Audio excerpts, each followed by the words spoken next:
Morning, everybody. How we doing? All right, microphone's doing good too. I'm Hubby Jenkins. I'm from Brooklyn, New York. I play old-time music. I talk about black people, Grammy Award-losing artists. Join in. And you are here.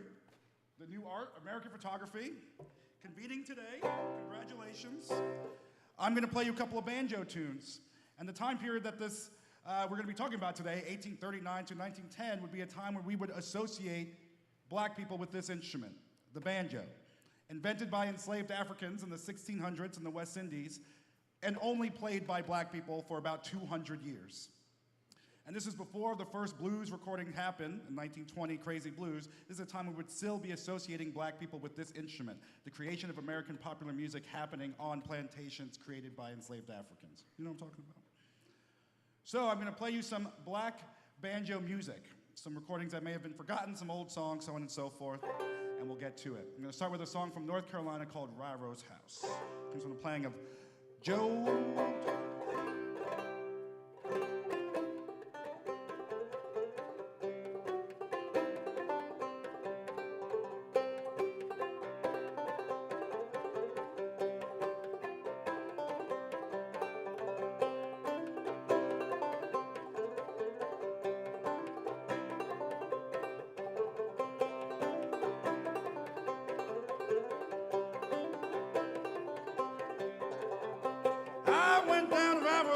Rye wouldn't speak to me. Eat up old Rye-Rose meat, left old Rye-Rose bone.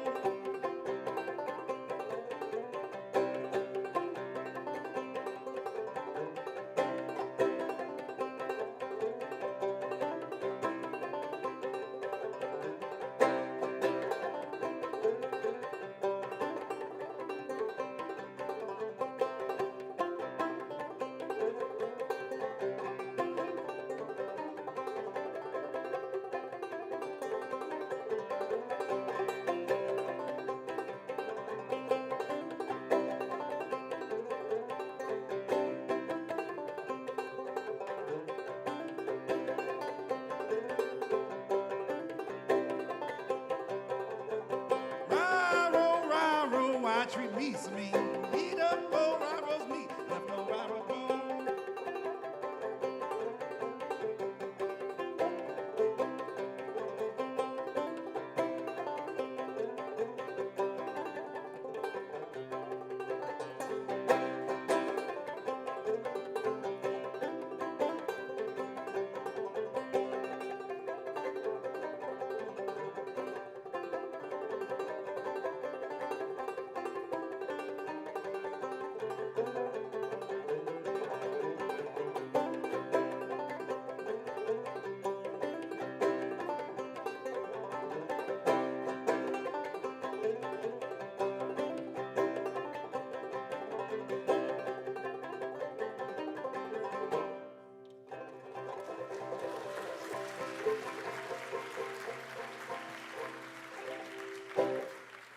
Thank you very much.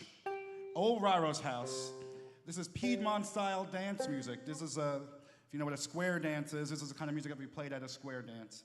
And where Joe Thompson came from in Mebane, North Carolina, foot of the hills.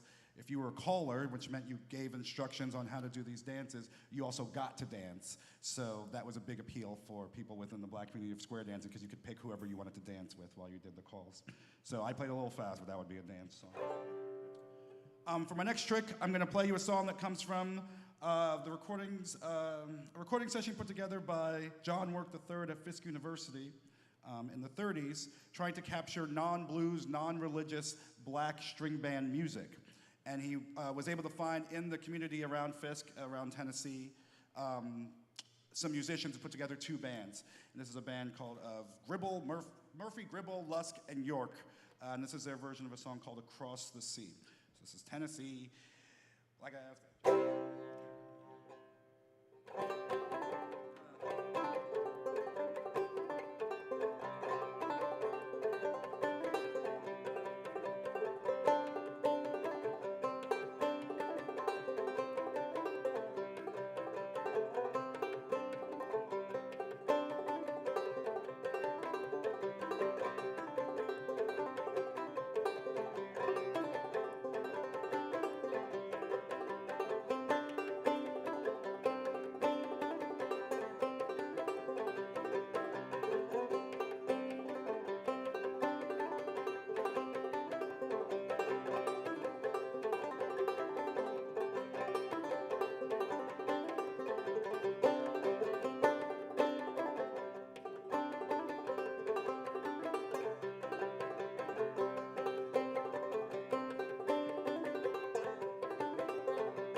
Thank you very much. And I'll play another song from that same recording. And it's just very great to be able to have access to these things when the blues takes off after the period of blackface minstrelsy, which starts around 1830s. Our first minstrel shows start happening. And it's kind of the first dive of white folks into black music, black American music. Of course, they do it as racistly as possible, but we don't have time for that. I only have 5 more minutes. But when we start getting into the next phase of appreciating black music, it becomes through the form of the blues, and W.C. Haney, all that stuff starts happening. And so record industries say, like, that's what we're recording. We're going to call them race records, and we're only going to record black people who play blues and rags and jazz and so on. And white folks will be hillbillies, and we'll record them doing country music and so on and so forth. So it makes these distinctions between what is black music and what is white music in the U.S. And so we missed out on hearing a lot of musicians, a lot of artists. The first country music session happens and put on by a racist who records none of the black people in the community around it. But through the work of people like John Mark III and Lomaxes and other colleges, we get to hear little snippets of it. So I'm going to play another one. This one's called, I forget what it's called, but it comes from one of my favorite recordings of an album called Altamont. Nathan Frazier and Frank Patterson, fiddle and banjo. This one's called Texas Traveler, and we'll do it in D.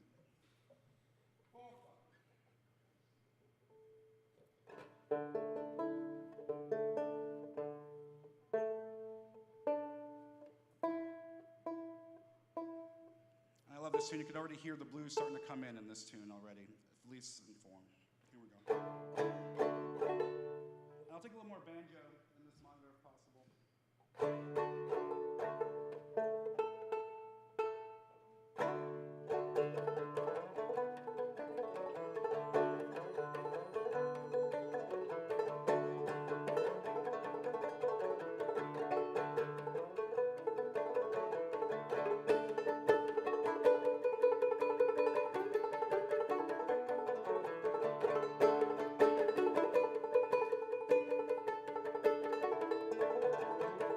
I get up early in the morning, get up so early in the morning, out the door before the sun is gone.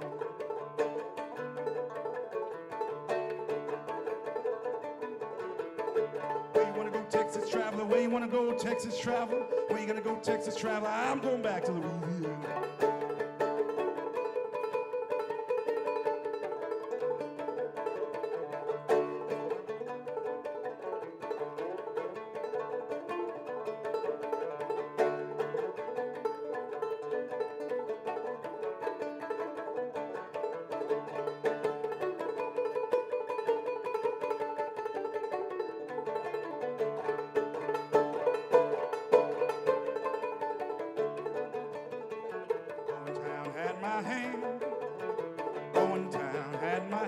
Sheriff, I killed my man.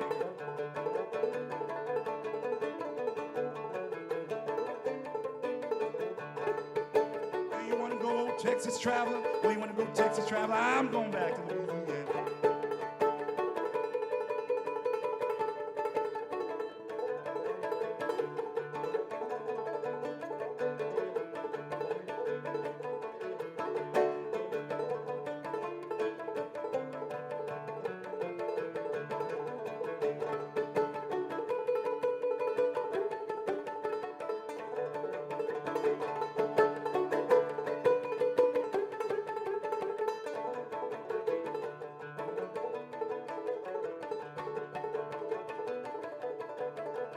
That road, what do I see? Down the road, what do I see? Police and sheriff coming after me.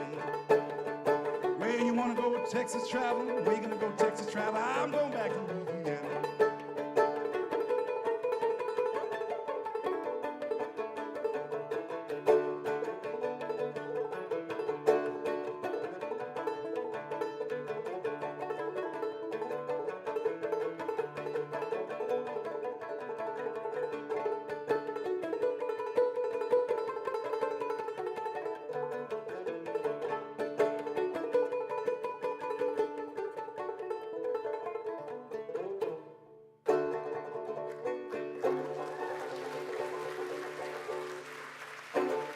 All right, thank you very much. I'm Hubby Jenkins, and enjoy the rest of the day.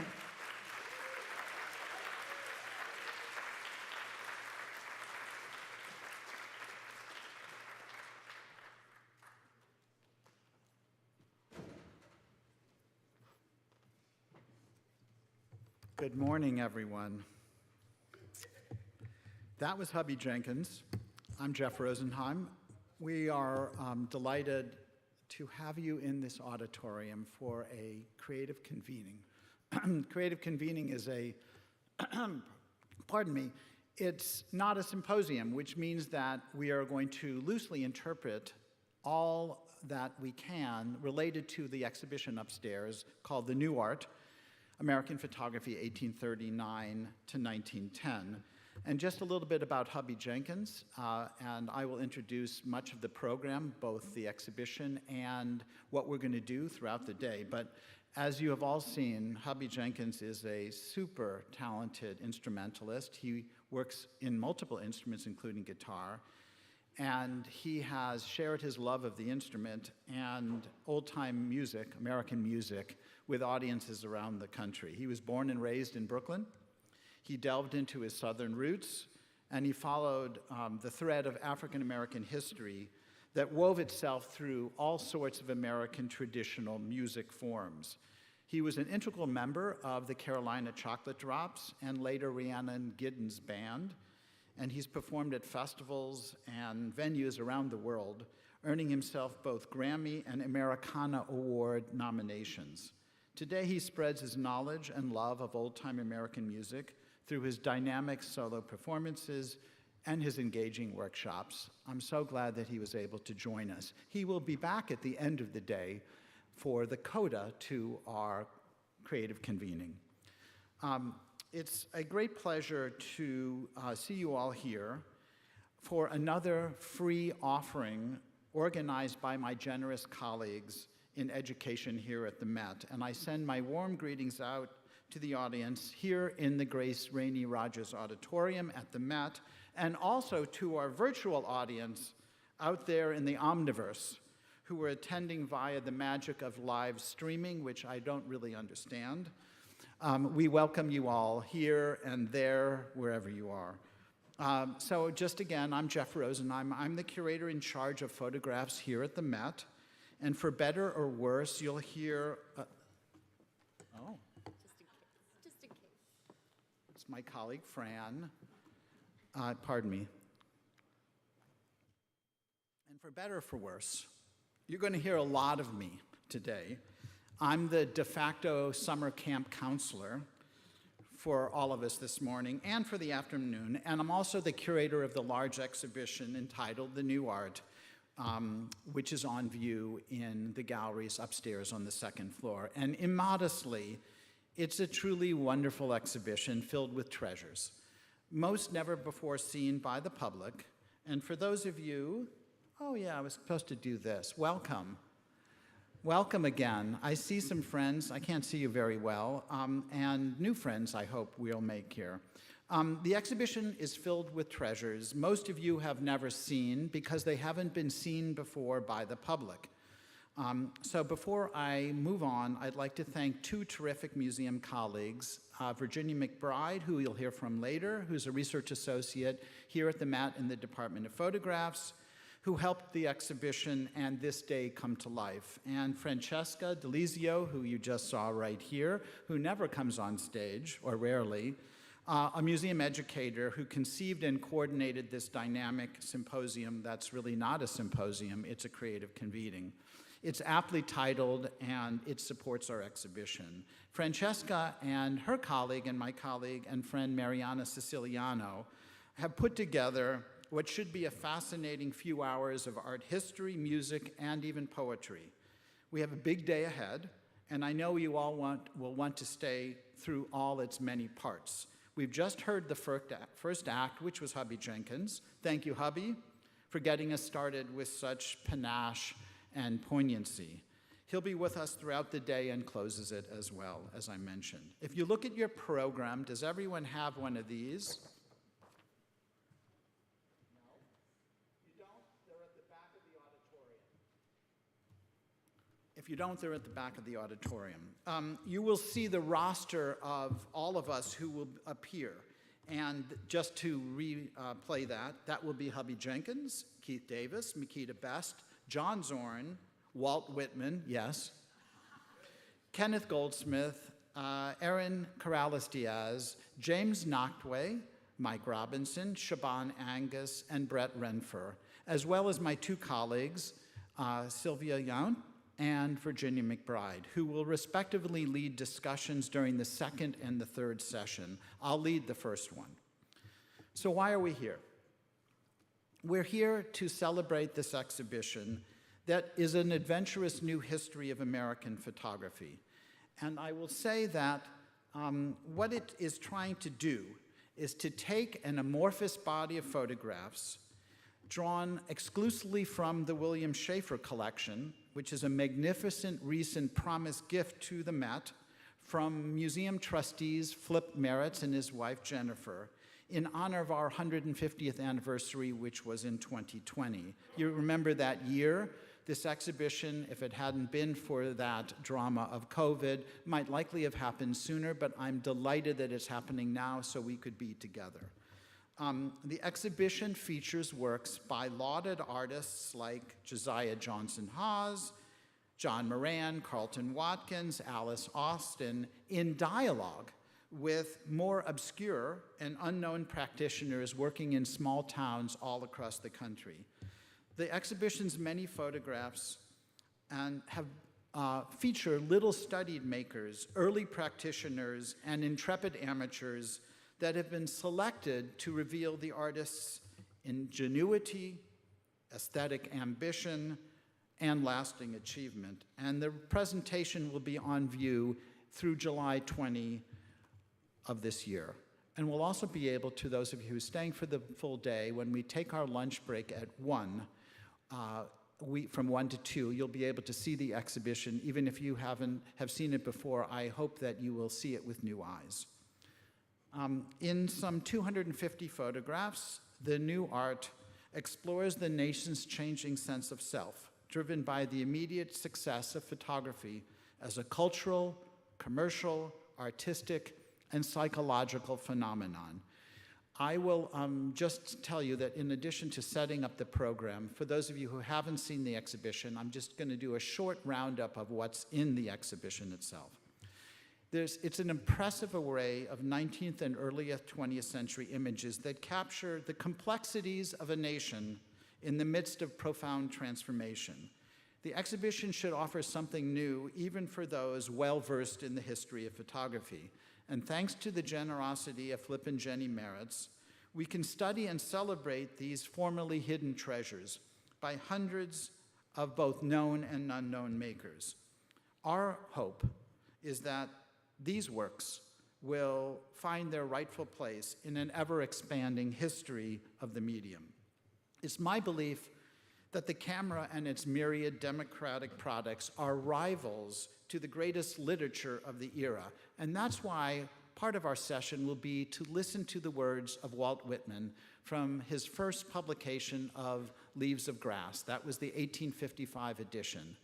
And we'll hear it from a seasoned poet, and we'll have an accompaniment by John Zorn, the avant-garde musician, who is also obsessed by the words and spirit of Walt Whitman. It's my belief that, pardon? It's my belief that these pictures are the origin of modern communication and global image sharing, which we do so much today.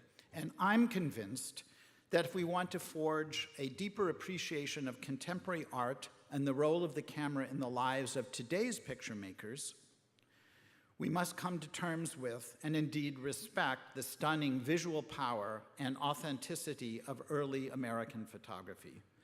The works have been carefully assembled over the last 50 years by my friend, a renowned Connecticut collector and private dealer, William Schaefer, who's here in this room. Wave your hand, Willie.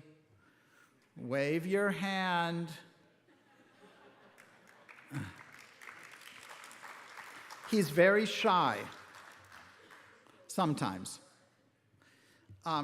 They were put together by Willie Schaefer over the last 50 years, and the collection includes splendid photographs in superb condition from every stage in the medium's early technical development: daguerreotypes, ambrotypes, tintypes, salted paper prints, albumen silver prints, cyanotypes, platinum prints, albums, and gelatin silver prints.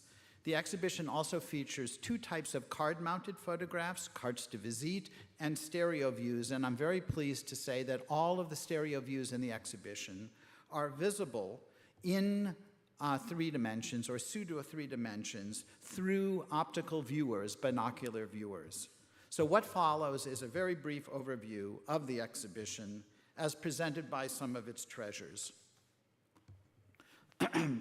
This is our signature image. And in 1839, the invention of photography transformed the world.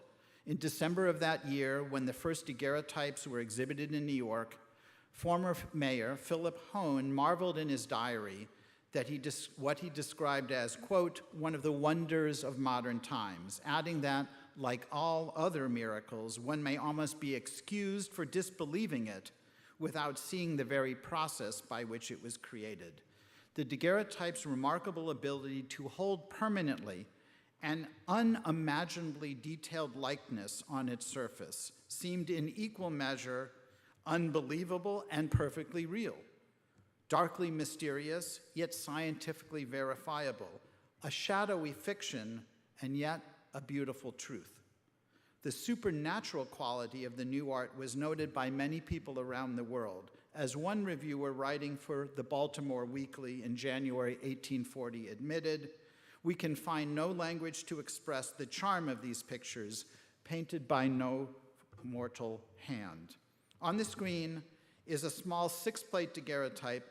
It's about the size of this clicker, not much bigger, of an unknown sitter made by an unknown maker, and it's one of my favorite photographs in the collection. It's a seemingly straightforward picture of a young man holding his favorite chicken. It's a rooster.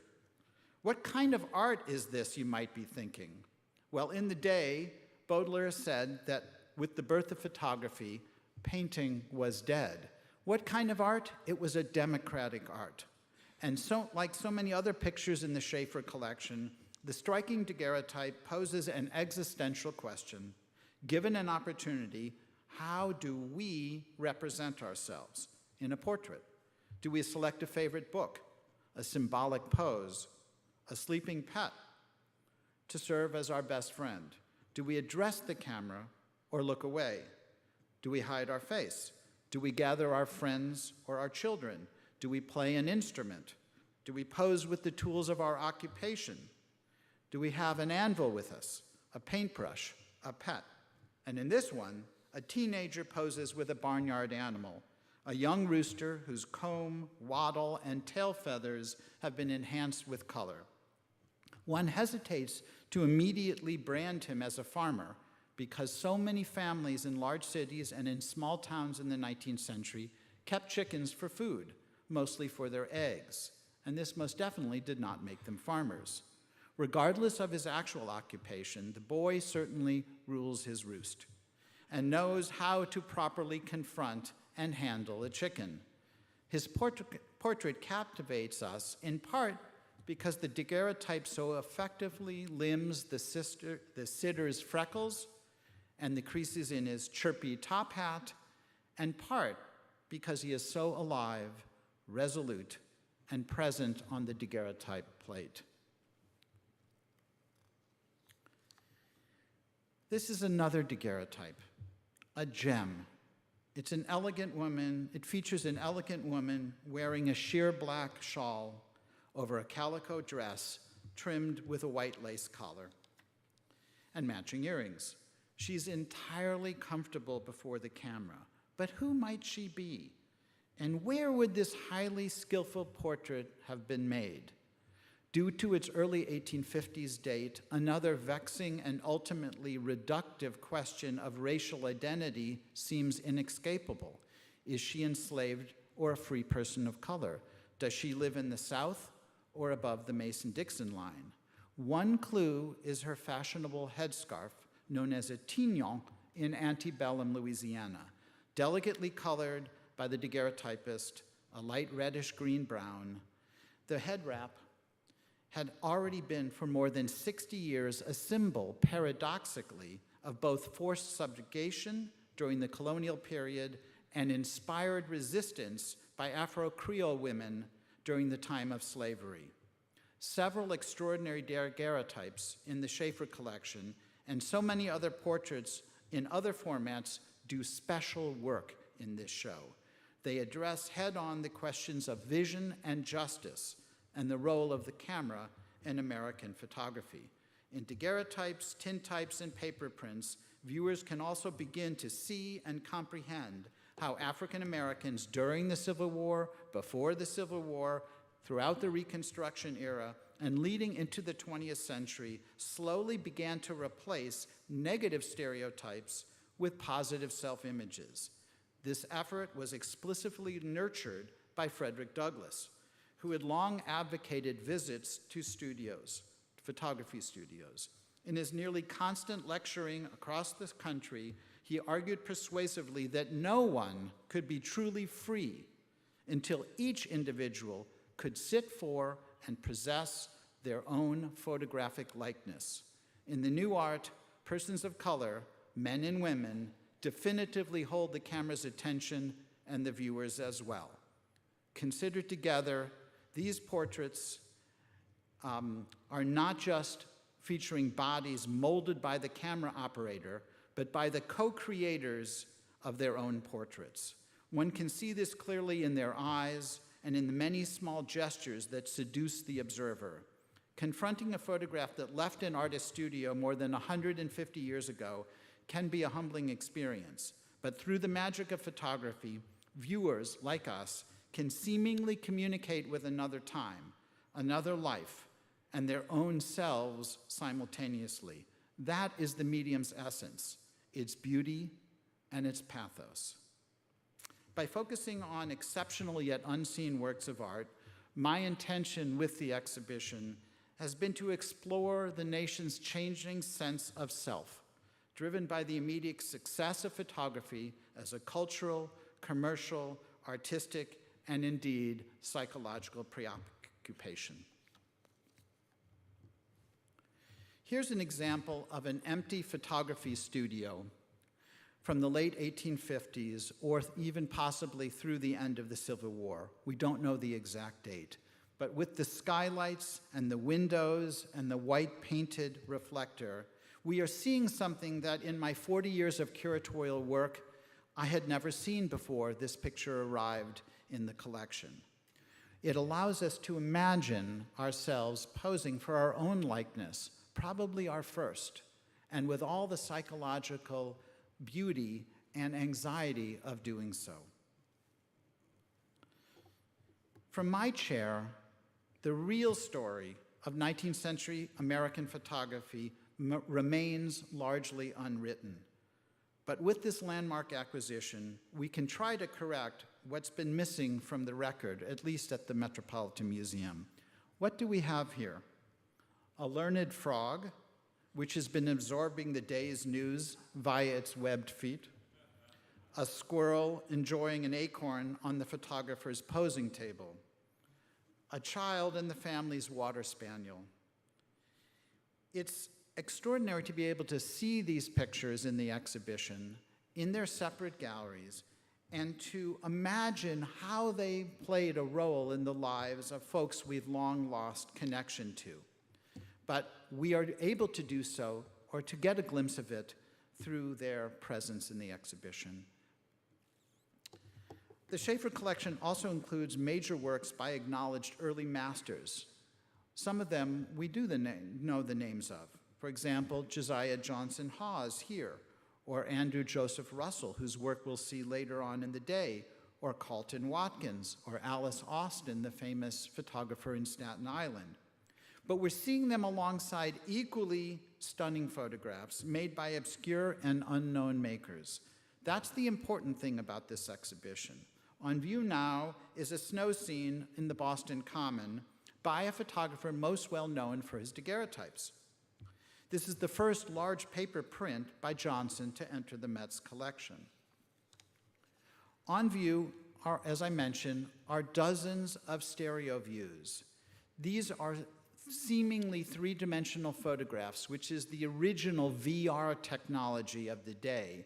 When looked at and viewed through stereooptical viewing aids, or stereopticons or stereo viewers, they come to life and gave birth to armchair traveling all around the world, not just in the US.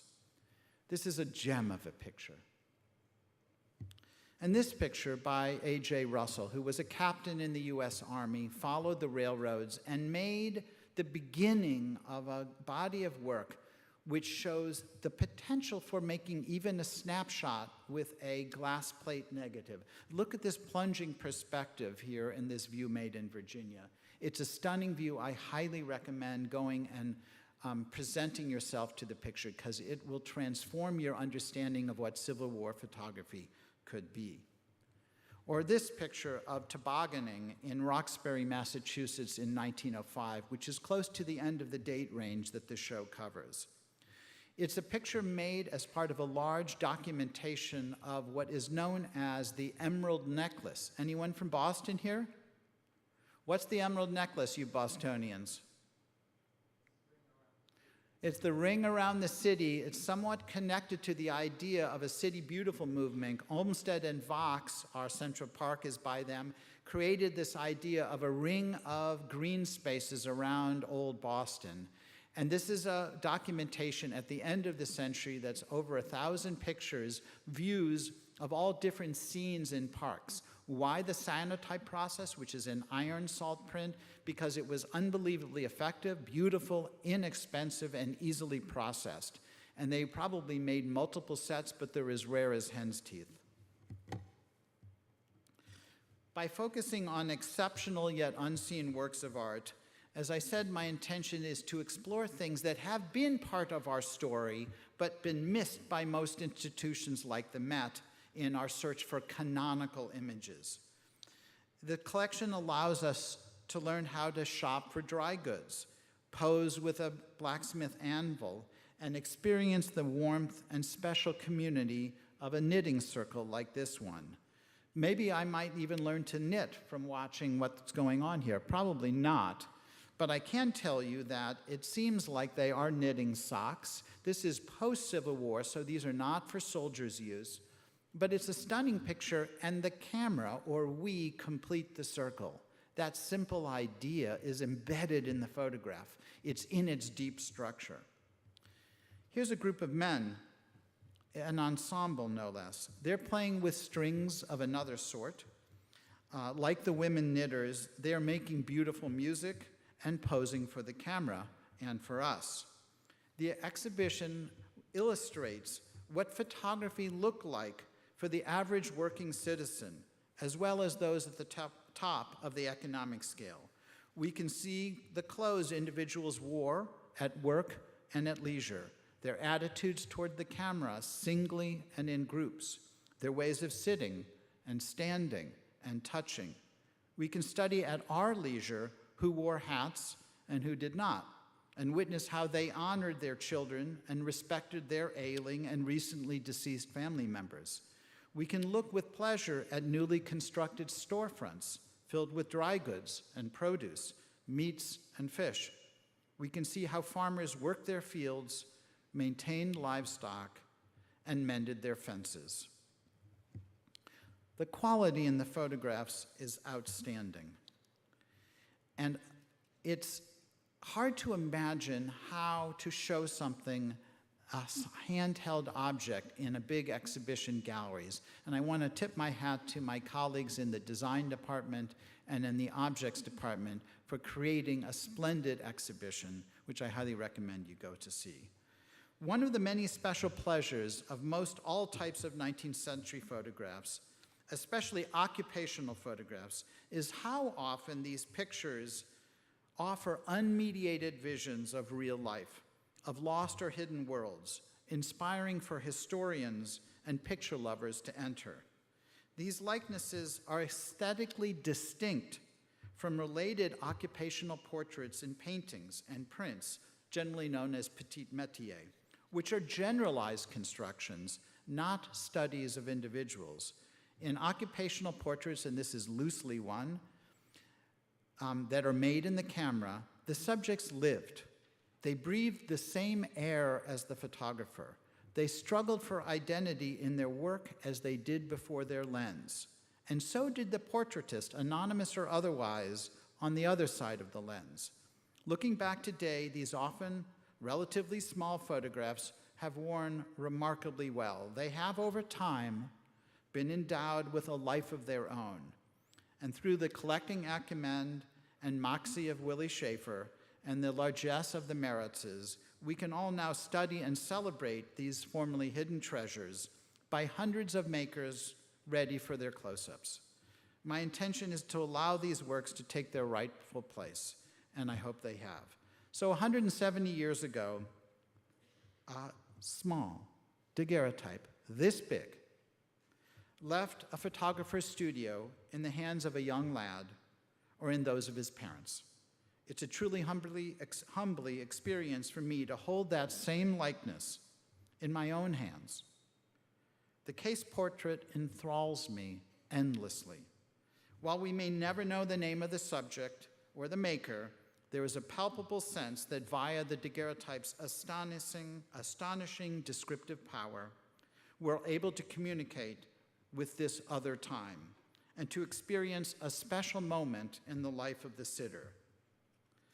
If at first early photography by unknown makers of unknown subjects may seem closed to our inspection and their meanings no longer open to us, in time they reveal their secrets. They were created expressly to do so. All we have to do is open those cases up, look closely, and partake in photography's natural language and magic. Thank you.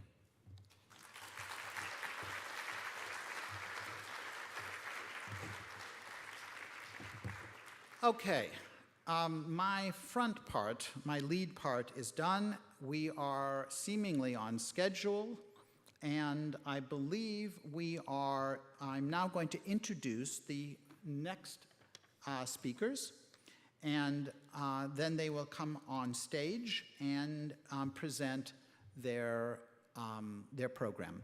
Then they will convene, and I will do a conversation with them. That is the first session. So please understand that I'm going to introduce both speakers, Makeda Best and Keith Davis, and then they will, Keith will come up, and then Makeda, and then we will put some chairs on the stage. There's a little bit of stagecraft here. Apologies for that, but bear with me. First of all, let me introduce Keith Davis. He's an independent photography historian, an old friend, a curator, an author, an image maker. Following an internship at the George Eastman House, now the museum, the Eastman Museum, he oversaw the Hallmark photographic collection from 1979 to 2005 and was the founding curator of photography at the Nelson Atkins Museum in Kansas City in 2006, serving as the senior curator until just recently, until 2020.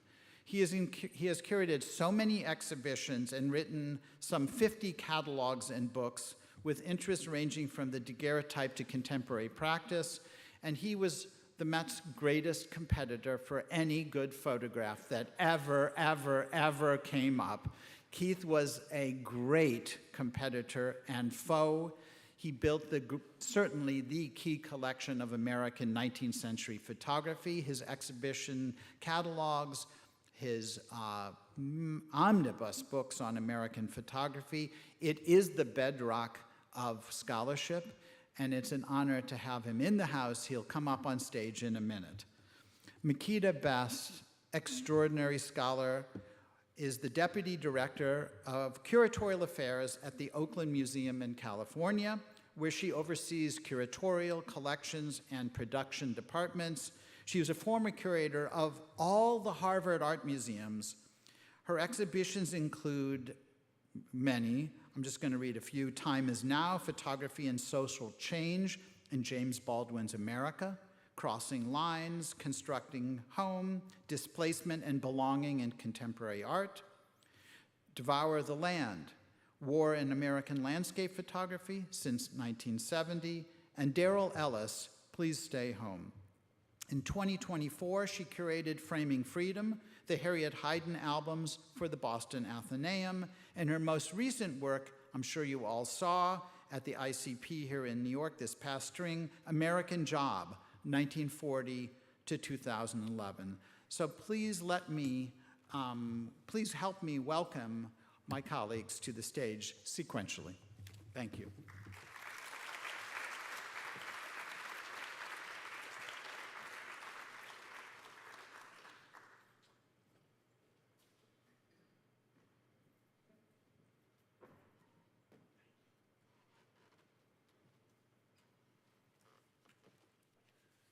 Well, thanks, Jeff. That was extremely nice, better than I deserve, but we'll let that go for now. Of course, it's a pleasure to be here, and I thank the Education Department, staff, and Jeff for inviting me.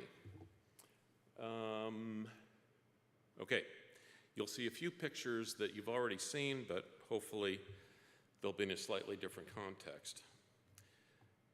The show upstairs is wonderful. Everyone needs to see it and really spend time with it, and provides a timely reminder of the cultural importance and visual pleasures of early American photography. I will posit as axiomatic that everything we understand about the medium today was laid out, was explored in some way in those first few decades. Making art was perhaps not the highest or most conscious goal of these photographers, but this work is chock full of creative insight and visual invention. What we see upstairs is vernacular practice, winnowed through a sympathetic process of selection and appreciation that prods us to understand photography and the era in new terms.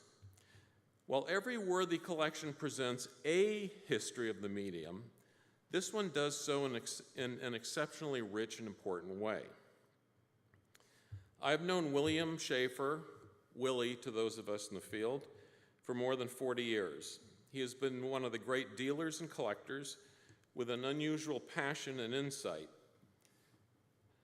In my former curatorial life, we happily bought many superb pieces from him.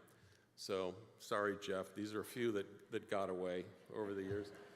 And there were many, but, you know, wonderful gold miner, Indian. The one on the left is so interesting because the treatment of clouds. You don't generally see the sky or clouds treated so beautifully in the daguerreotype. And then a gold rush logging town or sawmill town. So I will note that some of the visuals I use here today are from the collection that all these ended up with, the Nelson Atkins Museum in Kansas City. And as a testament to the great material that passed through his hands, all the terrific things that Willie saw over the years. And of course, versions of both of these or other prints from these bodies of work are on view upstairs. Given the overlap of our visual tastes, it pleased me when he particularly admired something in our collection that was totally new to him. For example, this daguerreotype. And I remember his comment when he saw that, he said, "Where'd you get that? That is really my kind of piece." So, you know, to be a step of Willie Schaefer was rare. So I took that as a great compliment. As seen upstairs, he did quite well finding his kind of pieces over the decades. While closely held, he has been notably generous with this collection, leading key works to several major exhibitions. For example, one of his pieces was on the cover of this catalog for a very important show mounted 30 years ago by John Wood and Mary Foresta. It's clear that he's thought of this personal collection, while very carefully and privately held, he's thought of it all along as part of a deeper conversation about what the medium's history is all about. The perspective conveyed here is relatively recent to the museum world, as Jeff has hinted at. Willie was at the heart of a new generation of collectors and photography enthusiasts who learned from the objects themselves in all their variety and mystery, and not, strictly at least, from the existing history books. In the mid-1970s, for example, a leading curator, when asked why he paid so little attention to the daguerreotype, responded, the daguerreotype, little pictures, hard to see, of people and places no one remembers or cares about. So, while flippant, this was not entirely false. These pictures are relatively small, and some are relatively hard to see by normal exhibition standards. The huge problem, the fatal problem with this view, is that it skips over what is most important, the status of these objects as compelling pictures, compelling picture objects, images embodied in special and memorable ways. The big shift, beginning in the 1970s, was to move from valuing such objects for extrinsic reasons, who or what they depicted, to intrinsic reasons, their status as visual ideas embodied in compelling ways, that is, as pictures. This was a sharp move away from the widespread bias of the day that small equaled insignificant, or that the importance of a picture was based on the accepted importance of its subject. When Willie began collecting in the mid-1970s, this sort of vernacular material was of scant interest to most institutions. Thus, the field arose through the activity of curious and passionate individuals operating in a largely private market. And as a profoundly researched analogy with, and also an homage to Brian Wilson of the Beach Boys, I would suggest the difference between the realms of personal and institutional collecting was akin to that between surfing and serving on a battleship. The first was all about immediacy, improvisation, intuition, and fun, a kind of crazy passion that defined one's identity, a passion shared with a small community of like-minded souls, but rather hard to explain to outsiders. The second is a vastly bigger and slower enterprise, more complex, codified, and powerful, and based on a sense of structure and responsibility. In essence, the surfers defined this area of collecting, while a few of the great battleships began a slow turn in that direction sometime later. In thinking about the meanings of the Schaefer collection, I suggest we might begin with a consideration of the idea of place or space in three ways: geographically, socially, and conceptually. Geographic, and this is just, these are two pieces from the Nelson Atkins collection, giving an example of the biggest of big city studios. That was a Frederick studio on Broadway in New York, and an unknown itinerant traveling photographic wagon, which still was extremely high class and pretty fancy for the day. American photographers of this era were scattered all across the country, operating wherever there was a population enough to support them. Their number grew steadily. For example, the number of daguerreotypists in Boston grew from 4 in 1841 to 6 in 1842 to 16 in 1846 and to 43 in 1850 and so forth. Multiply this by every other city and medium-sized town, plus the number of roving itinerants, and the fact that people went into the business, went out again, new people came in. And we have many hundreds of photographers at work in the middle of the 19th century with operations large, medium, and small. The second way of considering the idea of place is in terms of social position. With few exceptions, photographers were workaday craftsmen, tradesmen and women, small business owners, with the middle-class social status of other skilled tradespersons. On average, I would posit, this gave them an openness to and an understanding of a wide swath of the American population. the poorest Americans rarely set foot in a photographer's studio, while the wealthiest ones patronized a few elite businesses. And at the different ends of the spectrum, I might suggest this is a whole plate portrait, family portrait by Gurney on the left, and a portrait of a young girl with holding a daguerreotype by an unknown maker. To me, this is pretty nice in terms of suggesting the economic scale. However, the great majority of photographers catered to and were in fact part of a correspondingly broad majority of the public. This picture-making world was one of considerable variety, from the sophisticated and expensive work done in the largest city studios to inexpensive work done by smaller operators. Images were made for a great variety of markets. And the one on the left happens to be by J.P. Ball, one of the great African-American daguerreotype studio owners. And of course, we have Frederick Douglass on the right. So images were made for a great variety of markets: portraits of individuals and families, celebrity images that may have been copied and distributed for popular sale, records of people and places made on request outside the studio, stereographs of regional events and scenes, and most rarely, experimental and playful images made in collaboration with an unusually adventurous subject or for the photographer's own amusement or promotional use. On the left is a Southworth and Hawes 6-plate daguerreotype of frost on their window. And on the right, a double exposure of to create a two-headed man by an unknown photographer. Many of these images come to us without attribution.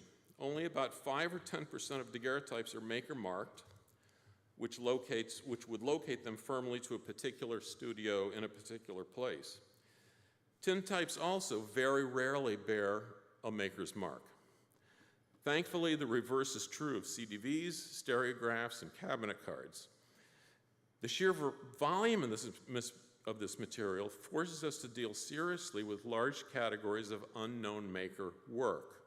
Thus, traditional valuations of autographic style must be modified to accommodate some version of the idea of a collective vision, with an emphasis on pictures above merely the name, or lack thereof, attached to them.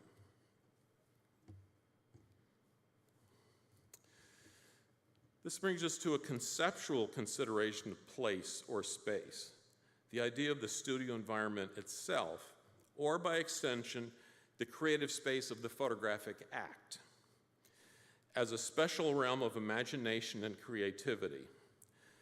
The photographer's working space was a visual laboratory, a unique space of technical control and visual problem solving. This creativity began with an understanding of light, of pose, the use of props, and other narrative cues. It also included a willingness to collaborate with one's subject to create an image of highly specific personal or symbolic meaning. And again, these are 3 from the Nelson's collection. On the left, a guy holding a book, a bottle with alcohol perhaps on the table, with some indication of where he hopes to, transcend. 2 guys looking at watches, timing something, and then this display of a new hat, apparently. But again, this idea of a willingness to collaborate with the subject to create an image of highly specific symbolic meaning. Remember that so many of these images were made for a market of one, the client who walked through the door. It is the spark of that interaction between thoughtful photographer and open-minded client that makes so many of these pictures special. The specifics of those interactions must nearly always escape us, presenting the challenge of attempting to read clearly encoded visual messages, images intended to be more than simple likenesses. What did it mean to create a likeness in the first place, of course, and how was that basic impulse enlarged into psychological, symbolic, or metaphorical territory. Again, I'm amplifying issues that Jeff has already mentioned. And this brings me back to what I particularly like about the Schaefer collection. This is a history of photography from the ground up, with many new works and new names. And I see in it a special celebration of the possibilities of that unique creative space of the photographic act. I love the fact that Willie has had a particular interest in images that are personal and intimate in both creation and encounter. Images that are moody and mysterious, like this. Images that reveal a special human warmth or agency or vulnerability. Images that are, in some profound way, a joint creation of photographer and subject. In this mystery and inwardness, we have a suggestion of how each of us encounters these works. That is, in our own individual way, with our own individual response. These are images with a kind of charged quietude. Many pack an unusual psychological depth or sense of human openness and connection. In selecting images like this, we see a particular sensibility at work, the collector sensibility, a sensibility that is refined,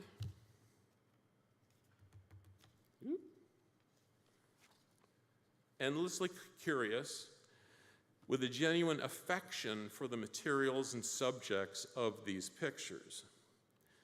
These works complicate and enrich our understanding of 19th century American photography in all the best ways. We are encouraged to savor the experience of small, intricate pictures, to slow down, to really look, and to engage the works on their own terms. All of these works reward close looking, and it's not an accident that more than a few are explicitly about unhurried seeing or the idea of close, precise observation. Years ago, the literary critic F.W. Dupee described an interesting but obscure writer as, quote, a wonder, a precious anomaly, at once great and small, easy to forget but delightful to remember. And I really love that quote.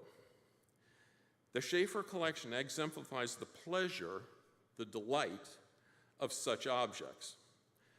Far from anything frivolous, delight represents the spark of curiosity, of insight that broadens the horizon of our awareness. A wonder at the sophistication and sometimes the weirdness of these pictures. The pleasure of seeing memorable century-and-a-half-old photographs for the first time. A delight that these precious objects have survived into the 21st century at all.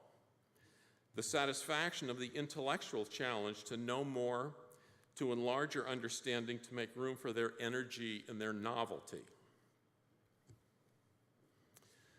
A wonder, a precious anomaly, at once great and small, easy to forget but delightful to remember. I thank Jeff for recognizing the value of these works, for orchestrating them so beautifully for public viewing, and for enlarging an already great collection of this material.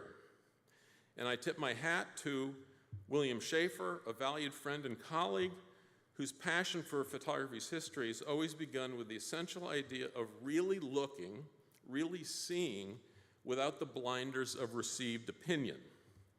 He followed his instincts and his eye over these many decades to create a collection of deeply personal resonance, one that is unconventional in all the right ways, at once democratic in scope and meticulous in connoisseurship. This collection advances our understanding of a field we all love and reminds us that so much stems from that creative spark of delight, seemingly simple, but capable of illuminating a lifetime's journey. Thank you.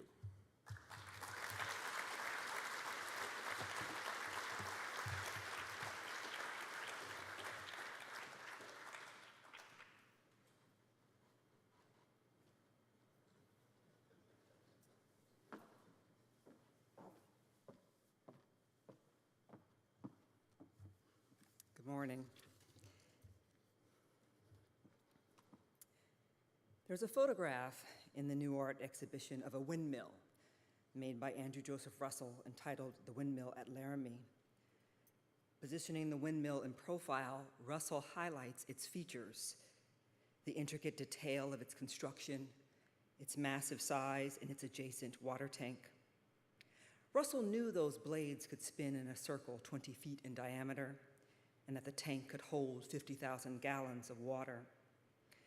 The Union Pacific Railroad commissioned Russell to make this photograph for an album eventually titled The Great West Illustrated, and a series of photographic views across the continent.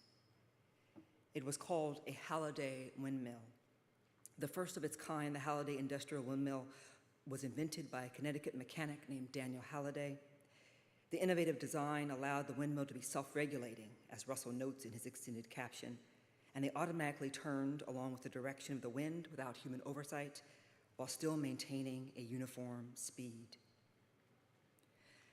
The Great West Illustrated, The Great West Illustrated begins at the Union Pacific headquarters in Omaha and follows the construction crews westward from Cheyenne, Wyoming into Utah. Working on behalf of a railroad company interested in funding and governmental support for its project, Russell's purpose was promotional and political. Even when his subject is a windmill, Russell's aesthetic is evident. He focuses on a dominant form, which fills the frame. Imbalanced areas, the minuscule amount of space between the top of the windmill and the edge of the image in comparison to the wide foreground. The size of the open space on the left of the windmill in comparison to the right side of the windmill create a sense of graphic energy in the composition. Meanwhile, the idling train introduces another form of energy to the scene. The rubble in the foreground offers a textural contrast to the blank sky, accentuating its clarity. Buildings recede into the distance at the right. The effect of the compositional imbalance is to elongate the composition horizontally, like a panorama.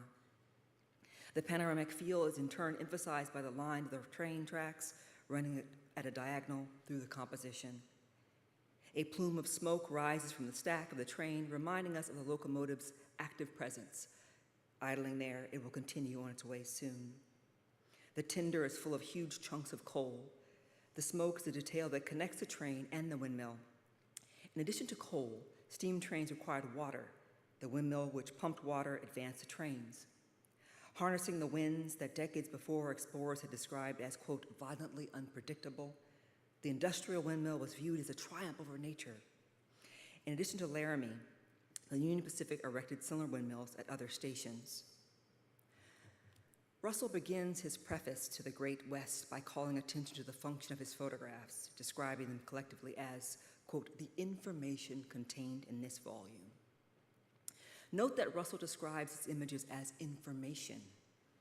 He writes he was, quote, fully convinced that the most comprehensive manner in which a positive and substantial knowledge could be offered on a subject which heretofore has given data only vague and insignificant was in presenting to the public a series of photographic views, end quote. Before the railroad could connect the nation and facilitate commerce and nation building, photographic technology offered an unparalleled means through which the landscape could be accurately assessed.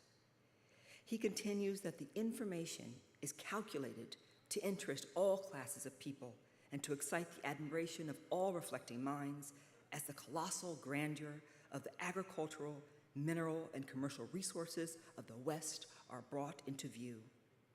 In other words, Russell's pictures sought to demonstrate the potential of the land's suitability for settlement and resource extraction.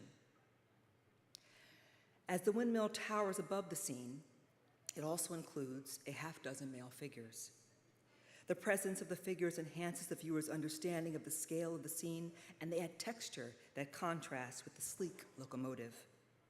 Notably, Russell has chosen to include men who performed a variety of laboring roles. Some of the men are probably Union Pacific officials. Accessories and uniforms differentiate the roles of the men. For example, one man has a chain looped across his wool vest and poses with an oil can. Another man holds leather gloves. Other men in the scene in flat caps could be brakemen or firemen. Unseen here and in Russell's album are the Chinese laborers who also worked on the railroad.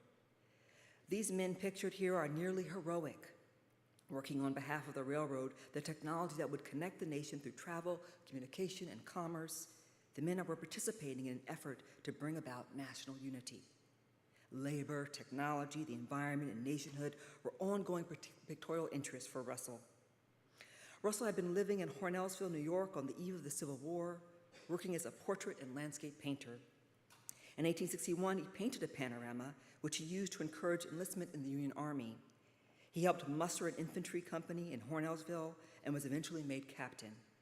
For a fee of $300, Russell trained with a civilian photographer named Egbert Fox, who was already working as a photographer there. Russell was hired by the United States military railroad officials to conduct documentary of its engineering efforts, including bridge construction, salvage, defenses, and railroad facilities. Similar to the windmill at Laramie, Russell's Civil War era photographs take steps to emphasize the laboring roles of the men at the sites. Labor was a major aspect of the first armed conflict in the United States. Within a year of the war's beginning, military officials were reporting about the, quote, immense amount of labor, and, quote, the very severe labor, entrenching, building redoubts, felling timber, and building roads. The ranks of the Union Army included men with a diversity of labor backgrounds who could contribute to this effort. Regiments included masons, housewrights, teamsters, boilermakers, mechanics, lumberjacks, and carpenters. A significant percentage of these men who served in the Union Army and who performed this labor were immigrants, mostly from Germany and Ireland. Common soldiers, they were Army roughs, a broad term that was used to refer to lower-class soldiers. Contemporaries viewed these men, unlike men of property and social standing, as having little stake in the war, let alone society, and an interest in either. The fight for the Union cause was meaningful to these immigrant recruits, who in their homelands, wrote one of their leaders, quote, contended against landlord tyranny and feudal oppression under which they groaned and suffered. Russell's pictures of repair shops, depot staffs, wharves, and work sites communicated the vast material and human infrastructure of the modern army and celebrated the labor power of the North. Transforming the landscape, their labor was chiefly to extract and to instrumentalize the natural resources in order to create the infrastructure to support the Union cause. The Army possessed technology, but the land still needed to be shaped, and manual labor was still required. At General Butler's headquarters, Russell shows a team with half-completed structures. Prefabrication in wood and iron existed during the Civil War era, but military officials rejected it because of the high costs and logistical challenges of transporting large quantities of prefabricated structures. Russell arranges the figures here as a tableau. Along a regular line across the composition, bending and lifting, the photograph captures a range of tasks. The man nearly at the center holds a large saw. More than a prop, the saw reminds us of the work these men perform in the space of this photograph and beyond, felling trees for logs, making planks for roofs, as in the pile of planks in the foreground. Another man at the far right sits atop the half-empty frame of a log structure, calling our attention there. The slight angle allows us to see the frames of a row of similar structures behind, further evidence of their labor. The railroad required the removal of thousands of acres of trees and the shifting of tons of dirt for laying track, in addition to the construction of shelter for the crews and for the laborers. Historians estimate that nearly 2 million trees were cut off for firewood and the construction of structures to help furnish railroad ties and the creation of ship masts and more. Russell knew the work of the construction corps, having served as acting quartermaster. Here, Russell frames a row of dwellings on the ridge between a barren hillside and the sky. At the bottom is a newly constructed train track. In these images, Russell captures the decisions that continue to impact our world today. Trains required fuel. Coal production rose quickly during the war. The sudden surge in fossil fuel set off a trajectory that would permanently alter the American economy and the future of our environment. Russell makes these photographs at a time when industrial capitalism threatened working class and artisan identities. More goods were mass-produced and produced cheaply. Concurrently, a radicalized working community had also begun to emerge in the Northeast as journeymen, mechanics, and artisans in the major cities organized, issued platforms, went on strike, called for higher wages, protested increases in work hours, and organized public meetings. In 1864, General Benjamin F. Butler commanded the Army of the James, ordered that a ditch or canal be dug across the narrow neck of land there to enable Union gunboats a shorter route for shelling Richmond and to evade Confederates. The 36th Regiment of the United States Colored Troops was composed primarily of former slaves recruited from Union-occupied areas of eastern North Carolina and southeastern Virginia. Under brutal labor conditions and the threat of Confederate snipers, Union soldiers, mostly the 36th, completed the canal. Note how Russell uses lines in the image: the water flowing along the bottom left, the cut in the earth at nearly the center of the image, the large plank of wood in the foreground, the delineation between the ridge of the ditch and the sky. The men in their dark uniforms create a graphic counterpoint to those lines.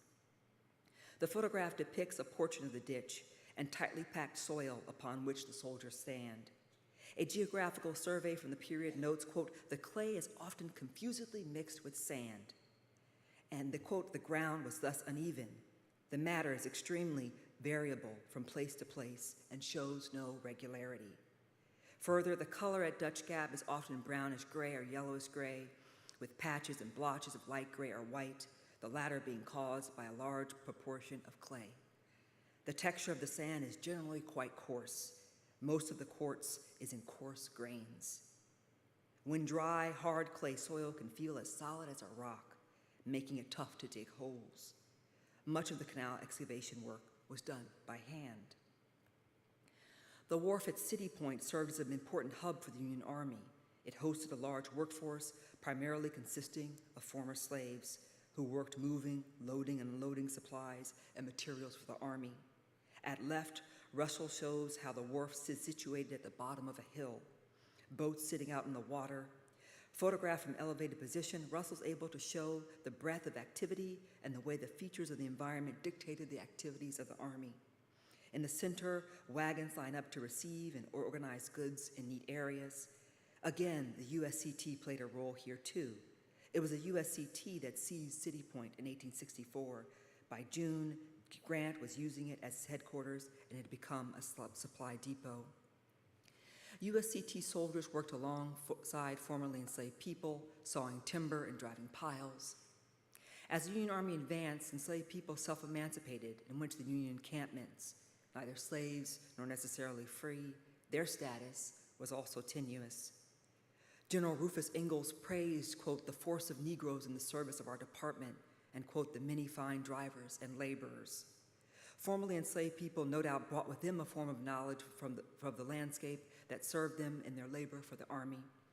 The black labor force also included formerly enslaved women and children who worked as cooks and laundresses in the hospitals and on the ships. Similar to the windmill photograph, Russell poses the figures in this remarkable scene with various props. At the wharf where once slaves were sent from Virginia to the markets in the South, these formerly enslaved men worked on behalf of the Union cause. Russell's Civil War landscapes, sometimes perhaps inadvertently, are complexly marked by the presence of humans, the immense amount of labor, the severe labor. The compositions functions to focus our gaze on the practice of extracting and the mobilization of natural resources, on spaces where earth has been unnaturally turned and flattened, or that is oddly empty of trees and shrubs. Back in Laramie, Russell continues to show how human activity and technology shape the natural world. The boulders in the foreground, needed for the stability of the tracks, had to be quarried from somewhere. The water in the ditch at the bottom right isn't just an aesthetic feature, but another resource upon which the railroad would depend. Russell's album contributed to a visual culture that sought to shift the nation's gaze away from the dramatic upheavals of the war. But despite his boosterism, photographs like Windmill and the Great West album are haunted by the war, by the very questions posed by the scenes Russell captured. What was the future for labor and for land use as new technologies emerged? How would the promises of labor, land, and equality be recognized and defined post-war? To whom would those rights be guaranteed, and indeed whose had already been denied long before? Thank you.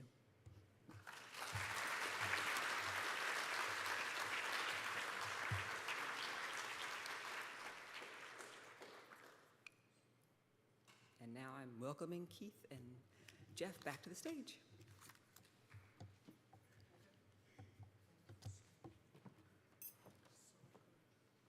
So much to discuss. Thank you all. Thank you, Makeda. Keith and Makeda and I are now going to have a conversation.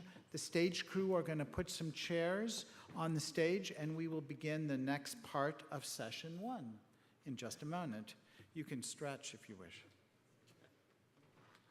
This is actually a nice opportunity for me to thank one of our sponsors for today, which is the Horace W. Goldsmith Foundation, which is a support fund with which we produce and present many of our exhibitions and also some of our acquisitions, and that is greatly appreciated.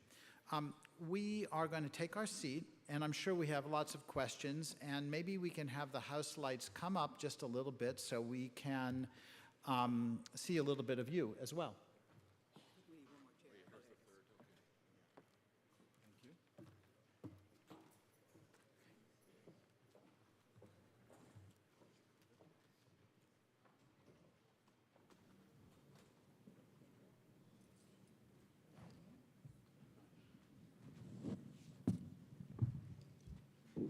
Could we have maybe a cup of water or a bottle of water as well? Thank you all. Makeda, since you just finished, I'm going to not let you have a moment rest. But I think that our audience and I would like to know just a little bit about the Great West and what we know about its reception and its intended audience. And the reason I ask that is that you made it very clear that the way the pictures were put together, it was meant to communicate something. And do you know if it did, what its reception was? Well, so there were, in addition to the album, it's important to understand that he produced several other types of images, and so those would be for dissemination. So the album itself was for the railroad. So it was a, you know, if you can imagine a different type of album than what we have today, and that it didn't, maybe not today anymore, but that it had a preface, and it was kind of a large book with images pasted onto the pages. So that was the album for the railroad that he produced. But in addition, he made stereographs and other view lantern slides. So those could be shown in different places. They could be reproduced usually as woodcuts, so that you couldn't reproduce a photograph, so you would reproduce it as a print. And so those would be seen.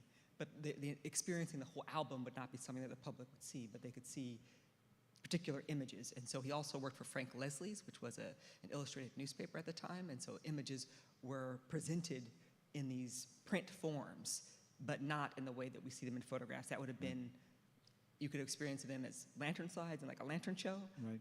But the album itself would not have been something that everyday people would have had interacted with. Right. Russell's just a great artist, picture maker for us to discuss. One, because that sense of sight and place is so important, both during the war pictures and beyond. And just carry this one step through. He was trained as a painter. Do we know too much about that?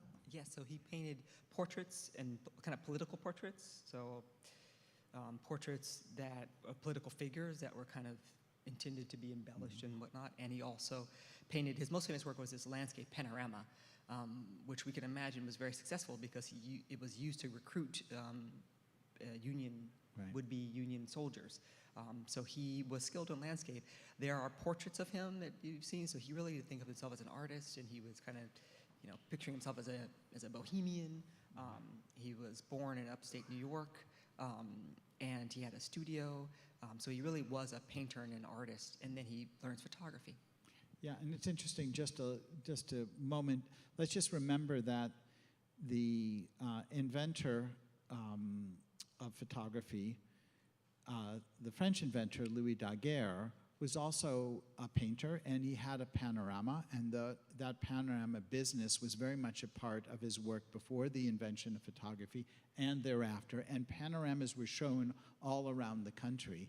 And what's interesting to me is that there are not that many photographers that came from painting.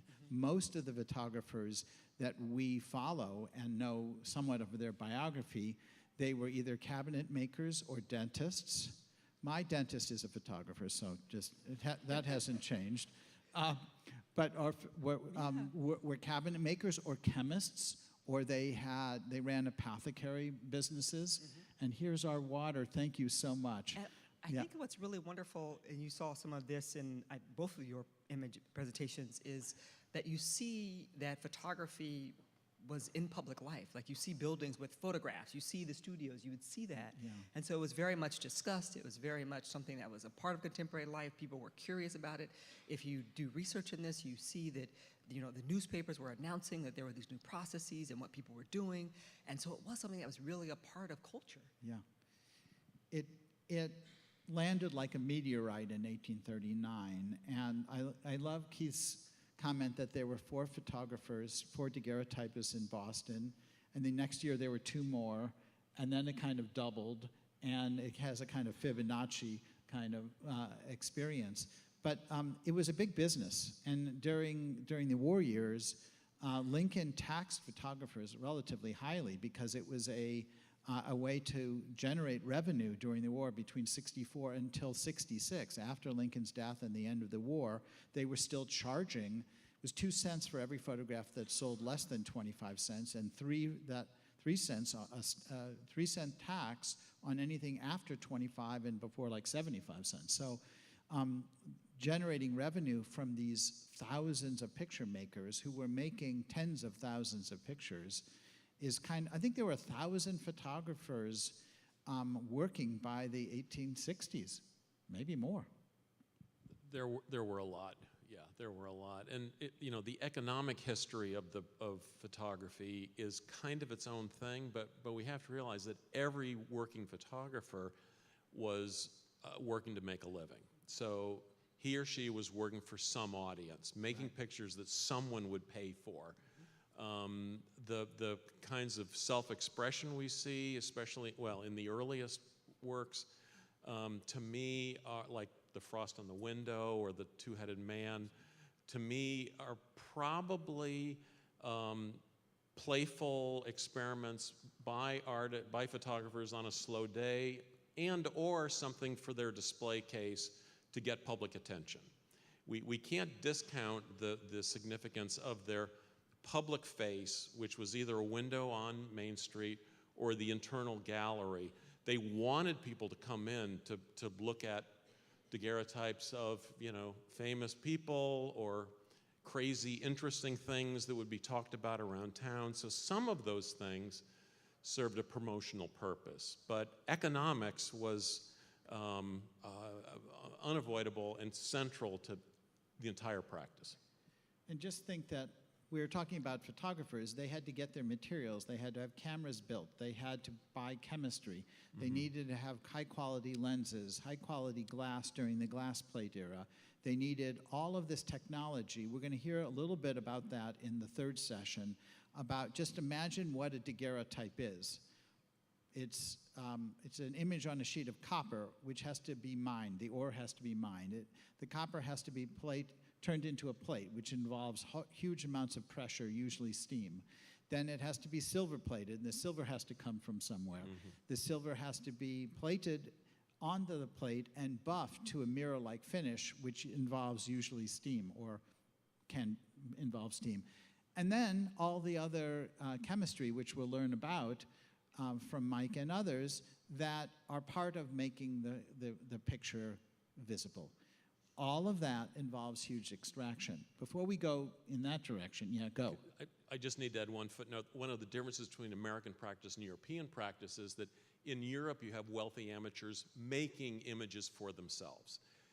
But the number of those folks in the US is radically smaller. So the two, there's a huge distinction between early European work and early American work based on social structure, wealth, et cetera. Just one other thing about Russell. There were not too many photographers that are recorded to have government contracts. Russell was one of them. And it's interesting that he also learned the technique, paid a decent amount of money to learn the technique, and then worked with his teacher and as colleagues. And we love that. So he was like an embedded journalist, and that's kind of interesting. There were not too many. All of you know the work of Matthew Brady and the corps of photographers that he funded. Russell was not one of those. He worked in it with a different structure.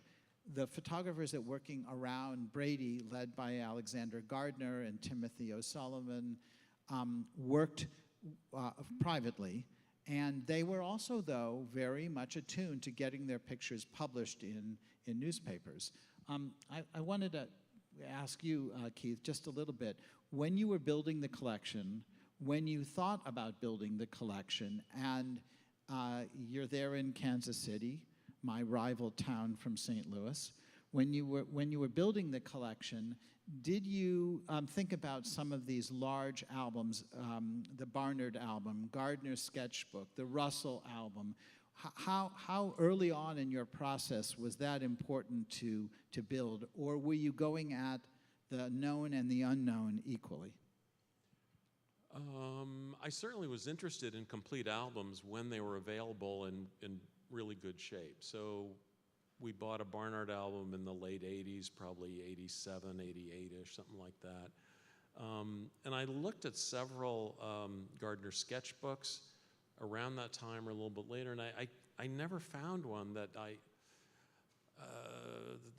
liked enough, you know, throughout the whole thing to get. And the Russell album is really rare. I mean, incredibly few of those have ever surfaced. So, I mean, when I showed the Ryder piece, one of the stories that I cut from my talk to keep it on schedule was that Willie and I bashed heads at auction on that, bid against each other, back and forth, and I finally gave up, put my paddle down, he got it.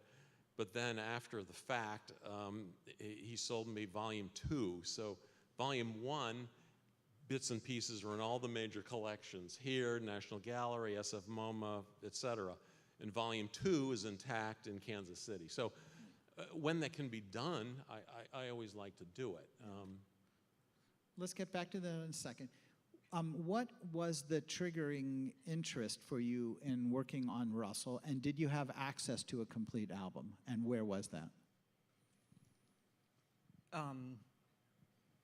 So I worked on Gardner first. Yes, I know you did. And then the Russell negatives are housed at the Oakland Museum. That's right. So that's how I can see the breadth of negatives. But I wanted to comment on something that you said, Keith. Sorry, there's so many wonderful things to comment on. I'm keeping track of. Something you said I think is really important about, you know, looking at things, not quite finding something that is of a certain quality, and just of the loss in photography of images. They're fragile, right? So they don't always, they're not intact. They're not in good enough shape. They end up someplace else.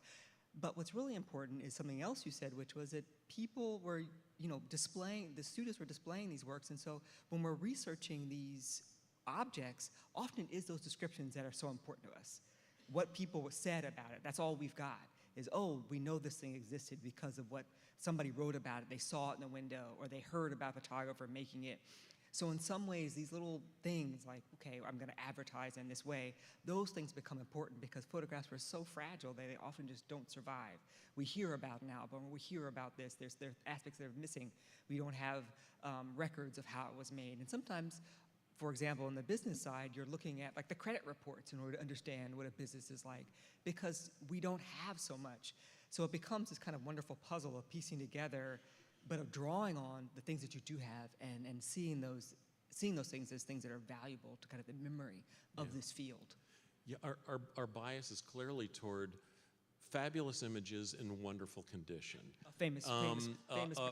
By known makers. A project that I would love to do, I probably won't live long enough to do it, is a daguerreotype project of incredible images that are in lousy condition, that otherwise will never be seen, but the vision represented in making them is so incredible, but they'll never be publicly shown because they look bad.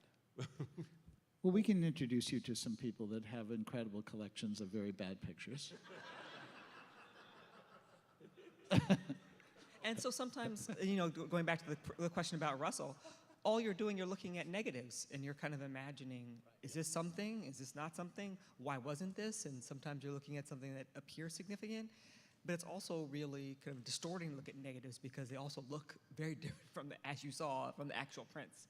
And so what did people actually see is vastly different from these kind of beautifully, toned negatives that you're looking at. Yeah, so that's fascinating. The forensic analysis, we don't have too many opportunities. Makeda is talking about the surviving glass negatives of Russell. We don't have a lot of opportunities to compare in many examples surviving negatives and the pictures, the prints that we know were made from them, which is my question. How did those negatives get to Oakland? I actually They got don't there, know. okay. They got there. Okay, so you said something else that is of interest to me. So you realize, everybody, that there was solar enlarging, but it was not used very often in the Civil War years or in the immediate post-Civil War years. So if you wanted a large print, you needed a large negative, and Russell used really large negatives, much larger than the photographers, other than Barnard, the photographers that were working with Brady's course. So Gardner, his negatives are much smaller. So they're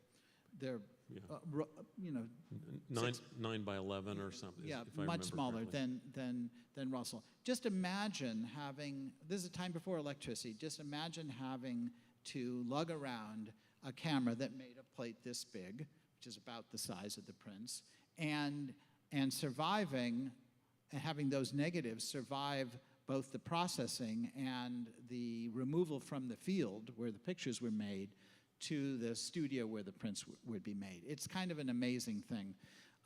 A lot of Civil War negatives do survive. When Brady went bankrupt, he lost a lot of his negatives, and many of those made their way to Washington. I've had the pleasure of looking at them. A lot of stereo negatives, a lot of approximately 8 by 10 size negatives, and they're in remarkably good condition. Glass is actually a pretty good medium as long as it's kept precious and out of too much sunlight, dampness, and other forms of environmental degradation. And they actually scan really quite well, and you as citizens can go online and see a lot of history. And what that meant in part was that so many of those cameras were custom made. I mean, Barnard worked with 12 by 15-inch negatives. And so you see a lot of variety. Others work with 11 by 14s, 9 by 11, et cetera. But you could have a camera made to whatever specs, and then you had a glass cutter simply cut your sheets of glass to whatever size you wanted. Sure. So you weren't limited, as one has been the last 50 years or whatever, by what you get off the shelf. Yeah. Since this session is loosely around the idea of sight, I just want to get back to something in Makeda's talk, which is the Laramie windmill. So, just to underscore this, they're going to build a railroad that crosses the country. The movement west, from east to west and from west to east, it meets in Utah.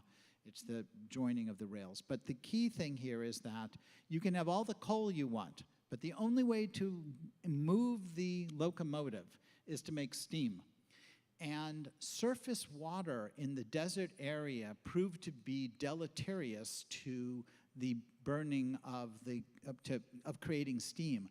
So they had to bring water where there was not any from deep down from the aquifers, because surface water was often contaminated with alkali and other things. So they needed these industrial, I hadn't thought about it in the same way, they needed these industrial windmills to pull up water to bring the energy of the machine, the locomotive, to life. You talk about the perspective. Did he make other pictures that had a different perspective on the Laramie windmill? He did. And he also made images of the ones in Sherman and in Cheyenne, the other windmills where they installed them. And they're very different. In that photograph, he's able to capture the light in a very particular way. The other photographs, it's snowing or it's a different kind of vantage point.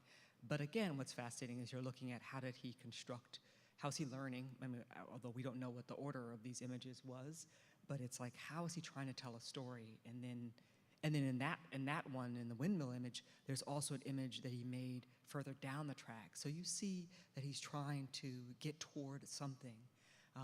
And that's what's really interesting in the photographers of this era who were really thinking about storytelling. And really, for the first time at this moment, you're able to tell stories. The daguerreotype was not you could tell kind of stories about through props and through faces, but being out in the field and telling stories is something else. And so they're really kind of experimenting and seeing, like, how can I construct something? And for Russell, I think it really was about these kind of props. And kind of the arrangement of these figures. But in those, there's 4 different frames in which, well, 2 in other locations and 2 other frames of that particular site at Laramie. And he's trying to inch toward a story, and that's the one that ends up in the book. But you understand that it's someone who's thinking about photography as a storytelling medium, which was very new. So in 1839, photography is a portrait medium. And then by the Civil War era, it becomes something where you could actually tell stories, but they had to kind of make that. There were, of course, precedents in other arts, but what something looked like in a photograph is very different.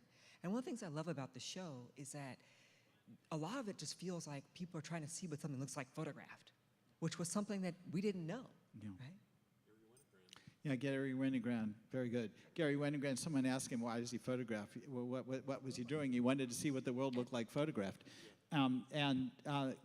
You know, that conundrum, or Zen koan, or however you want to describe it, as I was a student of Winogrand's, it took me like a month to figure out, in fact, what he was trying to tell me. Well, and the profound truth there is that a photograph of the world isn't the world. No. It's a new addition to the world. Right. It takes visual evidence, but it becomes its own thing, with its own visual pleasures or historical references or psychological meanings or whatever, but it isn't simply a record of the world. Yeah. I mean, it's something new in the world. So you mentioned a few pictures that you plucked from our friend Willie Schaefer's collection early on, and you showed a gold miner with a pan and a pick and a Native American, which are 2 very different kinds of pictures, tell different kinds of stories. But I bring up the source for Willie. You bought Russell from Willie?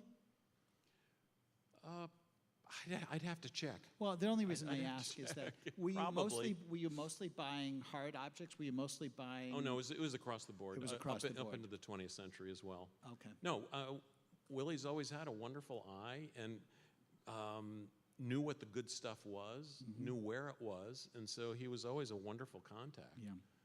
So everything he showed me, I took very seriously. Yeah. There's some laughter in the crowd, very much appreciated. Okay, so when you worked on Barnard, Yep. and Barnard is another type of picture maker. We don't have the images behind us, but just suffice to say that there were 3, the first sort of monograph in American photography was Barnard's album. Of a single story that goes from Nashville to the sea. And you mentioned that the plates are even larger. I bring this up only in that, so we have the Great West, we have Barnard, and we have some other Western albums. And I think this is an area that's sort of a wide open field. I think that scholars are just beginning to think about these photographic albums as stories, not just as loose pictures. And you mentioned Gardner, And I'm just wondering, what brought you to Gardner? I was trying to get you to tell you what brought you to Russell, but give us your Gardner. What was the spark? Why Gardner? Of all the things in the history of photography. So Alexander Gardner was a Scottish-born photographer of the Civil War. He worked with Matthew Brady and then had a famous split with Brady and organized a corps of photographers who produced many of the images that we recognize today of the Civil War. And then he went west and photographed the Kansas Pacific Railroad. I became interested in Gardner. I was a student of photography, earning my MFA at Cal Arts, and there was a photograph that Gardner has in his photographic album of the Civil War of a building in Alexandria, Virginia, which is also in this collection. The one that Russell took the same picture of the same building, and it's called Slave Pen. And it speaks to the world of slave trading in Alexandria, Virginia, which was at one point, it was part of the District of Columbia. And I became interested in that photograph from a photographer's perspective because I recognized that it was a very bad photograph. And so what I wanted to think about was why was it bad? And I wanted to think about photographic storytelling at that time. If he included it in his album, even though it was bad, what was he trying to do? And how was he trying to tell a story? What about it was kind of clumsy in my view, but he still wanted it there. So I was thinking about these aspects, and I focused on that image for a long time, and that image became a book. Thank you. But I think that this aspect of, you mentioned Willie's good eye, and I think that one of the things that happens in these 19th century images is in the really good images, to me, you're seeing the confluence of a technology, of a kind of cultural shift in America, of the place, of the business of photography, and those things are coming together in a really interesting way that's very hard to put your finger on, but they're all kind of colliding, and they're creating something that has a little bit of frisson, and there's so much you can just keep pulling from that image. Yeah.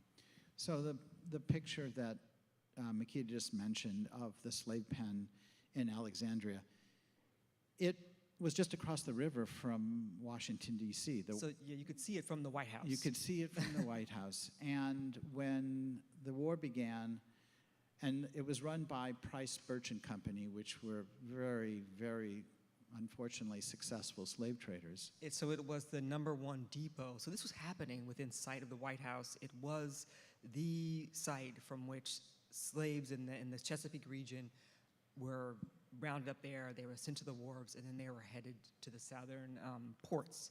And they were gathered from various farms, which had a surplus of slaves for various reasons, and they all ended up at this one kind of trading spot. And you can go there today. This building still exists. Yeah. It's at 1315 Duke Street in Alexandria, Virginia, and there's a little plaque on it. And they would host tours at this building. It's very kind of unassuming, but they had a sign on it that said dealers and slaves.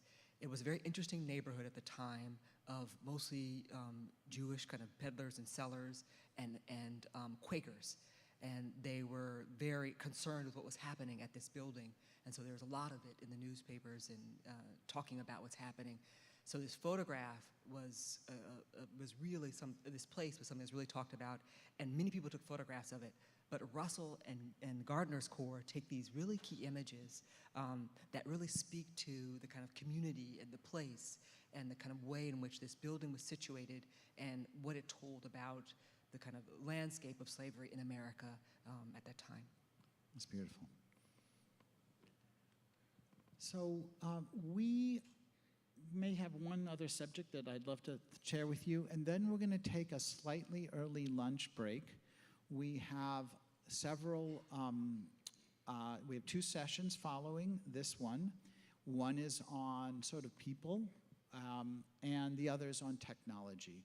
And we're going to start right back at 2 o'clock sharp with a reading of Walt Whitman that will be accompanied by John Zorn on sax. It is going to be super cool and very improvisational.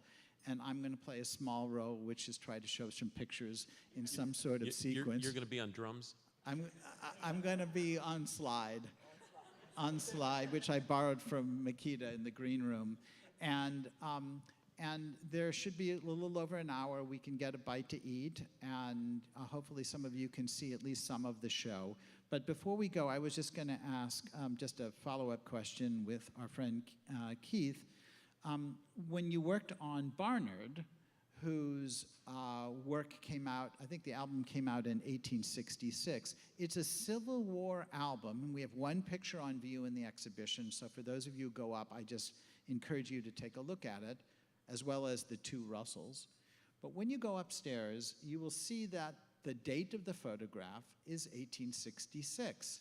And what was confounding to me early on in my career was that this is this album that supposedly follows Sherman's march from Nashville to the sea, which, as we know, ended before the official end of the Civil War, but there are pictures made in 1866. And clearly, he wanted to show the beginning of post-war life or Reconstruction. So this is the question. Well, it's economics, too. Gardner, if I remember correctly, announced the upcoming publication of his album in January of '66. And that was, like Barnard, that was sold by subscription. He contacted wealthy people, military people primarily, had them pay some advance price. This is what Barnard did, at least, and then produced to order. So Barnard actually had gotten permission to keep some of the negatives from the work he did in '64 and very early '65. But then once he's really conceiving of his own album, and there's no overlap between the Gardner and Barnard works, it's zero. He makes another trip down south in, I want to say, May and June of 1866. This was a trip of necessity, and he's making photographs of Resaca and the other battlefields simply as, they're almost like the empty studio. They're the site at which something important happened. They were triggers to memory, and that's really how they function. And because of his interests and because of the duality of the time periods involved, his album looks at the war through the lens of American notions about the landscape. Yeah. Pristine landscape, brutalized landscape, etc. But that's the great theme running through the Barnard album, and it's quite different than the Gardner sketchbook. Well, that's great. That's a good place to stop. Go upstairs if you can. Have a look at the exhibition. We'll see you at 2 o'clock with words and music. Thank you very much.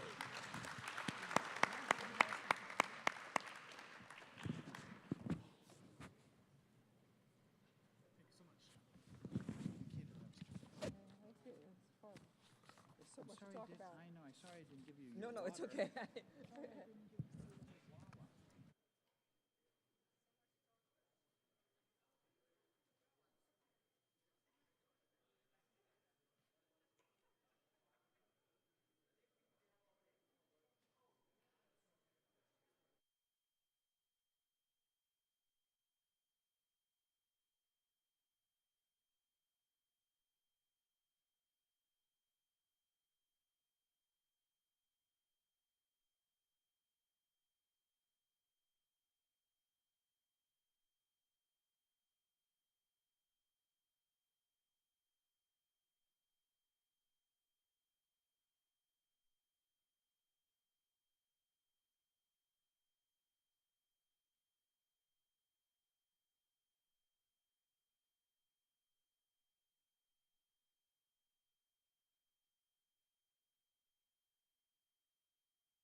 Annie hear this?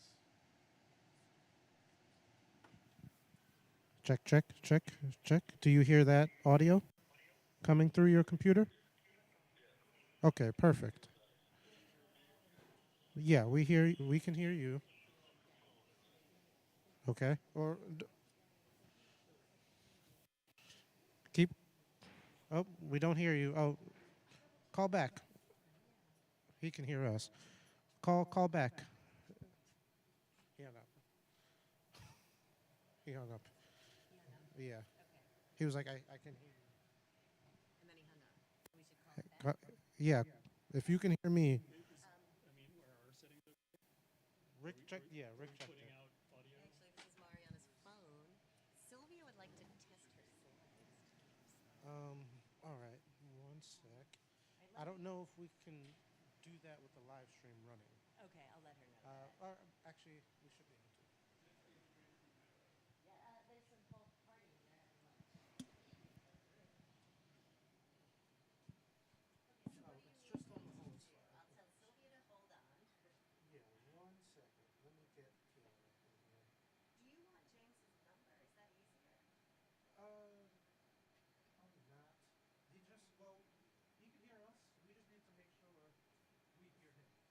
That's it. That was the Fair last. enough. Yeah, he said I can hear you, and then I think that's enough. Trying. Still trying. We're not done yet.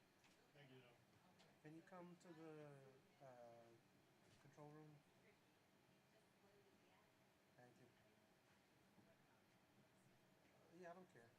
Just one person wants to go through their slides, and I don't know. Can we do that with the live stream running? I think we can. If you just keep the Met logo up. He's working on the Zoom stuff. All right. Yeah.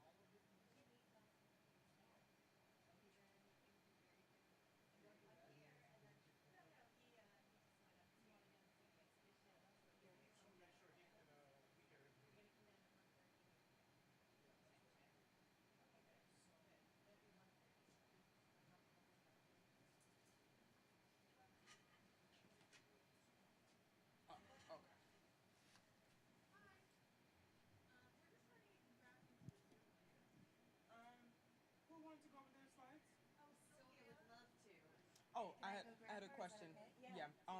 So it says that she comes to the podium to introduce session 2. Yes. So, and that doesn't involve these slides, correct? I have no idea what those slides are. These are these random photos. Were they from Sylvia?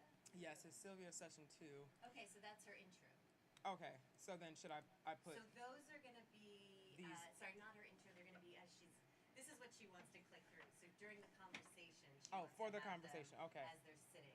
But I'll confirm with her. So have all the title slides and then the 2 presenters. Yeah. But that's what she wants to click through. Oh, just these photos. Yeah, I'm going to grab Okay. her if that's okay. Yeah. Okay, perfect. Should we just go in on the stage? Yes, please. Okay, perfect. Thank you.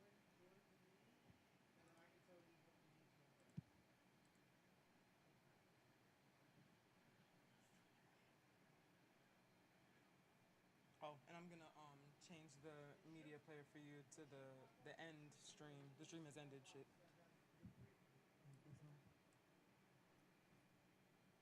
Yeah, that's it.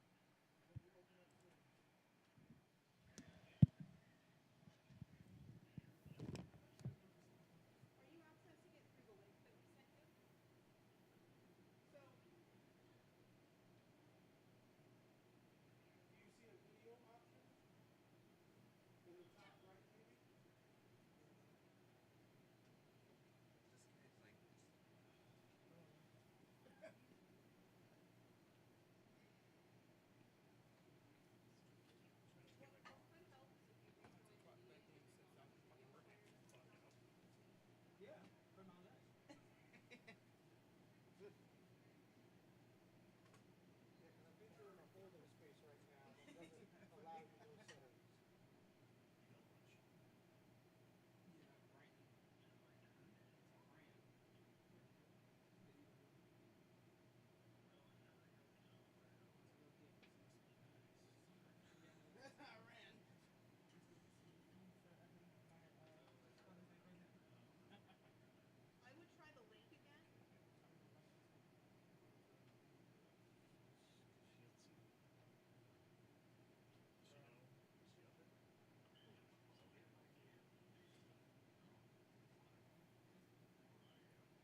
Keep going, keep going.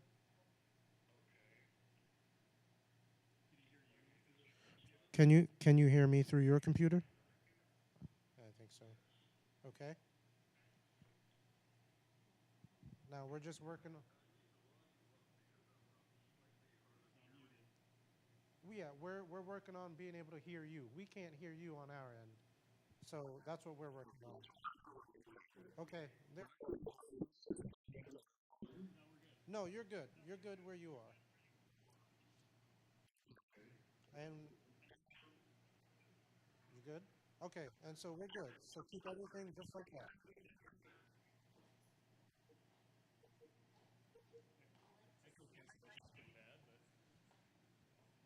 Um, Where did Kiana go? what do you need? I'm looking for James, not Tracy. She's been at them looking through the session, not at showing his slides. Just Erin and I think she thought she wanted hers. she wanted the session of So we have hers and Erin's and not Good, James. but I'm hearing a huge echo from you. I think he turned his volume up. He looks good. You can turn it down. If you can turn your computer volume down just a little bit.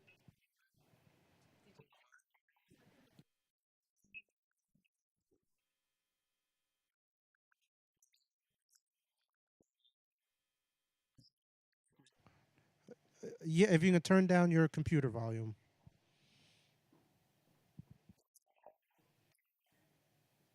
Yes.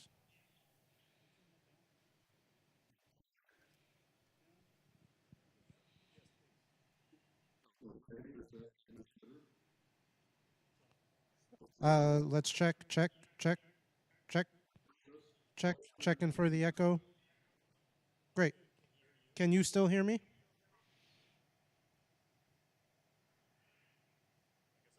Can you still hear me, James?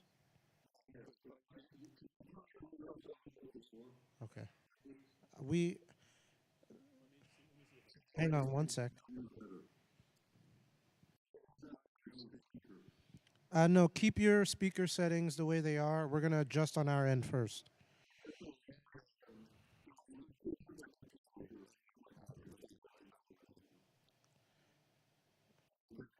All right. And there's still echo check, echo check. How do we feel? Okay. And you need him to keep talking? Good. Okay. Yeah, he can hear me. Great. All right, so we're all set. Keep everything the same as it is.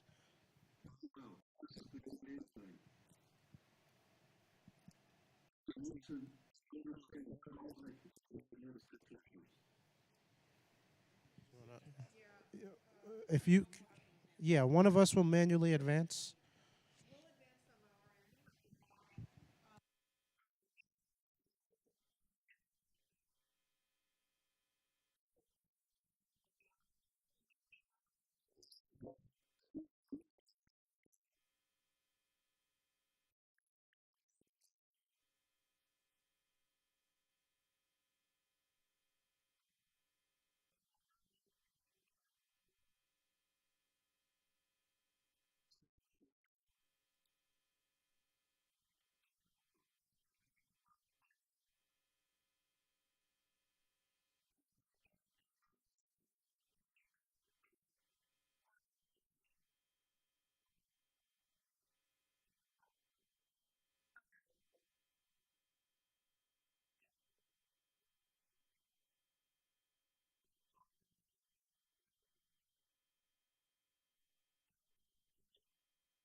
Can I mute him?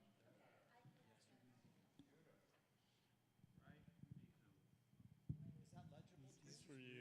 Really good, thank you. Let's take This a is look. great. This is great. Okay. This is my copy that I've had since I was a boy. Since you've had since you were a boy. I'm just gonna, if I need Just you, very I'll put you careful off. with it. Okay, I'll be careful. I won't. Having this have tribal usage? Ah, I love it. Okay. The young fellow drives. Jeff, do you want us over? You want us over on the right over behind the screen, right? You want us like right in this area, and then the images are here. These are the team that people need to see you both. We're here. They need to hear your thing. You got it? You've got a handheld. I don't think you can wander because I'm showing pictures. So- and We're they're going to stay out of the way of the pictures. No, no, no. It's, what I'm saying is that they can't add any more light because it'll wash out the pictures. I think it's great. So we'll stay in the circle. We'll but stay we in the should stay out of circle. the way of the pictures, I imagine. You don't want his... Yeah, well, these are not the pictures they're No, going no, to I would hope not. Doesn't look quite right. What was that, earlier this morning? No, that's the next set. Oh my God, of course.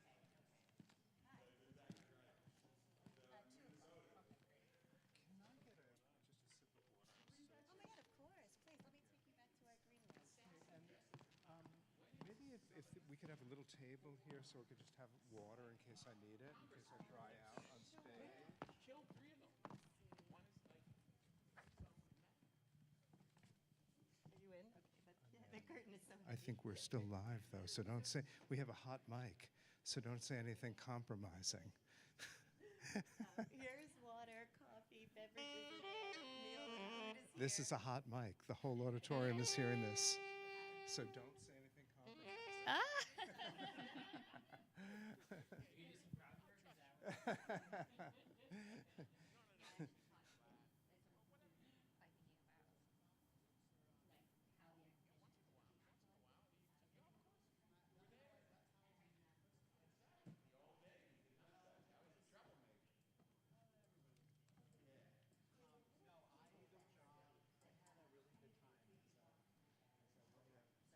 Be on standby.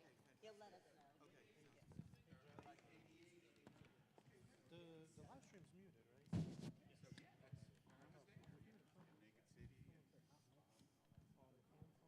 seen him in a while, but look at this guy. What's he dressed like? Where's the red T-shirt? Didn't you read? Like Jeff didn't tell you? I can never wear a t-shirt better than you. I'm the T-shirt. I make my own. So 15 Oh, minutes, I mean, you got it all timed? I'm just gonna... Yeah, that's what it is. I don't know. I mean, this is on and going to him. Okay, great. He should be hearing it. Introduction. I'm just on slides, so it's like music, words, and slides. Beautiful.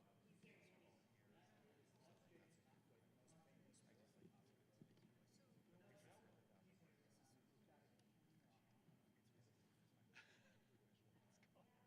Oh, this is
start this, You got right? it. We'll do that Yes, right now. absolutely. Sound? Yeah, we're going to do that right now. Do it right now. We're okay. You ready? I was born ready. Okay. I am the poet of the body, and I am the poet of the soul. The pleasures of heaven are with me, and the pains of hell are with me. The first I graft and increase upon myself, the latter I translate into a new tongue. I am the poet of the woman, the same as the man, and I say it is as great to be a woman as to be a man. And I say there is nothing greater than the mother of men.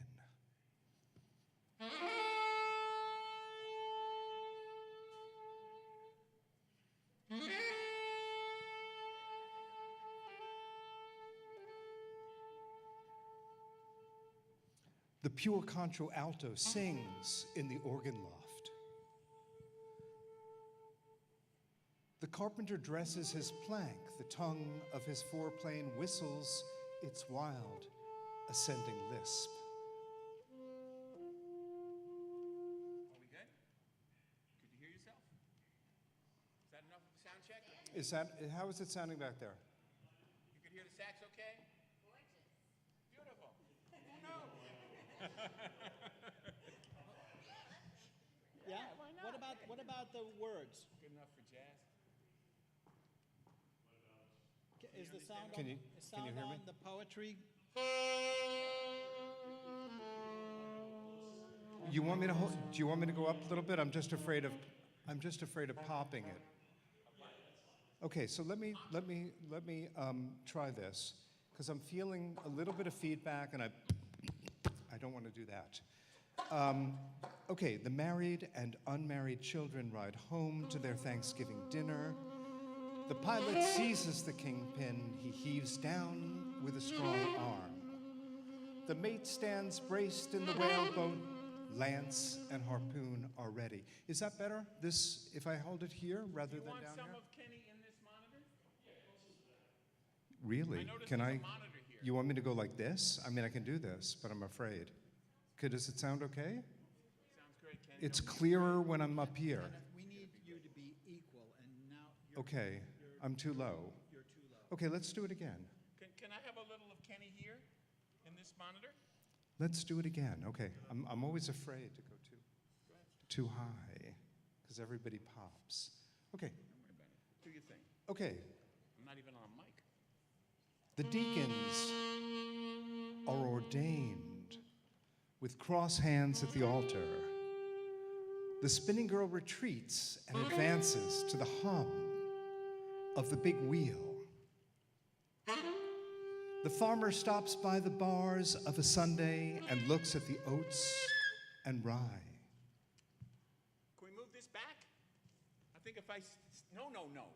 You stay up there, and I'll be further back. Is and that that'll better make up me here? lower. And the more you put him in You here, okay? the quieter I will play. With this up here? What's that? Get this out of here. Well, no. I'm already too loud. Are you using that to make the sound? Well, it's really only for the streaming. Oh, okay.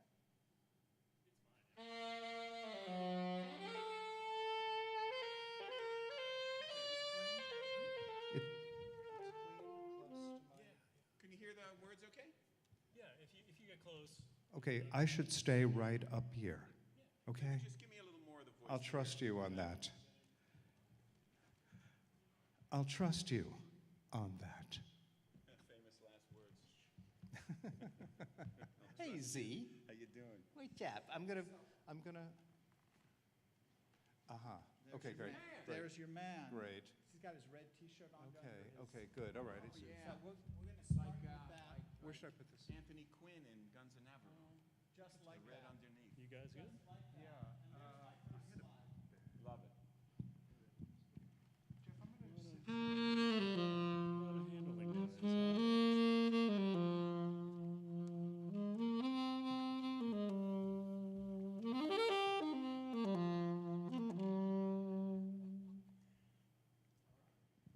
I'm not in the house, right? Because it feels like I'm. That's just. But you're far enough away from him. Yeah, I'm just afraid that I'm going to be too loud for him. Make sure that you can hear him. I mean, if you You are, got it covered. I'll just turn it off. It's not thought you But if needed I- it there for the but if- streaming. But if I need it and it's not there, then Exactly. it's not there. So, Exactly. I'm not going to turn anything off. I'm just going to let you. yeah. We're good. It sounds like this handling noise is Now he's getting pushy. Now he's making demands. Where's my table? Where's my table? Where's my water? all right. Riesling. I don't imbibe. Hey, cheers! Cheers, mate!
Hello.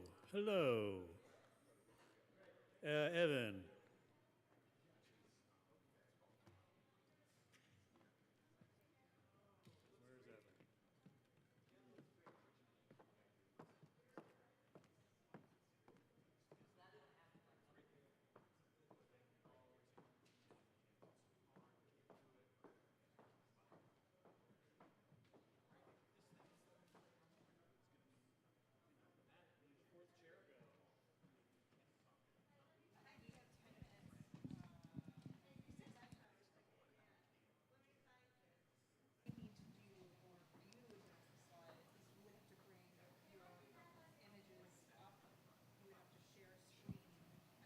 Where's Evan? No, we're not doing it. The quality would be terrible. And your images will actually show much higher quality if we keep them on our computer here and we advance them. Here's our plan. It's all gonna work out perfect. Yes. James is on screen. We got him. He's here. He sees the slides. All is well. Is he cool about it? Yeah, I think so. I mean, I think he really wanted to participate. And, you know, Oh, yeah, that's what he told me. So let me just go over this this. is what's gonna happen. We'll switch him in. Check, check. Can you hear me through your computer? How do we do the conversation? Check, check, check. Check. So we're going to turn our chairs so. All right. Okay. So we're. All right. So we are all good. We have you and you have us. I'm going to do these introductions. I'm going to and And then you introduce, these two. and then Yeah. Yeah. Can you put his slides up and then real quick? Oh. No. We can't because they are setting up to start again. And because we have 5 minutes, so they're setting everything back. So James, I think we're in good shape. For new trio. I love that. And then when they're done, we're gonna put them backstage. okay. So when do I or am I not introducing Sylvia? No, you're not. Sylvia will come up and she's gonna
Good afternoon. It's me again. I am Jeff Rosenheim. I'm the curator in charge of photographs at the Met. Those of you who were part of the morning session of this creative convening might remember that I blabbed on and on and on at the beginning of the day, just to get us started, to tell you the structure of the day and to share a little bit about the new art, the exhibition upstairs, looking at early photography in the US. I thank you for coming back. There's lots of things going on in the museum itself. We have a stunning roster of shows. We have a big event going on in the city itself and in other cities in the country, so thank you for joining us. It's my hope that everybody that was not part of the morning has picked up our program, which features this lovely picture of this kid with his rooster, which is a daguerreotype in the exhibition. For those of you who are live streaming this event, I welcome you again to the Met, and I want to thank my colleagues in education and curatorial and all the people that worked on our exhibition for doing great work to bring this show to life.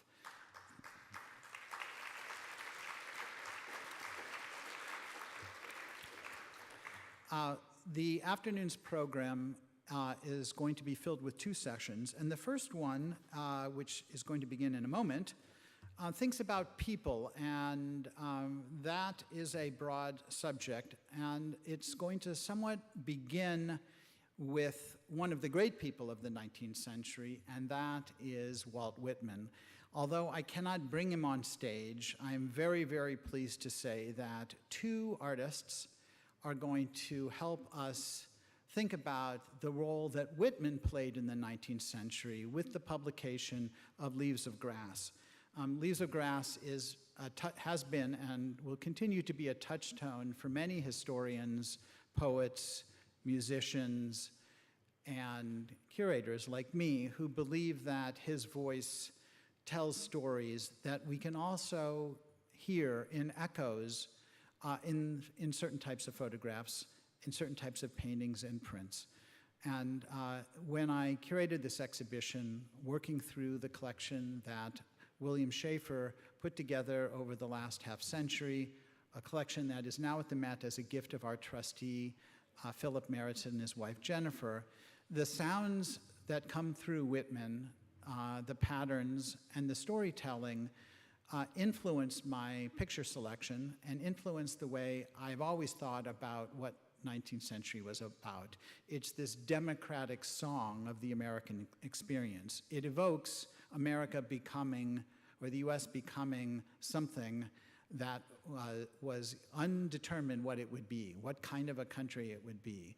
We're in the same place today. What kind of a country are we and what will we be? The session is going to be led by my colleague Sylvia Yunt, who is the Lawrence Fleischman Curator in Charge in the American Wing. She's going to introduce the second session, and then my colleague Virginia will do the third session, which is on technology. After that, we will close with another fantastic banjo performance by our colleague, Hubby Jenkins, and Hubby will close the day out, and we'll send you back out into the world, I hope, changed. So let me introduce the next two performers. First, I'd like to introduce, I'm going to introduce both of them, and they will come out on stage. First is John Zorn, who was born and raised here in New York City. He's a composer and an amazing performer, and has been a central figure in the downtown scene since 1974. And he's incorporated a wide variety of creative musicians and sounds into various compositional formats. His work is quite diverse. It draws inspiration from art and literature, film, theater, philosophy, alchemy, and mysticism, and of course, music itself. He will be accompanied by Kenneth Goldsmith, and Goldsmith is the author and editor of over 30 books. He lives and works in New York City and in Croatia.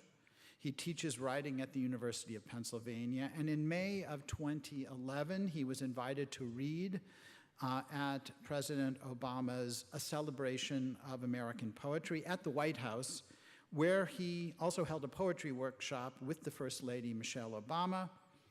In 2013, he was named the inaugural Poet Laureate of the Museum of Modern Art in New York, that little place down on 53rd Street. His book, Duchamp is My Lawyer, The Polemics, Pragmatics, and Poetics of the Ubu Web, which was the recipient of the 2020 Prix François Morellet, is a book you must have. And in 2024, he was awarded a Lifetime Achievement Award at the Prix International de Littérature Bernard Heidsieck from the Centre Pompidou in Paris. I welcome John Zorn and Kenneth Goldsmith.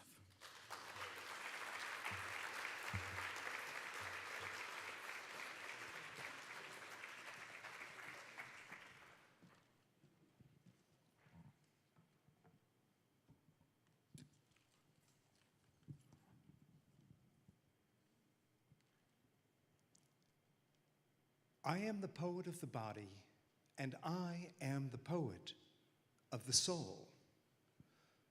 The pleasures of heaven are with me, and the pains of hell are with me. The first I graft and increase upon myself. The latter I translate into a new tongue. I am the poet of the woman, the same as the man, and I say it is as great to be a woman as it is to be a man. And I say there is nothing greater than the mother of men.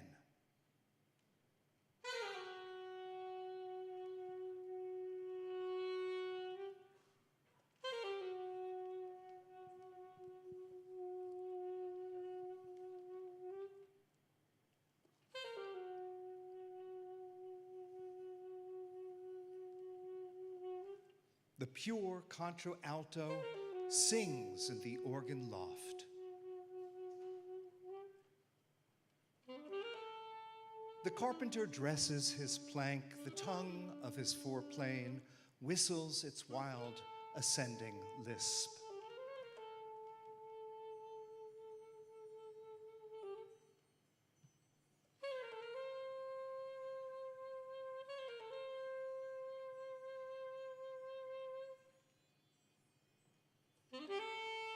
The married and unmarried children ride home to their Thanksgiving dinner.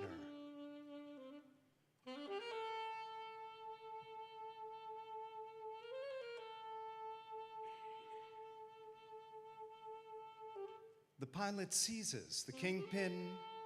He heaves down with a strong arm.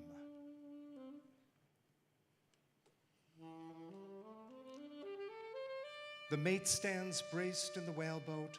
Lance and harpoon are ready. The duck shooter walks by silent and cautious stretches. The deacons are ordained with crosshairs at the altar.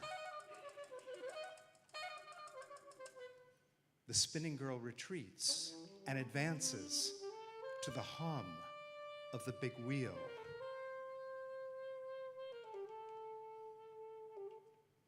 The farmer stops by the bars of a Sunday and looks at the oats and rye.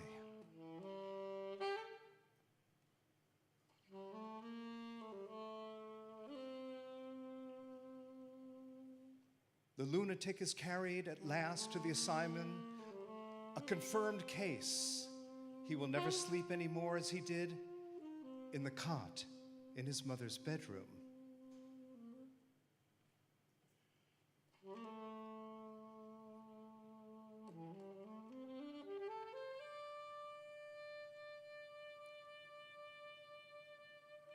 The drawer printer with gray head and gaunt jaws works at his case. He turns his quid of tobacco.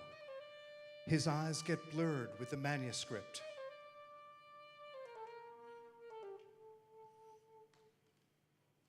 The malformed limbs are tied to the anatomy table. What is removed drops horribly in a pail.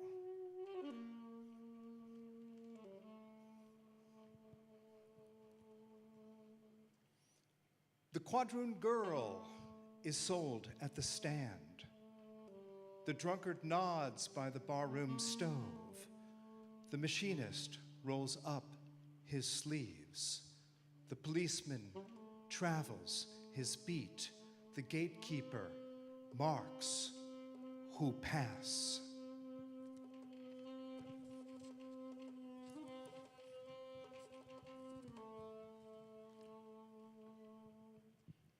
The young fellow drives the express wagon. I love him, though I don't know him.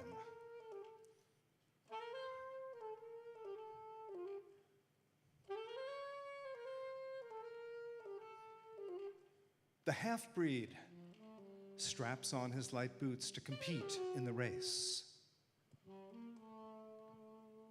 The Western turkey shooting draws old and young. Some lean on their rifles, some sit on logs. Out from the crowd steps the marksman and takes his position and levels his piece.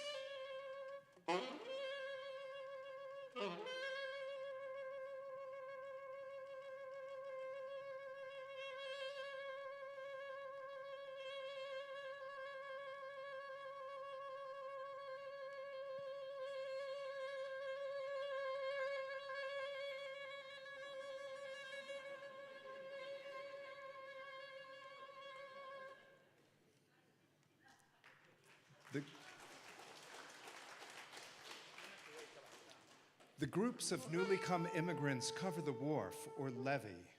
The woolly pates hoe in the sugar field. The overseer views them from his saddle. The bugle calls in the ballroom. The gentlemen run for their partners. The dancers bow to each other.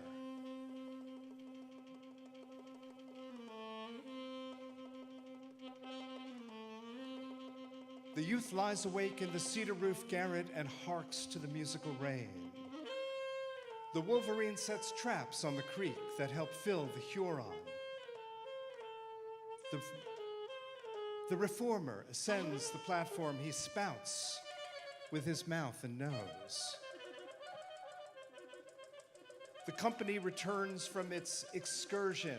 The attendant brings up the rear and bears the well-riddled target.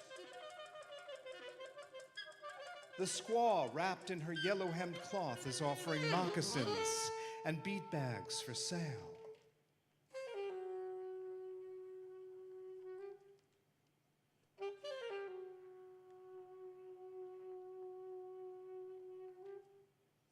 The connoisseur peers along the exhibition gallery with half-shut eyes bent sideways. The deckhands make fast the steamboat. The plank is thrown for the shore-going passengers. The younger sister holds out the skein. The elder sister winds it off in a ball and stops now and then for the knots.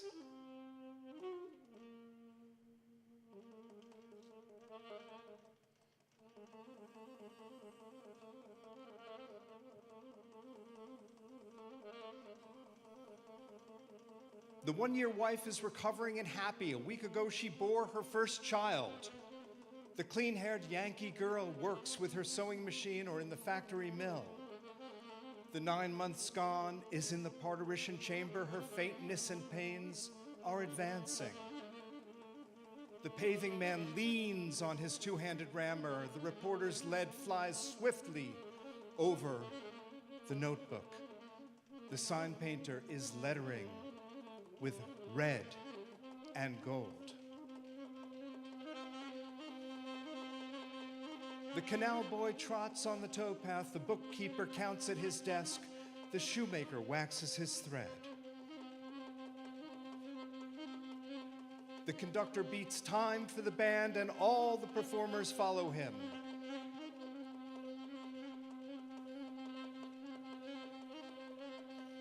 The child is baptized. The convert is making the first professions. The regatta is spread on the bay. How the white sails sparkle.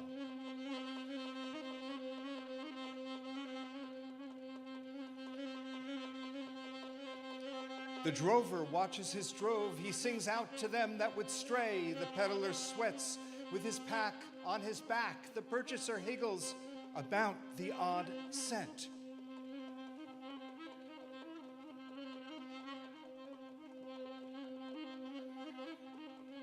The camera and plate are prepared. The lady must sit for her daguerreotype. The bride unrumples her white dress. The minute hand of the clock moves slowly. The opium eater reclines with rigid head and just opened lips. The prostitute draggles her shawl. Her bonnet bobs on her tipsy and pimpled neck. The crowd laugh at her blackguard oaths. The men jeer and wink to each other. Miserable! I do not laugh at your oaths, nor jeer you.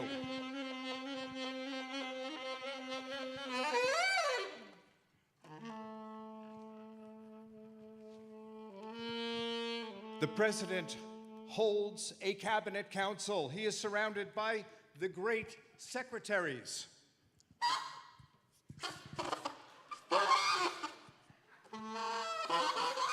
On the piazza walk 5 friendly matrons with twined arms. The crew of the fish smack pack repeated layers of halibut in the hold. The Missourian crosses the plains toting his wares and cattle.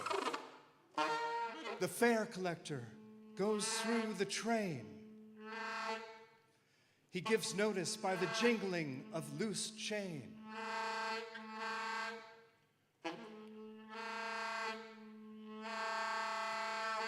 The floormen are laying the floor. The tinners are tinning the roof. The masons are calling for mortar. In single file, each shouldering his hod, pass onward the laborers, seasons pursuing each other with indescribable crowds. They're gathered. It's the 4th of July. What salutes of cannon and small arms. Seasons pursuing each other. The plower plows and the mower mows, and the winter grain falls on the ground. Off on the lakes, the pike fisher watches and waits by the hole in the frozen surface. The stumps stand thick round the clearing. The squatter strikes with his axe. The flatboatmen make fast toward dusk near the cottonwood or pecan trees. The raccoon seekers now go through the regions of the Red River, or through those drained by the Tennessee, or through those of the Arkansas. The torches shine in the dark that hangs on the Chattahoochee or Altamaha. Patriarchs sit at supper with sons and grandsons and great-grandsons around them. In walls of adobe and canvas tents rest hunters and trappers after their day's sport.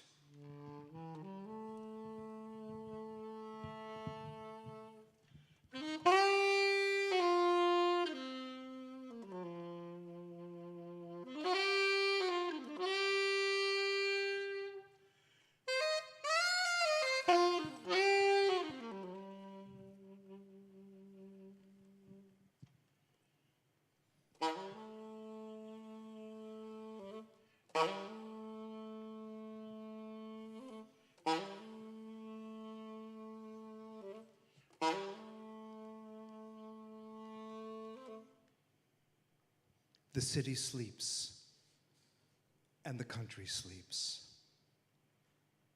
The living sleep for their time. The dead sleep for their time. The old husband sleeps by his wife, and the young husband sleeps by his wife. And these one and all tend inward toward me, and I tend outward toward them. As such, it is to be of those more or less I am.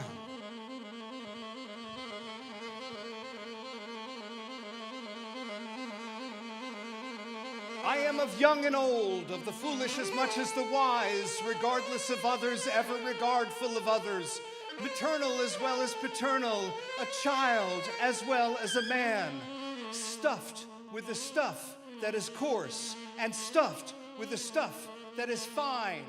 One of the great nation, the nation of many nations. The smallest is the same, and the largest is the same. A southerner, soon as a northerner, a planter nonchalant and hospitable, a Yankee bound on my way, ready for trade. My joints, the limberest joints on earth and the sternest joints on earth. A Kentuckian walking the vale of the Elkhorn in my deerskin leggings. A boatman over the lakes or bays or along the coasts.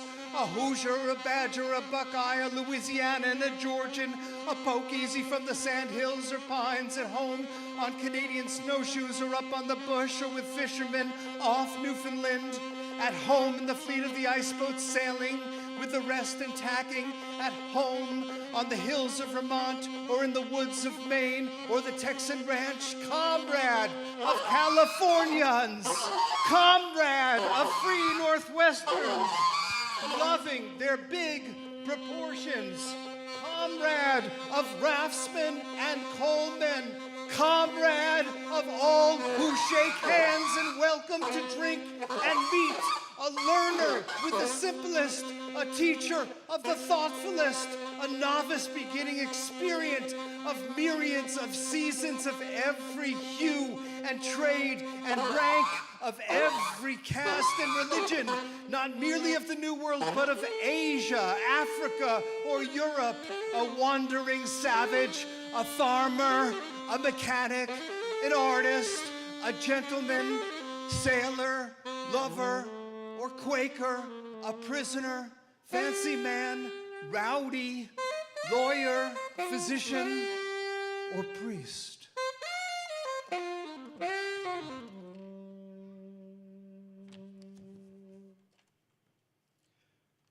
I resist anything better than my own diversity, and breathe the air and leave plenty after me, and am not stuck up and am in my place.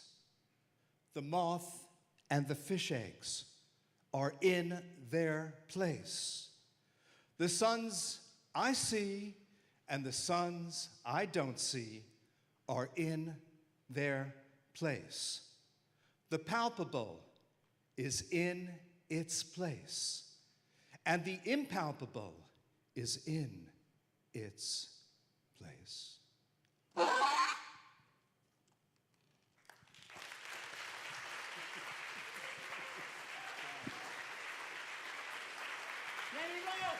Mr. Zorn, Mr. Zorn. Thank you.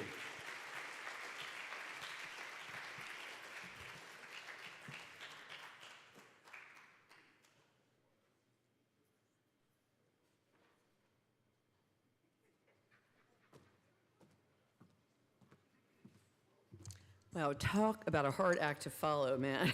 That was an amazing interlude. Thank you so much to both of you, John and, sorry, who was our poet? Ken, thank you, Kenneth. Good afternoon, I'm Sylvia Yunt. I'm the Lawrence A. Fleischman Curator in charge of the American Wing here at the Met, and I'm very honored to be a part of this very meaningful day, this convening, highlighting the current exhibition, The New Art, American Photography, 1839 to 1910, as you've heard, curated by my wonderful colleague, Jeff Rosenheim. And Jeff has kindly invited me to introduce this afternoon's session and our impressive speakers, beginning with the photojournalist, James Nakwe, who due to a travel mishap, unfortunately, could not be with us in person, but will be with us remotely on screen, which will be a very interesting experience, as well as a wonderful colleague from the Toledo Art Museum, the art historian, curator, Aaron Corrales-Diaz. And they're both going to be speaking on the expansive, heavy, and always relevant, especially at these dark times, themes of people, conflict, and trauma. And as noted on the slide, could we bring that slide back, maybe just for a second? Yes, thank you. Just wanted to emphasize this message here at the bottom. The speakers will be sharing some disturbing imagery, so we just wanted to share that in advance. So when thinking about these issues, as you've heard in some of the other talks, Makeda and even just now with Walt Whitman, it's not surprising to find the US Civil War fought between 1861 and 65, just reminding everyone of that, at the center of a people-focused story, as it is in Jeff's current exhibition. And I trust those of you who are fans of Jeff, you'll remember his landmark 2013 project, Photography in the American Civil War, which was a very meaningful and kind of eye-opening exhibition for us here. So we're going to start, though, instead of starting in the 19th century, we're going to start with a contemporary take on conflicts across time and space by James Nakwe, and then Aaron will present on a Civil War topic. And then I will join them on the stage for some question and answers. But let's begin right now with the formal introductions. I'm going to introduce both of them, then we'll hear from James and then Aaron. So James Nakwe is a world-renowned and award-winning photojournalist, documentary photographer. His first foreign assignment was covering civil strife in Northern Ireland in 1981 during the IRA hunger strike.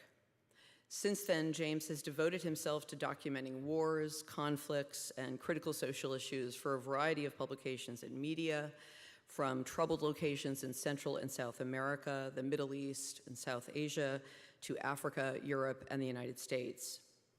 His work has been featured in numerous solo exhibitions in New York, Los Angeles, as well as throughout Europe.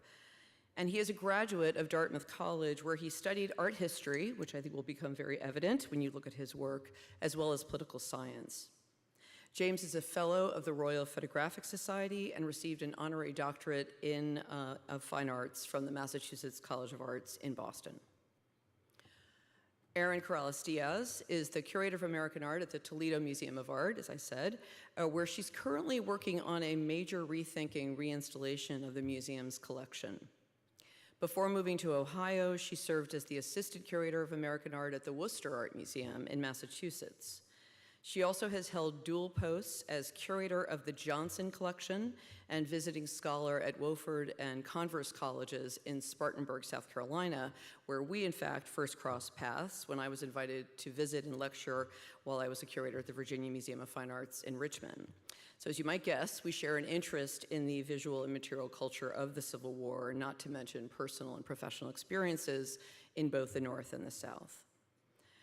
Aaron specializes in 19th and early 20th century American art with a particular focus on African American art, as well as art of the American Civil War, on which she wrote her dissertation for the University of North Carolina, and that, in fact, is the inspiration for her talk today. But I think we're going to begin now with James, and with the ever-nimble Jeff maybe advancing his slides. But yes, here we go, and I hope James will be joining us on the screen shortly.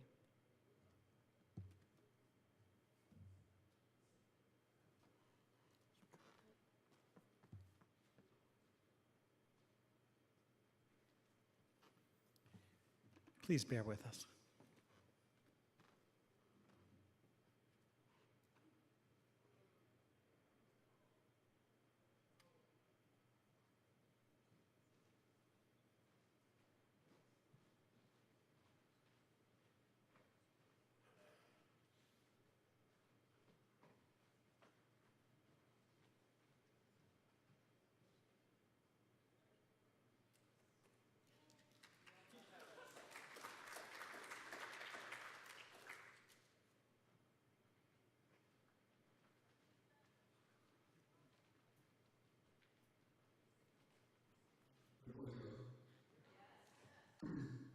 James, it's Jeff. You're very much on.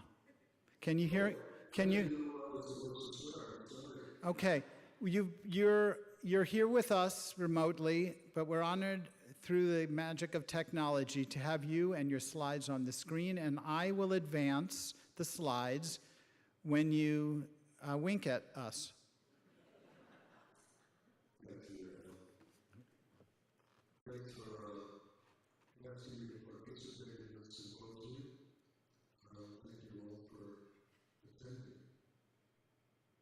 What I see when I'm using a camera seems to bypass the part of my brain where the words are told. And when I'm photographing, I often say to myself, stop thinking, photograph. Because words are always a struggle. And speaking to an audience, even the most tinkered spirits, can make me forget what I wanted to say. So I know you'll forgive me because I'm reading and understand the words that come from the heart nonetheless. Jeff and I were talking on the phone about what I might say. He suggested that I start with what gets me out of bed in the morning. And it goes back to the time when I was a university student in the late 60s. It was the time of the Vietnam War and the American Civil Rights Movement. Our political and military leaders were misleading us, while photographers were showing us what was really happening on the ground. Their pictures told a very different story and were far more convincing. I believe the photographers. So did millions of others. And the narrative was no longer controlled exclusively by those responsible for sending an emotion. The images fueled protests against the war and against racist political policies and held our leaders accountable. It helped create a collective consciousness that evolved into a shared sense of conscience that empowered the process of change. The images not only recorded history, they helped change the course of history. I had no background in photography when I decided I wanted to become a war photographer and social documentarian. Driven by the idea that a war photograph could become an anti-war photograph, an image of social injustice could become an indictment, crying out for change. Are you changing the pictures?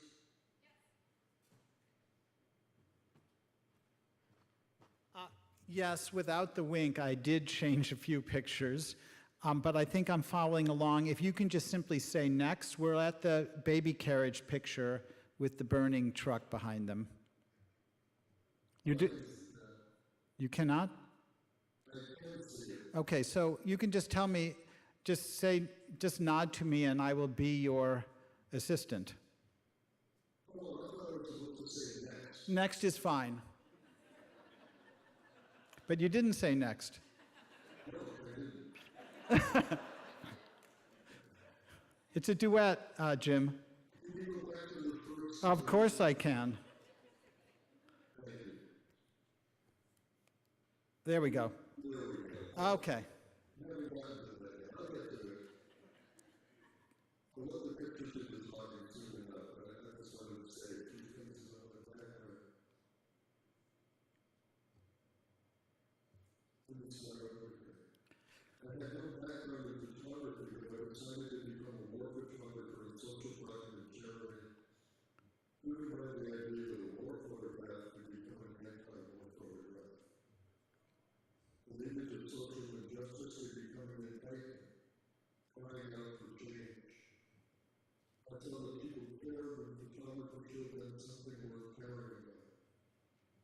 I didn't want to use what's happening to people to say something about photography, or to impose on reality what I think I already do. I wanted to use photography as a means to discover reality, to question it, and to say something about what's happening to people, one by one, at the sharp end of history. That's only a legend you're about to see some disturbing images. Please keep in mind that as difficult as it is to witness and to document tragedies, and as challenging as it might be for viewers to look at the photographs, injustice, tragedy, and violence can't be presented in a way that's true to the experience of the people living through those circumstances without being disturbing. To be faithful to the fact is an obligation. But if documented with compassion, there's a better chance viewers will be open to the images and make a human connection with the people in the photographs. Think about what they're saying and discuss the issues, so the public consciousness is informed around narratives that are real.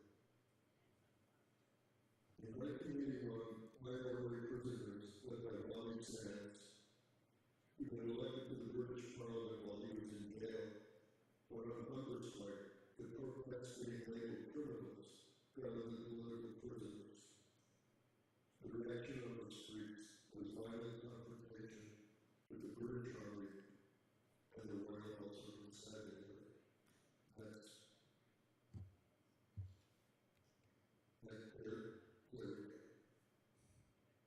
saw that the front lines of contemporary wars were not isolated battlefields where regular people live.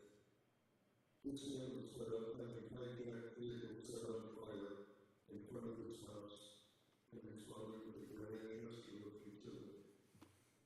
Next, please. I saw situations that reflected how daily life has an imperative to adapt, even in the midst of violent social upheaval. The child is sleeping, the parents are having an intense discussion, but the burning truck has become part of the landscape. Next, please. The ongoing dispute between the Israelis and the Palestinians is the most intractable conflict I've ever documented. It can be extremely difficult to analyze because so many seemingly divergent ideas must be held in one's mind at the same time.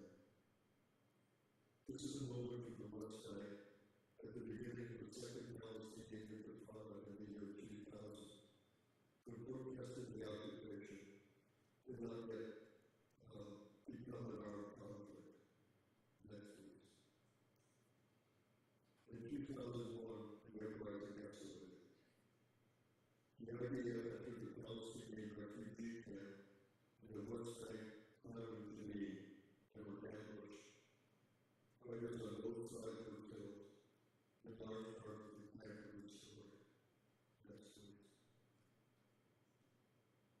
During the Cold War, when Russia was still considered our most dangerous adversary, throughout Central America, proxy wars were raging between Marxist revolutionaries and authoritarian military regimes supported by the United States.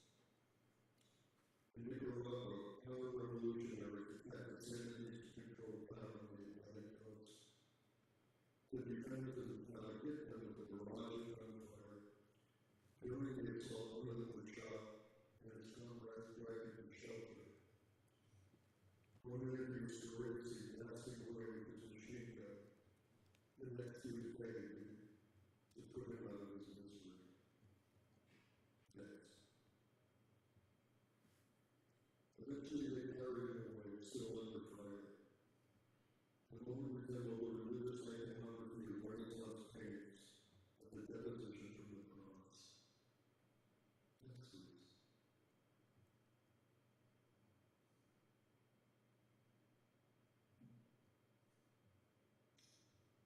What do the people affected by war and lack of balance? And ordinary citizens caught in the middle. But if people are afraid, it does not mean they lack courage. And out of the chaos and violence, mothers and fathers have emerged as black heroes. During an ambush in El Salvador, a frightened campesino sheltered his wounded daughter from incoming bullets with his own body. The spontaneous act of heroism that expressed one of the fundamental meanings of being a father. This is like a PHR and the deposition from the cross after the simultaneous. Next, please. We were told for a minute back to the village soccer field in El Salvador.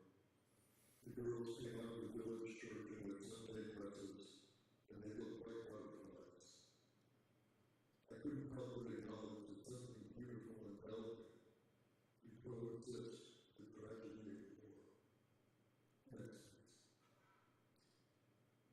In Guatemala, a ruthless oligarch of European descent waged a torture campaign against an indigenous rebellion. And I saw images that echoed the history of Latin America. Conquest or domination in the Bible and the sword. Religion and war are often closely connected. Next, please. Everyone wants to believe that God is on their side, but different people worship different gods. If the supremacy of one God over another, established by people killing each other. Religious belief can be a source of comfort in the face of tragedy, but it can also be used to dehumanize the enemy and justify the cruelty that's inevitable in the war. Next. The most was a Troy example of the Cold War with the Berlin Wall. It was perceived in the West as a wall of a prison, a manifestation in concrete of what was known as the Iron Curtain. When it fell in 1989, the part of the world that for decades had been heavily restricted suddenly became accessible. Next, please. After the Romanian dictator Nicolae Ceausescu was overthrown, travel restrictions to one of the most secretive regimes in the world were lifted. I was curious to see the legacy of those formerly forbidden places, and I got on a plane and flew to Bucharest. What I discovered was a gulag surely. Next. To increase the size of the labor force, Ceausescu required families to have more children than they could support. And his regime created a network of orphanages where children were often kept in medical conditions. Little people shortage of blankets and mattresses and bed, with virtually no medical care. Next, please. Next, please. The worst conditions were reserved for children who received the official designation internally. Post-war, the congenital handicaps often caused by alcohol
Yeah, Jim, I'm going back, but that's the previous one.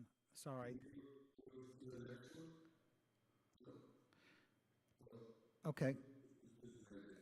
Sorry, Jim. We want to get to all the pictures you have, but we also have Aaron's presentation and a discussion. Can you, if it's possible, lasso the lasso the next slide so we can move to the next part of the presentation.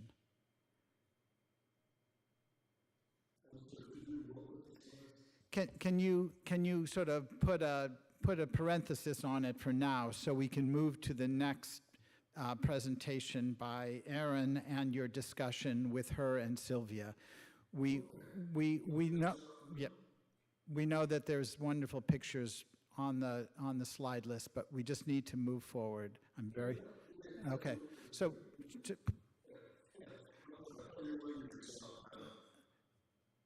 I'm hoping you can close in the next 2 minutes. It's hard.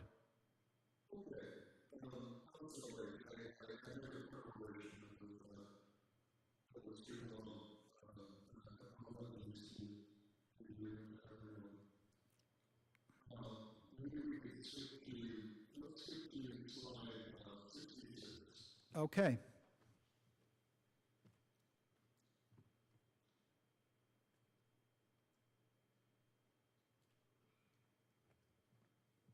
That should be it.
Sorry, Jim. We're doing the best we can here.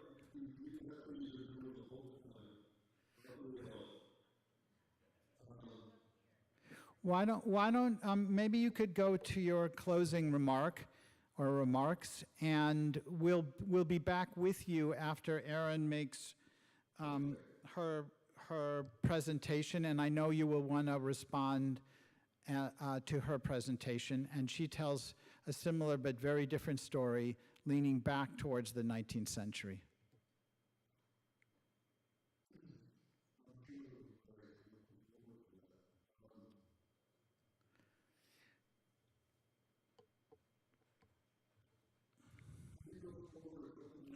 Of course.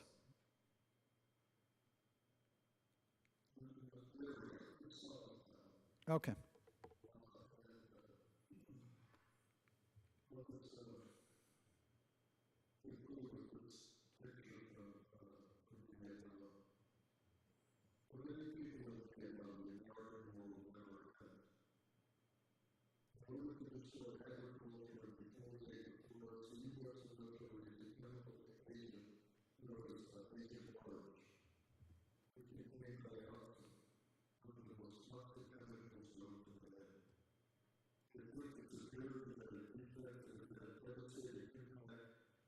And every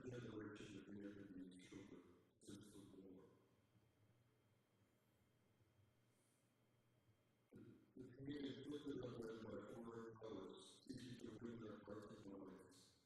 It only intrigued me whether they had these people themselves. And I want to leave you with this picture because to me this is a picture of love. Thank you very much. Thank you.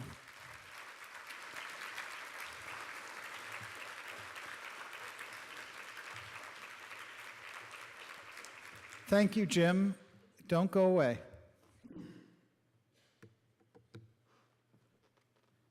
Aaron, please join us.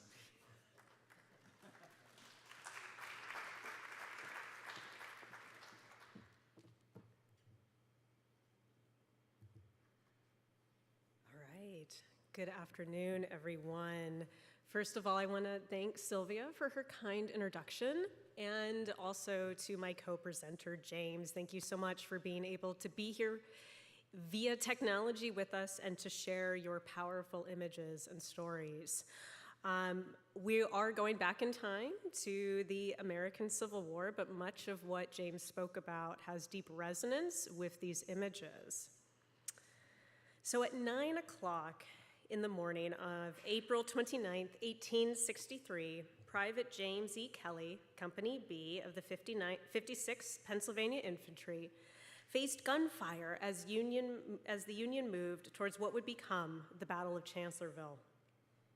A minie ball fired from about 300 yards shattered his left femur, requiring a harrowing and often highly fatal hip joint amputation 7 hours after the injury occurred. 5 years later, Kelly sat for this photograph at the Army Medical Museum in Washington, D.C. with his new artificial limb. Touted as a medical success story, Kelly embodied a photographic type often found in images of disabled Civil War veterans. In the photograph on the left, Kelly sits in a low chair, his amputated leg exposed and visible, while his prosthetic is propped up beside him. In the second photograph, on the right, shows Kelly standing erect with his new leg. The padding, once on the floor, now serves as a comfortable barrier between his flesh and the prosthetic, while the strap secures the device. The chair is swapped for an architectural prop, and the feet of a photographer's posing stand is faintly visible behind Kelly. Side by side, the photographs read as before and after shots, with the artificial limb as the apparatus to render Kelly whole again. This visual strategy, funded by the US government, avoids the actual cause of Kelly's disability, warfare, and instead focuses on rehabilitation, wholeness, and bodily normativity. So these photographs of Kelly were published in the Photographs of Surgical Cases and Specimens. This was an 8-volume text comprising of 375 mounted albumin prints with their accompanying case histories. Conceived of as part of a broader initiative of the US Army Surgeon General's office to document battlefield injuries and surgical procedures, the series visualized both the bodily sacrifice demanded by war and the nation's efforts to repair it. Now, such an endeavor recalls the more famous photographic compendium, Gardner's Photographic Sketchbook of the War, a chronological visual account that brought the tragedy to the home front. Now, presented together on the screen, we see these shocking images of corpses on the left in battlefields and the bodies of survivors, dual projects in death and disability that visualize the human toll of war through the new medium of photography. So in what follows, we're going to explore how the Surgeon General's office employed photography to capture the advances in military medicine. And in so doing, faced a stark reality of how to represent newly disabled veterans, one that straddled uncomfortably between the medical marvel and war hero, scientific objectivity and human empathy, and individual suffering and collective sacrifice. So the newly appointed Surgeon General William A. Hammond announced in April of 1862 through a series of circulars, and these are printed broadsides or pamphlets, his intent to publish an Army Medical Museum, or to establish an Army Medical Museum, and to publish a comprehensive study of wartime medicine, including the photographs of surgical cases and specimens. The circulars directed medical officers to submit case histories, statistical data, and, quote, specimens of morbid anatomy, together with projectiles and foreign bodies removed, end quote, from soldiers' bodies. By 1866, the collections had exceeded their spatial constraints, and Congress allowed the institution to move to a vacant building in the nation's capital, none other than Ford's Theater. So for the next 20 years, the infamous site of President Lincoln's assassination would become, quote, a somber treasure house devoted to the study of disease and injury, mutilation and death, end quote. And this is in addition to orchestrating Veterans Affairs. So the museum operated on the 3rd floor with the record and pension division on the 1st, and a chemical laboratory, artist studio, and the photography studio situated in between.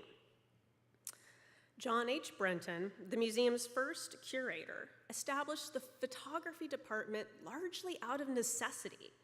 So to catalog these thousands of anatomical specimens that were arriving daily, photographers William Bell and later E.J. Ward produced reference images as cartes de visite.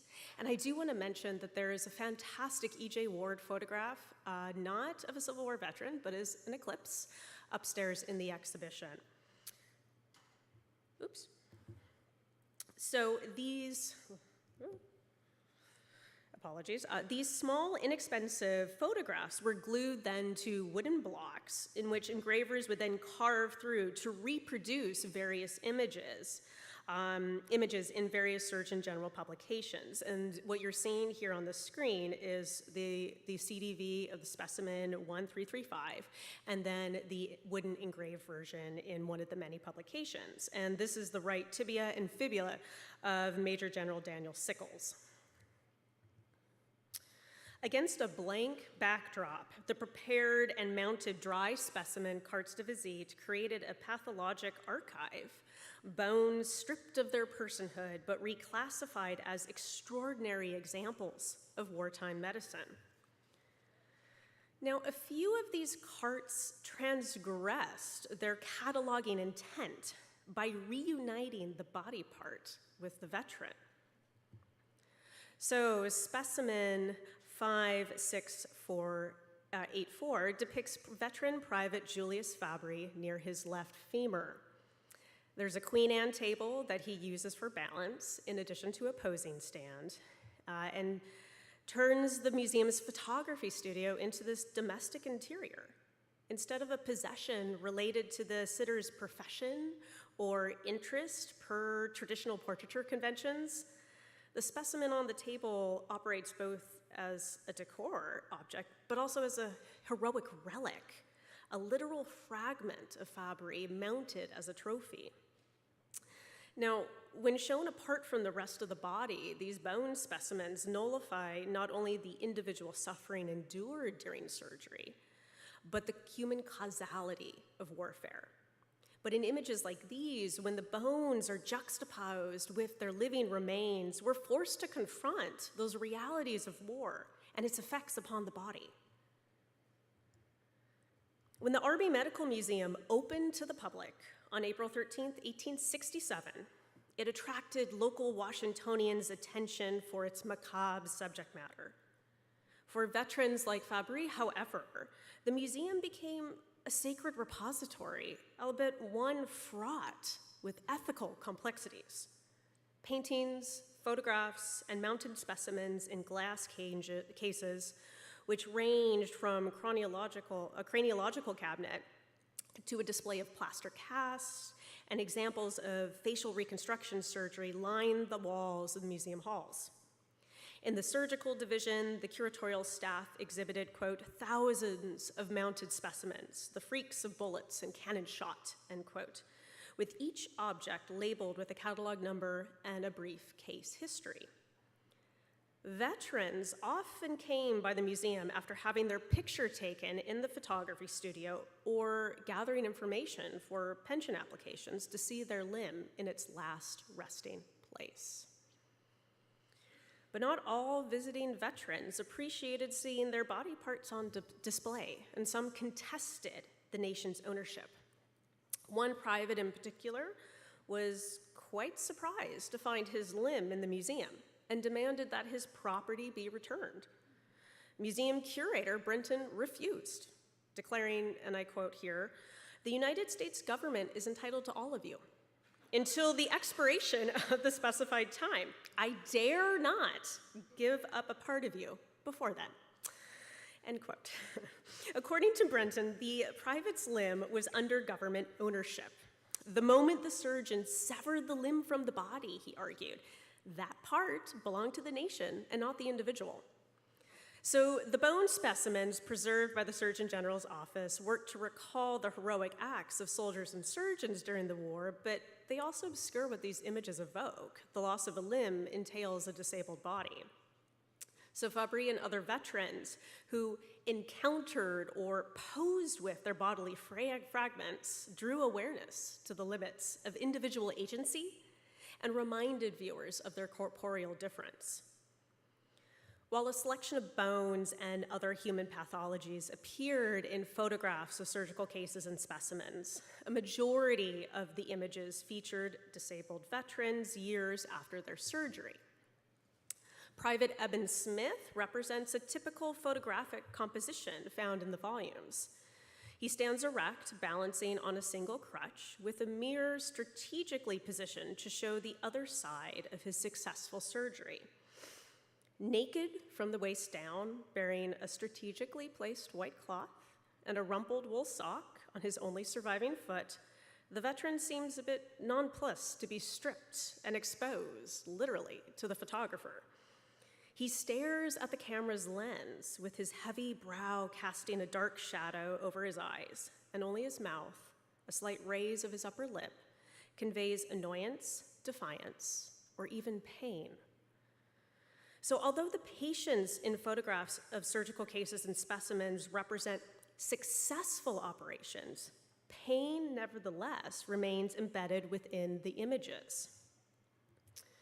So in the photographs of Kelly and Smith, the veterans must stand still and shift their weight on balance either on one leg or on a prosthetic, and it's a feat partially achieved by a posing apparatus.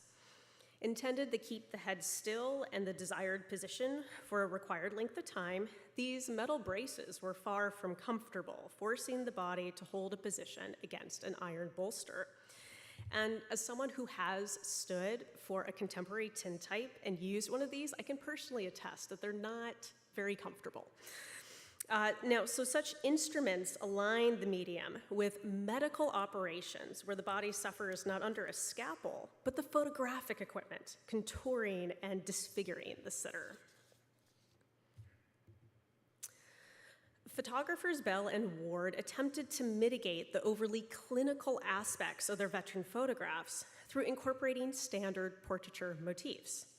Like any quality photography studio, the Surgeon General's office provided an array of embellishments from backdrops, architectural balustrades, tables, chairs, and all these other articles meant to enhance or even improve the figure.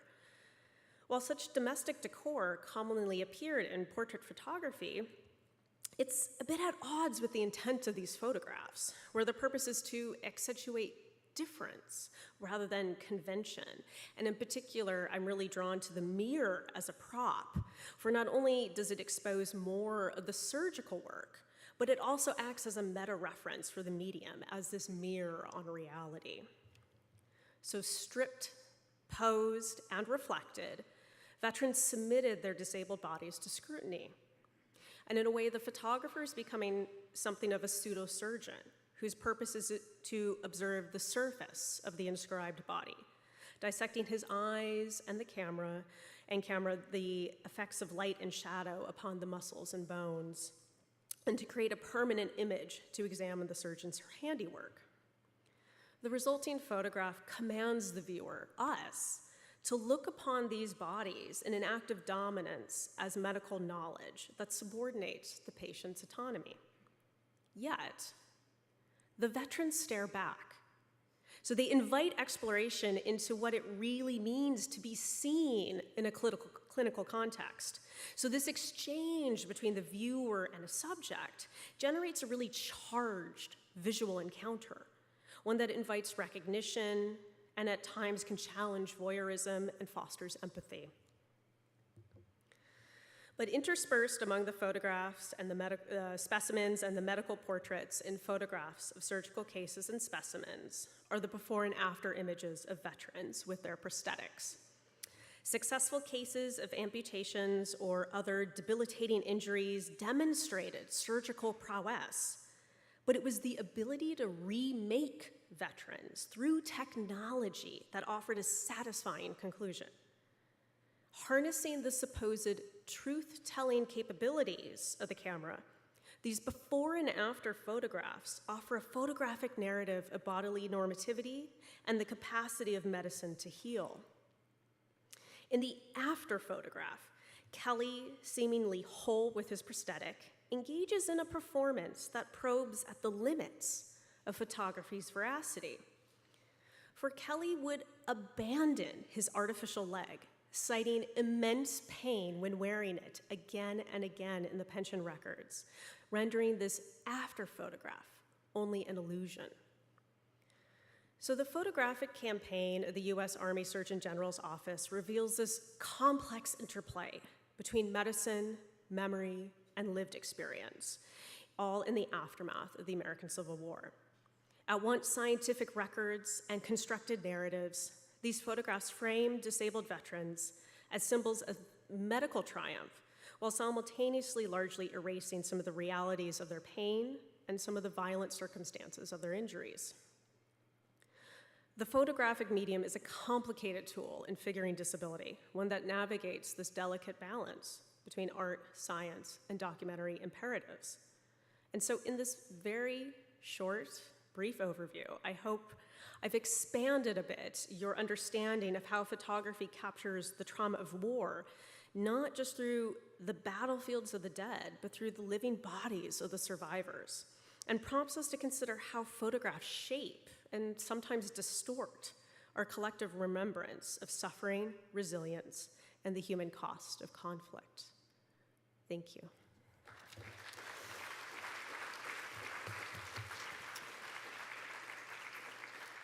I believe Sylvia will be joining us up on the stage for a conversation.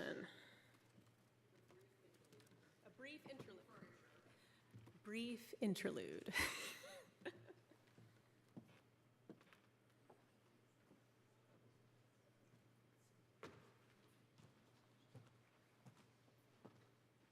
Yes, feel free to stand up and stretch. We just have to bring the chairs, the table, and we hope we'll bring James back on screen as well to join Aaron and myself.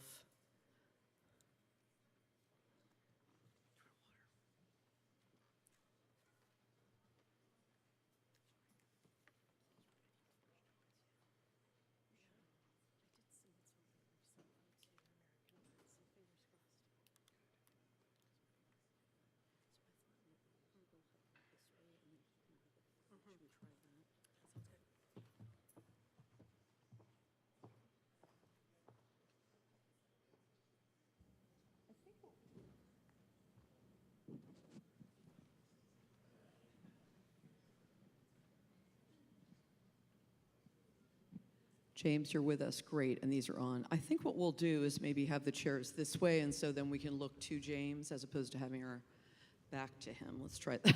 Shall we try that?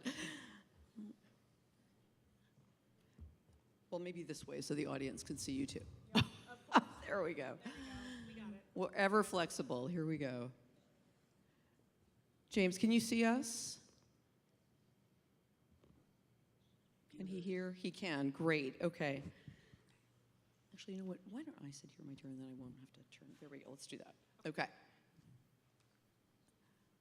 Okay, first of all, thank you. Thank you for sticking with us. And thanks to Aaron and James for those provocative and moving presentations. I'm sure the audience is buzzing with thoughts and responses, but I thought I would kind of take the liberty of framing it, because we are conscious of our time, for under the theme of how visual arts help process trauma for both makers and viewers then and now, since we're going from the 19th century to the 1980s and onward. But before posing specific questions to Aaron and then to James, I thought I'd begin, as encouraged by Jeff, by sharing a few contextual images of the Civil War, largely the work of Winslow Homer, many works actually represented in our collection, but not these two, that really illuminate the defining historical moment and its collective memories, highlighting both the physical and the psychic wounds of the conflict, which I would argue continue to resonate today in many different forms. So in a recent issue of The New Yorker, Adam Gopnik argued that the enormous mass death, I think the current number is some 800,000 losses, and injuries of the Civil War have yet to be fully or properly acknowledged.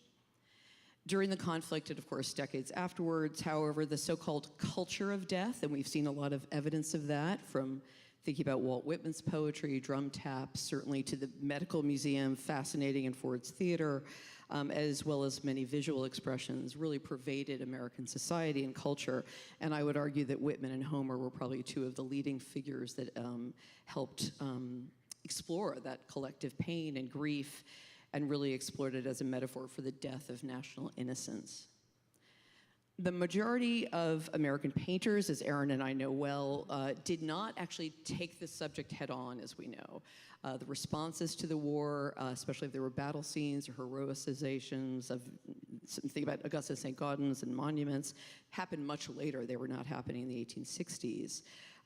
But they found emblematic ways to really address this moral and political crisis, as well as the horrific history of slavery that, of course, sparked the war.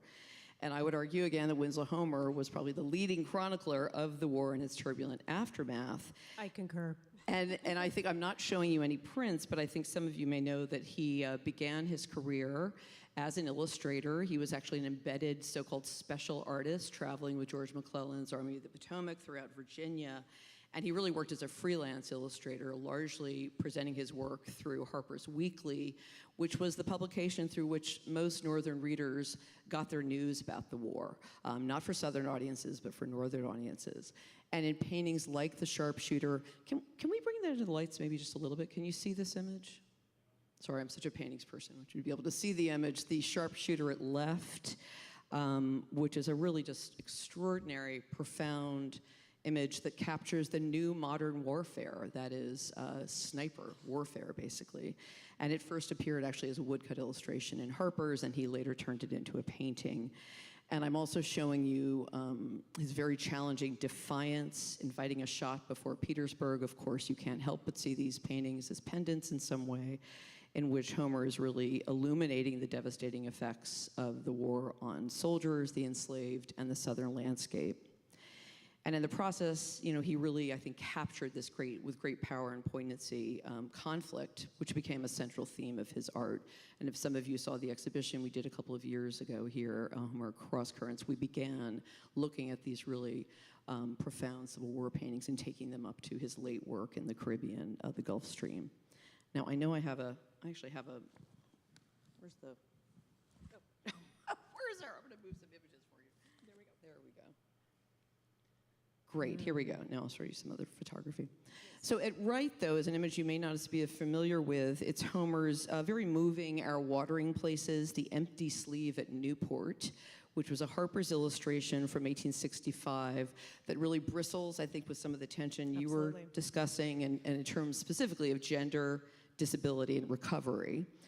It's the kind of narrative work that Homer really became celebrated for in these years, deeply empathetic, even tender imagery that explored this sense of a shared humanity, this sense of shared experiences, particularly in the North. And in this image, obviously focusing on the challenges of veterans' return to the supposed normalcy of home life. And I've paired this print with this extraordinary carte de visite that's in Jeff's show by the photographer Jeremiah Gurney, who was was new to me. I don't know if you knew his work. But it's an image that depicts 3 disabled veterans posed in support of the U.S. Sanitary Commission, interestingly, at the 1864 New York Sanitary Fair. And if you're familiar with our Leutze painting of Washington crossing the Delaware, that was a centerpiece of the art display of that sanitary fair. But these were aid organizations largely run by women, and the art displays actually laid the groundwork for the founding of many museums in this country, fascinating fairs and commissions. But the commission really raised money for Union Army veterans and supplies. And in this extraordinary image, you see the figure at left, the blinded man, supposedly William Mudge, who lost both of his eyes at the Battle of Chancellorsville, had previously been a photographer. Just an extraordinary detail. I think something that really strikes me with Homer's The Empty Sleeve is, for those of you who are not familiar with this image, this might be the first time you've seen it, and you didn't know the title, could you see that there was an empty sleeve? Yeah. Right? Exactly. You compare the way that Homer is depicting the empty sleeve, and that is a motif. It is a type that is reiterated again and again in photographs and engravings, print culture, not painting and sculpture, but how much more apparent it is in the photograph. So then thinking about the context in which these are distributed, Harper's Weekly, family sort of parlor publication, and then a carte de visite that's meant to raise funds. And what is the purpose of the body of the disabled soldier in this case, and how is that being utilized? I think it's a really interesting pairing that you've brought up here, Sylvia.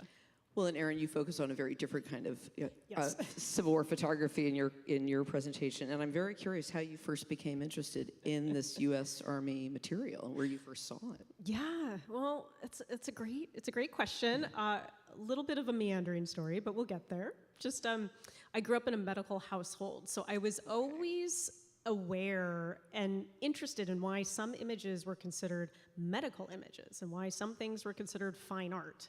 What is the distinction between those? What's that slippage between it? So that was on my mind when I did this great all-American road trip from Vermont, where I was living, to go down to North Carolina to start my PhD program.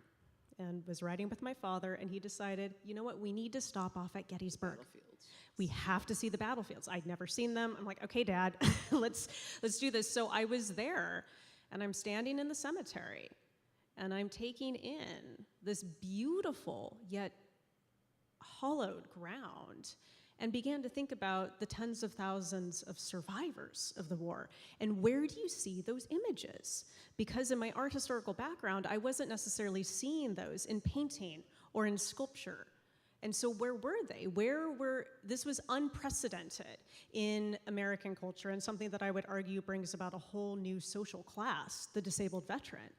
So how can we not have that represented in some sort of visual form? So that was sort of what prompted me to then investigate that, and the best place to start is thinking about the moment of when the injury occurred. So the medical images, the medical illustrations, and that kind of expanded outward. And thinking about what Makeda was talking about this morning with the albums, and Keith as well, it's interesting that that was an album. It was put together with a narrative, structure. And that, you want to say something about that? That was I think, that dissemination about this question about who had access to these, right? Who was actually seeing these, which is very different from, say, the carte de visite. Or in Harper's Weekly with Homer's illustration, that these were predominantly so they were funded by the US government, and they were largely distributed through the government through gifts. And for medical libraries. So I first came across the photographs of surgical cases and specimens when I had a fellowship at the medical library at Yale, and their editions had been gifted. You also want to put this in context of the larger artistic project of the U.S. Army Surgeon General's office. So I see this as like 3 buckets: the medical museum, the photographs, and then the artistic campaign, which was a lot of drawings and watercolors that would eventually become chromolithographs for the medical and surgical history of the War of the Rebellion. Another multi-volume text, but this one had all of the data, the statistics, and those were distributed as like diplomatic gifts, actually. And it was thought of as so much more than just a data compendium. It was seen as an enduring monument to the war. So there was a memorial context embedded in that. But some of these photographs made their way to a much more personal means through the form of pension records. So to think about the fact that as a veteran, you would travel to Washington, D.C., you could visit the museum, see your limb, go to the photography studio, get your picture taken, and then go to the pension office and include that image within that. And then it takes on a totally different documentary context. It's no longer about the successfulness of one's surgery, but proving the fact that you were who you say you were and actually disabled. And so as someone who has gone through many and many of these records, you see this photograph sort of attached to these applications in the same way that we think of as like a school identification or a prison photograph or something along those lines. So, but the photographs were never really distributed in the way that like Gardner's or Earl Sullivan's would be. They did not appear in illustrated periodicals, so it's a much smaller purview that would have had access to these. And yet the fact that they ended up at a museum, I think is very intriguing. Indeed. And to have a better understanding of how they were understood and even accessed, outside of a medical and veteran community. The Frank Leslie's illustration or whatever that was from, showing these upper middle class women visiting this museum. And we know how, often there is this kind of lore around the founding museums in this country and the idea of the curiosity. But is there any reception? Is there any discussion of kind of a general public reaction to visiting that museum? Well, and so the engraving that I showed of all the women in that institution was actually from a volume that's like a tourist book about Washington, D.C., and it features the Army Medical Museum, right? So that's where it's sort of coming out of. It's becoming, something that we might attribute a more contemporary term of like dark tourism in a way. But what's interesting is that the veterans have very different responses to that. Someone like Major Dan Sickles would visit his limb in the museum on the anniversary of his injury. And he would do that year after year. And if he couldn't be there, he would invite someone to do it with him, to do it for him. But others, as I talked about, bristled at this. And so thinking then about ethics of display and ownership, I think are really interesting in this context to sort of expand upon, especially in this current moment. The U.S. government owns your body, yeah, extraordinary. Was there any kind of similar photographic project in the South? Yes, sorry, yes, we can certainly move on. We were trying to finish up this story, but James, okay, let's move on to the next image. Just very briefly, just while Erin referenced this kind of the before and after photography, a very interesting painting in our collection, the triptych Thomas Waterman Wood of the contraband, the self-emancipated contraband, the proud recruit, and then to your point about the pension office, the disabled veteran coming to claim his pension. But yes, these two images, James, I know you have an art history background, and I understand that you actually studied American art with a wonderful scholar of Winslow Homer, John Wilmerding, and I was thinking a lot about your early education, your kind of visual literacy in your education in those early years, and I couldn't help but think about some of these Gardner images of Antietam and thinking about your work. One of these striking battlefield scenes that show the different treatment, of Confederate and Union deaths. And how these really confronted the brutal conflict for viewers. And we know some of these were, if not formally staged, bodies were moved. And then pairing it with something like this very intimate sketch by Winslow Homer, A Trooper Meditating Before a Grave, which seems to really capture this sadness and quiet intensity, kind of in a way that I think the pathos of your work, it kind of really resonates in my eye. And obviously, your work is also probing this kind of psychological and physical extremes of conflict and their afterlives.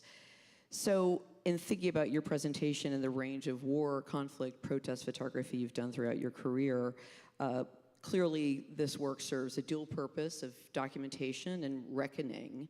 But I wonder, we'd like to hear from you, what do you feel is the most critical contribution of this work for viewers, and then for you as a maker as well? Well, in the short term, I would, I want to photograph, document, and have as many people as possible, see the images of situations that are happening right now. Because they're ongoing situations, and the picture might have been taken yesterday, and what happened yesterday is it's been happening and will continue to happen. So that's important, as I tried to point out, in creating public consciousness, which turns into public conscience and public opinion, which is a very powerful force and is an element in the process of change. I think through photographs, people can make it, viewers can make a human connection with the people in the photographs. And relate to them as human beings, no matter what culture they're from,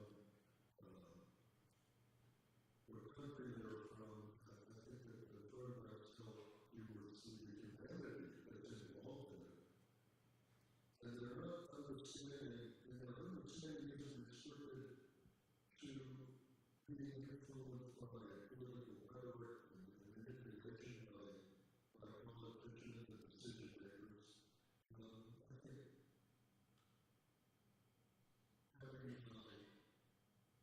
the photographers are witness, and when they see a picture, they're all witnesses as well. And I think that has power.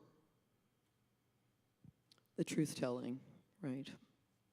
No matter how some of these, even from the Civil War period, that they still had that sense of the directness.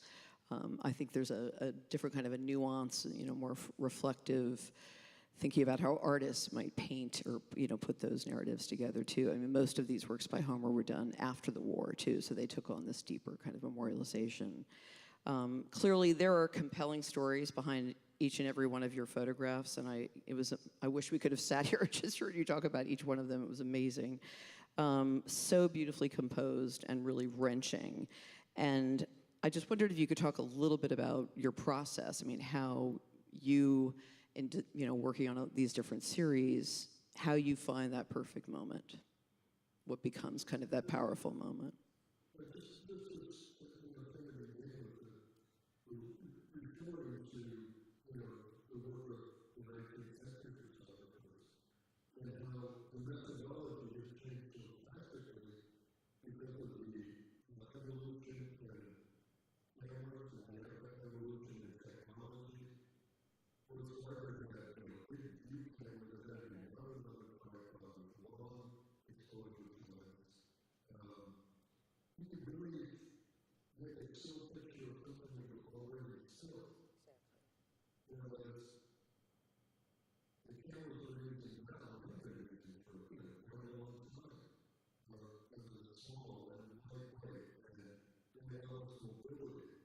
So we don't have to photograph something that before the action began or the aftermath. You can get right into the action. And that has a different psychological effect, and that has a different sense of reality.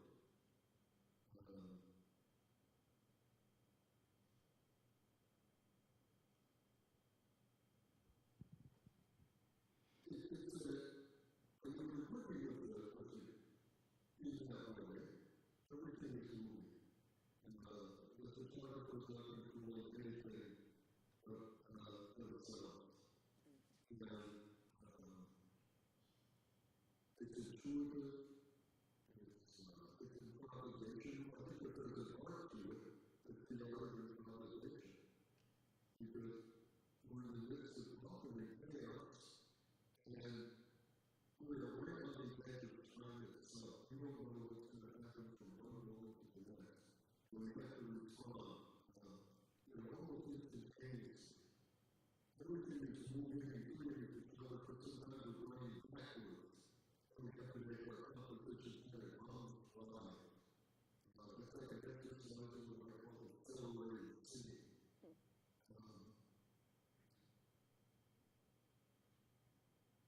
I think that, that's a big difference. I think it's probably the biggest difference. Of the series we saw, is there one that remains kind of the most meaningful for you today? You know, it's hard for me to choose one volume work because I think that is, I think that all my pictures have one volume work. I don't separate them in that way. It's hard for me to put hierarchy, one group's clothes, and one group suffering, and another. You know, the people living through it, it's paramount to them. I'm trying to see it that way.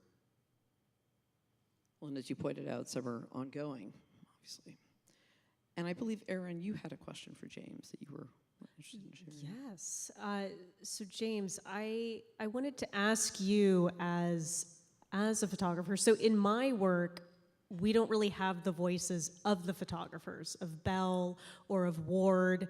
And I keep thinking about the fact that they took image after image of bone specimens of disabled veterans, and thinking about sort of that psychological toll of looking at all those images. And I just wondered if you could speak a bit to that of a photographer who has been in these war zones taking these photographs, sort of what is that impact on the photographer, and how do you work through that to get these images out here?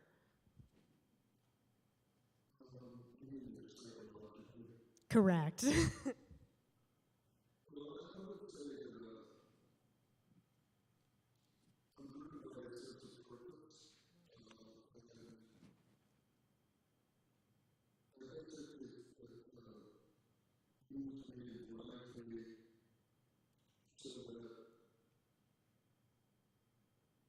It's not really, I'm not worrying about the toll it's taking on me.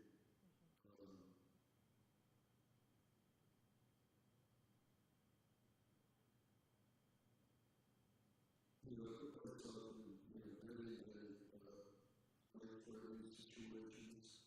I've never been in one where I say to myself, what am I doing here? Because I knew what I was doing before I went.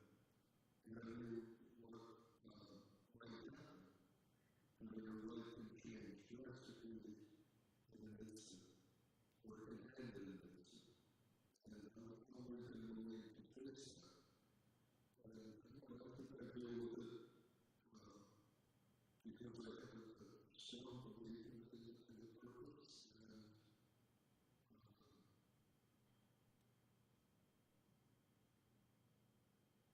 I guess I'm able to deal with it.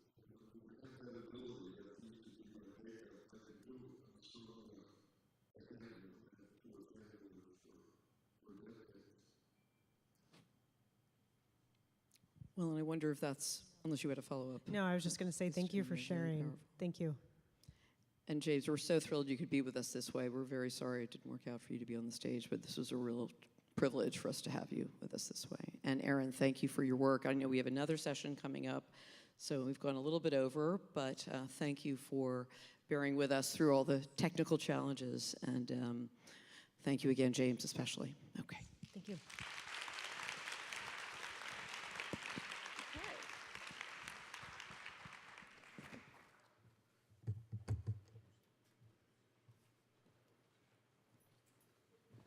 Thank you all. We are running a little bit late, and I want to thank the speakers, Jim on the screen, and Erin and Sylvia. We're going to just have a stretch break, and we want to... No break. We're not going to take a... You can stretch, but you can't leave. If you can stretch, stretch. And now I'm going to welcome my colleague, Virginia, onto the stage, and she's going to introduce our final set of speakers in this creative convening. Thank you, everybody out there in the real world rather than in the audience. And we're just going to run right here and welcome Virginia McBride to the stage. I don't know what to do with this. I don't know. It's all yours. yours. Thank you. Thanks, Jeff. Thank you, everyone. My name is Virginia, and I am delighted to introduce you to our third and final session of the day. Thanks to our incredible lineup of talent and to all of you here and in the digital sphere for choosing to spend your Saturday with us. In this session, we will turn our attention to technology. Not that it has been far from any of these talks today. Our presenters over the course of the last few hours have reminded us that the era of the camera is also the era of the steamship and of the railroad and the telegram. This new technology roils the words of Whitman, and it sears through these scenes of war. We've seen it surveying new terrain and cutting across the battlefield. Now, today, we've seen also a few photographs of sitters who pose with daguerreotypes in their hands. Long before the iPhone, the camera was already shrinking the world into the palm of one's hand. All of a sudden, you could slip a friend's face into the mail or place a view of Niagara Falls on your nightstand. Fast forward a bit, and you could beam a photographer from his house in New Hampshire to a stage in New York. This discovery and refinement of increasingly straightforward, affordable photographic processes, from daguerreotypes in tintypes to albumin silver prints, all of these findings fueled aesthetic innovation. You just have to walk through the exhibition upstairs, and you should, because we're open late, to get a feel for this firsthand. New technology makes new types of pictures possible. Our presenters in this third session are going to chart that technology as it evolves, first in fits and starts, and then at a breakneck speed. These discoveries shrank the world and expanded its horizons all at once. So we're going to talk about the narrative of this technological progress and about what it costs materially and environmentally and socially to keep that narrative going. Now, we are joined today by a remarkable group of historians and practitioners. I'm going to introduce them all, and then they will give successive talks. First at the bat is Dr. Mike Robinson, an artist, practitioner, teacher, conservator, and historian of the daguerreotype. He holds a PhD in photographic history, and he's taught courses in 19th century photographic processes at Ryerson University in Toronto. His own daguerreotypes are in the collections of institutions including the Art Gallery of Ontario, here at the Metropolitan Museum of Art, Harvard University, and many others besides. Next up, Siobhan Angus, who specializes in the history of photography and the environmental humanities. She's assistant professor of media studies at Carleton University and the author of Camera Geologica, an elemental history of photography, published last year by Duke University Press. Finally, rounding out our group is Brett Renfer. Brett is an experienced designer and maker who focuses on narrative-rich, architectural scale, responsive environments. As senior project manager of emerging technology here at the Met, Brett is helping us to explore and define the future of the museum. He has over 15 years of experience in interactive media, both in the cultural and the corporate sectors. His past clients include NASA, Google, and Intel, the Bill and Melinda Gates Foundation, and the Folger Shakespeare Library. His work has been awarded by groups including the Interaction Design Association, Communication Arts, and Museums in the Web. So I'm going to turn it over to this great group.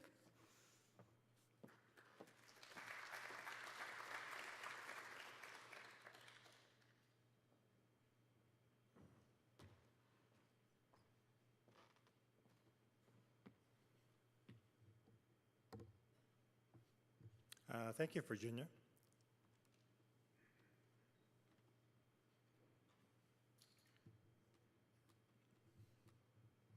And thank you, Jeff and Francesca, for inviting me to share the stage with Siobhan and Brett on photographic technology. That was a heavy session we just went through, so I'm going to try to lighten it up a little bit. The new art. When this chicken crossed the road, sorry, I hear it's a rooster. When this rooster crossed the road to get to the photo studio, the art of the daguerreotypy was just 10 years old. And I asked this question for Brett. What art form today is that new? And will anything made by it be around in 200 years, as the photographs in this exhibition have lasted? I've titled my presentation Inconvenient Photography, as I offer some insight into the challenges and changes with 19th century photographic technology. This daguerreotype of a rooster and his man could not have been made during the first few years of the art.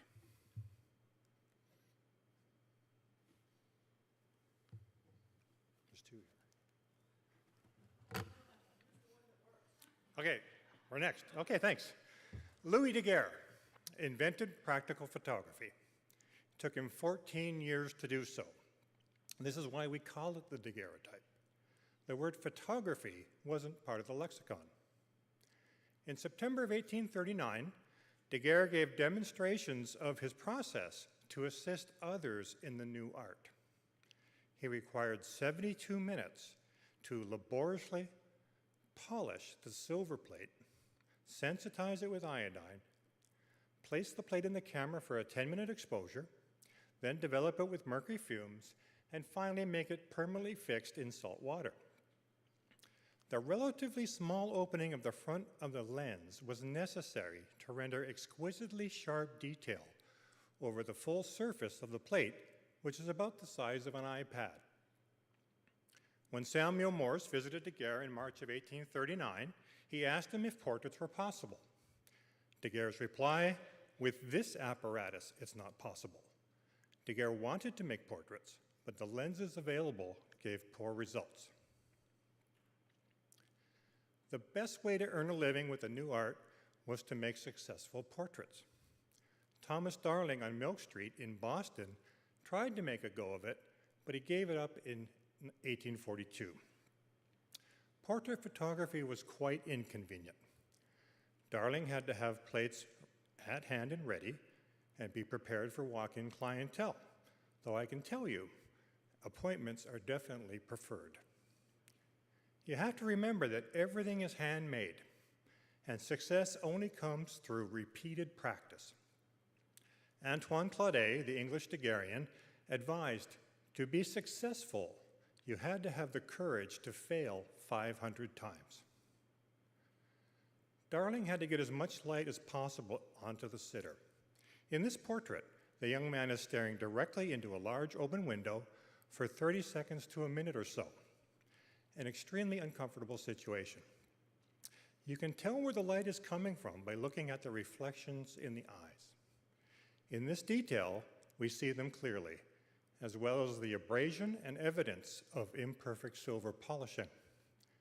The camera here was made in Boston around the same time, and may be similar to what Darling might have used. This early camera combined 4 relatively simple glass elements about 4 inches in diameter and worked about 15 times faster than Daguerre's camera. Though quite a large lens, it rendered an acceptably sharp image over only a small area. The plate holder for this camera contained a small plate of 2 inches by 2.5 inches. It's the quality of the lens and the size of the camera that defines the size of the photograph. If you see a big picture from the 19th century, you know the camera was dimensionally as big or more. Enlargements are a 20th century technology. Plate preparation, chemical additives, and lenses improved over the decade. Convenient enough to make this daguerreotype of a rooster and his man possible. The quality of the plate preparation is vastly improved here, and the image is much sharper. The lighting comes from a high skylight away from the man's gaze. The Petzval lens was brought to America in 1842 by the Langenheim brothers, who were cousins to the manufacturer Voigtlander in Vienna. It was an expensive lens. In 1845, the wooden box camera cost around $12, while the best lenses were $70 to $150, according to size. Chlorine and bromine vapor was added to the iodized plate to increase its ability to record light. There were dozens of formula and trade secrets, known as quick stuffs. The careful use of bromine in combination with iodine shortens the exposure by a factor of 60, literally turning minutes to seconds.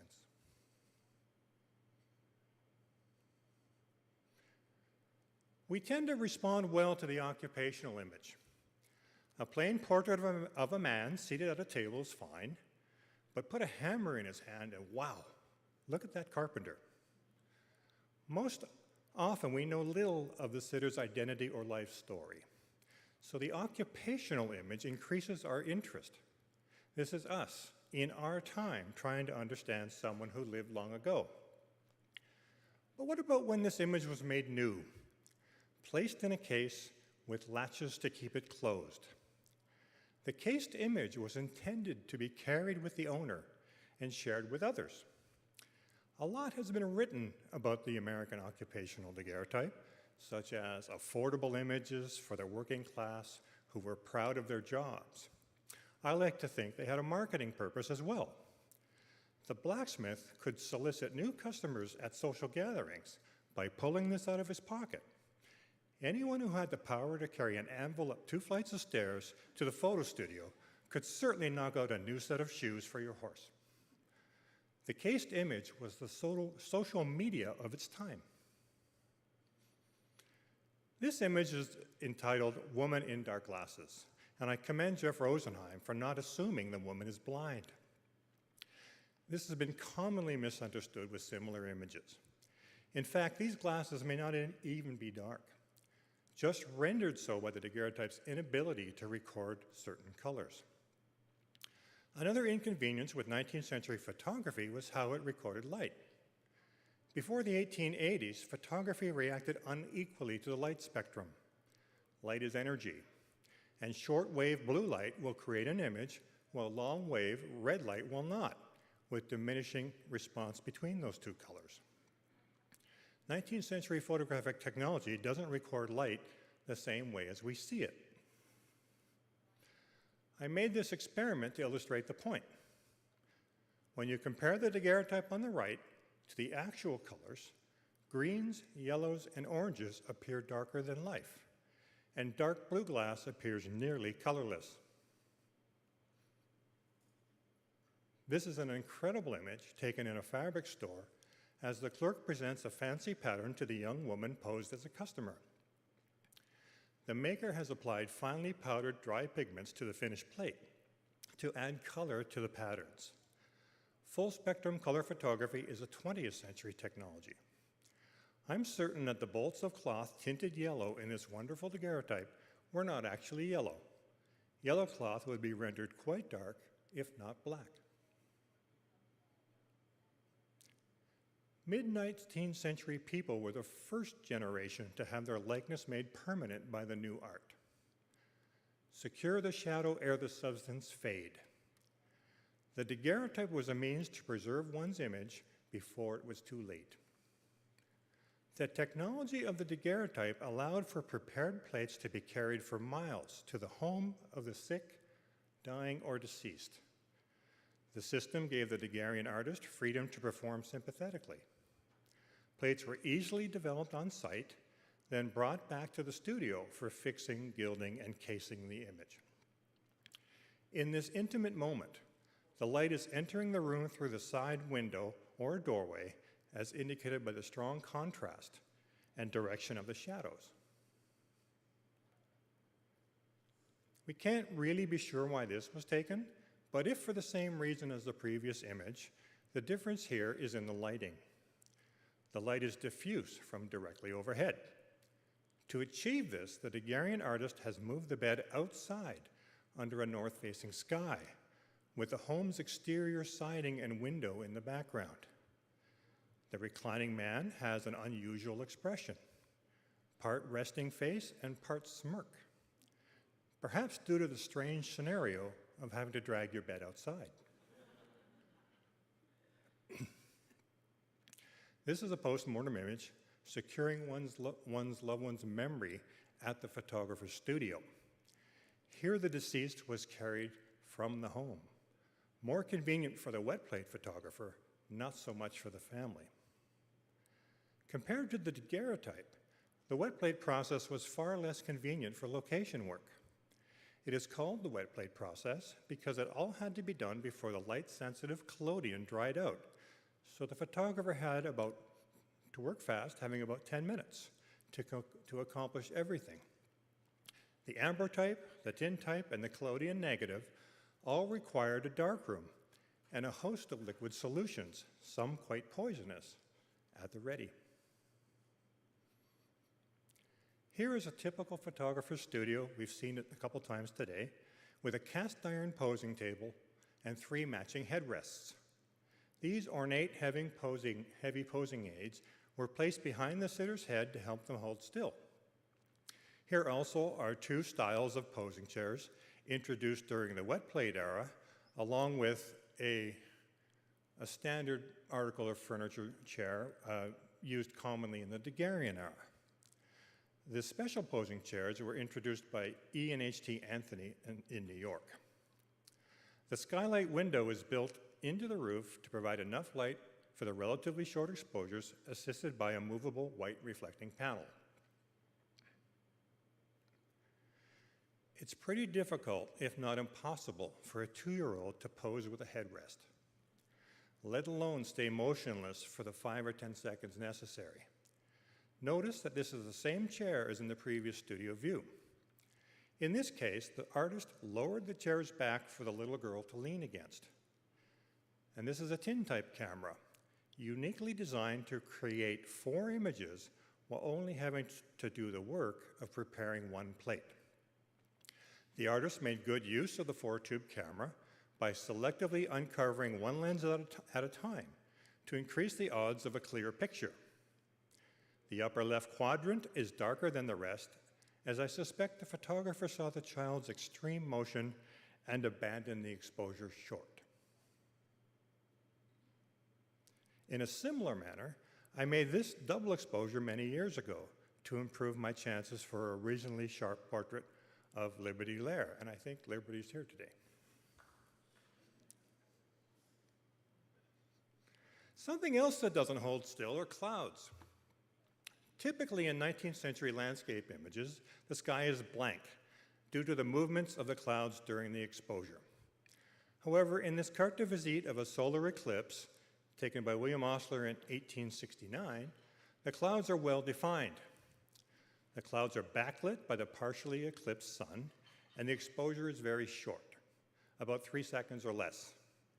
The daguerreotype on the right is one I made with a portrait lens in about 1 second. Notice that in both of these photographs, the foreground details are in silhouette.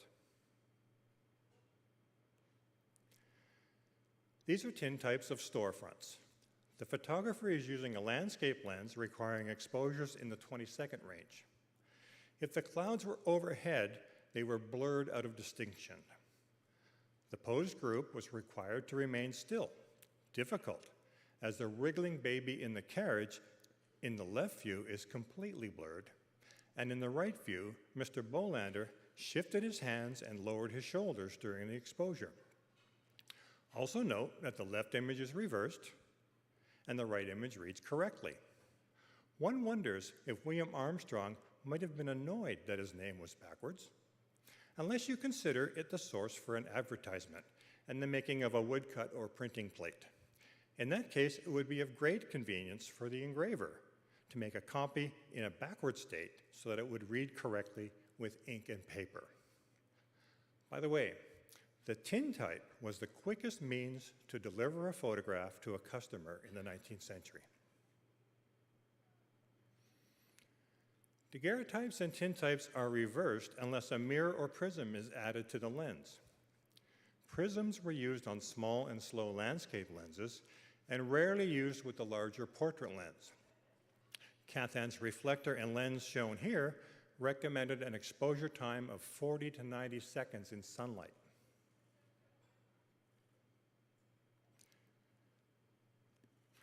This is an albumin print made with salted egg whites and sensitized with a solution of silver. The greatest contributor to the photography in the 19th century is related to poultry, our headline image. The chicken is the greatest contributor. 6 million eggs per year were used to prepare albuminized paper for the photographers. This print is part of an album commissioned by William Tecumseh Sherman to document the destruction and restoration of Atlanta. George Bernard, the photographer, is not exactly telling the truth when he describes this as a photograph from nature. The sharply rendered negative was taken with a landscape lens. The sun is nearly directly overhead, but slightly off to the right, casting short shadows to the left. The exposure is perhaps 10 to 20 seconds, as indicated by some blurred traffic and pedestrian ghosts. The clouds overhead, however, are backlit. I believe this is a combination print made with one negative with the sky blacked out to print in the city, then printing in the sky using a second negative specifically made to record the clouds. It was common practice. This is Photoshop in the 1860s. However, in this full-plate daguerreotype of Tourists at Niagara Falls by Platt Babbitt, the beautiful clouds are captured. This is a late afternoon exposure. The clouds are backlit and the tourist and trees are in silhouette. This is a nearly instantaneous exposure, perhaps a second or two at most, and was taken with a lens the size of a 2-liter Coke bottle. The scene is right reading, which required an extremely large mirror or prism, making the camera quite unwieldy and difficult to operate. The lens, an example shown here on the right, was heavy and massive, shown with a 35mm film canister for scale. To manage the bulky camera, Babbitt had a permanent concession at Prospect Point, near the edge of the falls. Here he is under his pavilion with the camera focused on the desired view, waiting for tourists to commission a souvenir. Nearly every Niagara view by Babbitt has the identical framing, the only differences being the time of day, the atmosphere, and the tourist composition. Babbitt was quite an attraction at this ideal location nearly 30 feet from the precipice. Conveniently, the daguerreotype plates were sensitized and later processed at Babbitt's Park Place location up the hill, and customers were instructed when and where to collect the finished souvenir. Niagara Falls is perhaps the most photographed view in North America, if not the world. I'll close in sharing my panorama daguerreotype of the falls from Babbitt's vantage point. Below is an image of me taking another daguerreotype from the Canadian side, while tourists take the same wondrous view conveniently with a smartphone. And I thank you for your attention.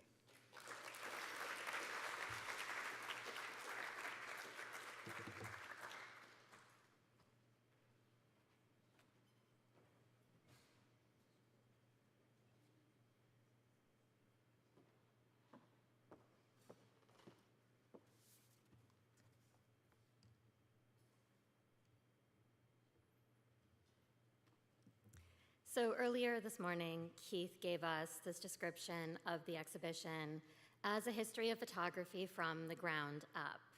And in this presentation, I'm going to take that in a very literal way. So when we think about photography, we tend to focus on light. This makes sense. The word itself means writing with light.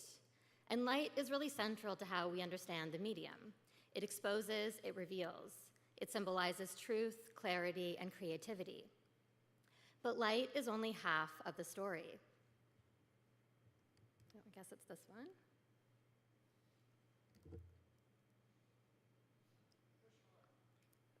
Okay.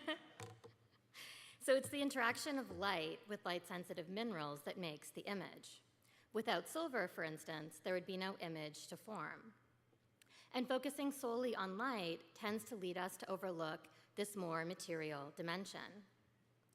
For instance, in The Pencil of Nature, Talbot famously wrote, "The plates of the present work are impressed by the agency of light alone, without any aid whatsoever by the artist's pencil." And that phrase, the agency of light alone, often leads us to overlook the material dimensions. It downplays the technical skill, the chemical preparation, the staging of the scene.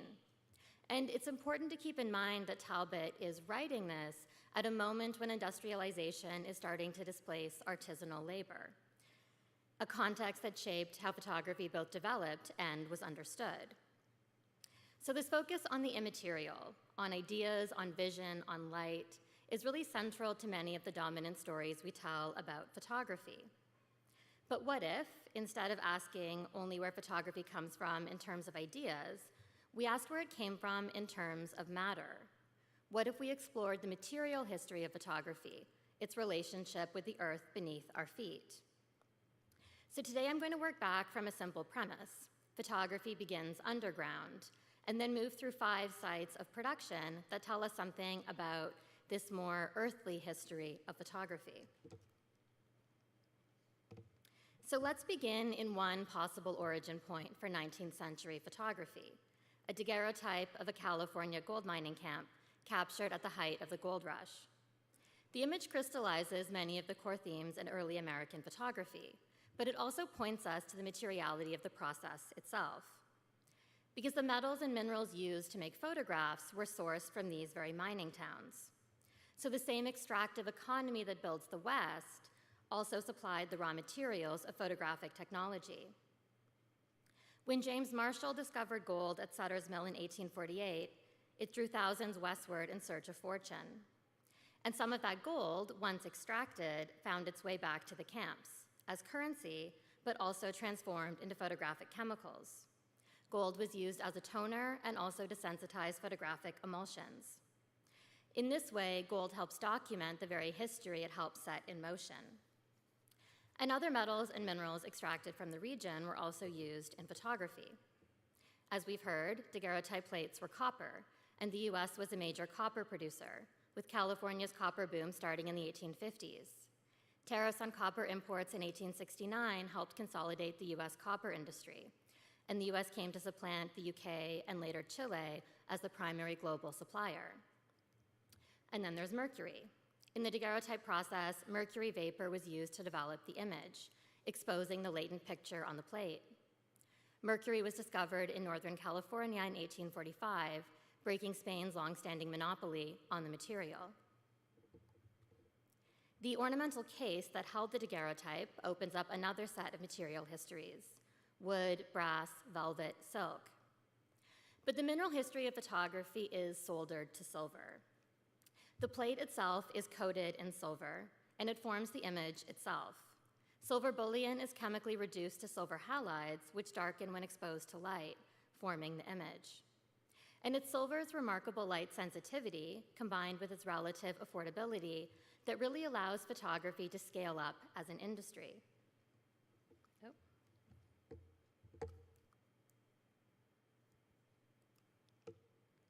In 1859, prospectors struck silver on the Comstock Lode in what would become Virginia City, Nevada. It was the first major silver discovery in the United States and remains one of the largest in world history. By 1870, the United States was the world's largest supplier of silver, supplying 30% of the global market. And this photograph captures that vividly. We see a group of workers posing alongside 30 gleaming bricks of silver. So the bricks symbolize value itself, but they also stand in for industrial innovation, national ambition, and the seemingly limitless promise of the mining frontier. But the silver boom came with volatility. In 1873, the demonetization of silver, as the US moved towards the gold standard, crashed its market value. So just as photographic industries are starting to emerge as a major buyer, a cheap supply of silver floods the market. This was significant for, in the 20th century, photography would consume around 25% of all silver produced. And this visual model of stacked silver was also commonly used in photographic advertisements. Kodak, in particular, often used it to wrap photography in the glamour of the precious metal. Here, Kodak reminds us that silver bullion and the film negative are the same substance: silver, pure metallic silver. By the 1950s, Kodak alone was using 2 tons of silver per day. That's about 4,000 pounds. a number that would continue to increase until 1999 when the demand for silver in photography peaked. But this life ad is especially great because we get this magnified insert, which shows us the filamentary threads of metallic silver entangled on the paper. So we see the image and the material that forms it. But visually, the photograph creates a powerful echo. The silver bricks and the workers are aligned, parallel. And in a poetic twist, the image itself is made by silver, embedding its own material history within the frame. And unlike the daguerreotype, which is a unique precious object, this is an album and print stereo view, a mass-produced photograph designed to be viewed as a 3D image. If anyone hasn't seen it yet through the stereo view, I highly recommend it. It's quite spectacular. But together, silver and the stereo view tell a bigger story of photography's evolution into a widely circulated medium that would shape mass culture, and of the deep entanglement between the visual culture of modernity and the extractive economies that powered it. So we began in the mining camp and then moved to the refinery where raw ore was transformed into pure silver bullion. But where did all that silver go? Some of it was minted into currency at the Carson City Mint in Nevada, but much of it traveled to New York's metal exchanges where it entered global markets. There, bullion brokers mediated the trade in metals, supplying to materials to photographic companies, such as the E&HT Anthony Company in New York. In 1863, Oliver Wendell Holmes, the physician, writer, and also an inventor of a streamlined stereoscope model, took us behind the scenes of the factory on Broadway. And he described the scale and mechanization of the operation. This was a factory powered by steam where labor was subdivided. And he noted that photographic industries in the United States used 10 tons of silver and half a ton of gold. But he also offered insight into photography's more unexpected material histories. He opens his account by describing the laborious process of producing album imprints, paper photographs coated in egg whites to create a glossy surface that held fine detail. Holmes wryly observed that guests in nearby hotels enjoying their morning omelets had no idea how many products came from the eggs they consumed. And indeed, as we just heard, the scale was astonishing. It required around 6 million eggs a year. And the high-quality album and print paper was imported from mills in France and Belgium, made from linen and cotton rags sorted by hand and processed in mineral-free water. And where did the cotton come from? Since the United States was the world's leading cotton producer for much of the 19th century, it's likely that some of this cotton was grown in the American South, first by enslaved laborers and later by sharecroppers and tenant farmers. Much of this cotton was sent to textile mills in Britain and Europe, though the image on the slide shows a Connecticut mill. And in these mills, cotton was spun into fabric. Once the fabric was worn out, these rags were collected by rag pickers and then sold to paper mills, where they were transformed into photographic paper. So in every album and print, we see an object shaped by global networks of trade, agricultural labor, and industrial production. And photography's material dependencies don't stop with cotton and eggs. Gelatin was often the primary binder in photographic emulsions. It was also used to size paper to prevent ink from feathering. That gelatin came from the skin, bones, and connective tissue of cattle, sheep, and pigs.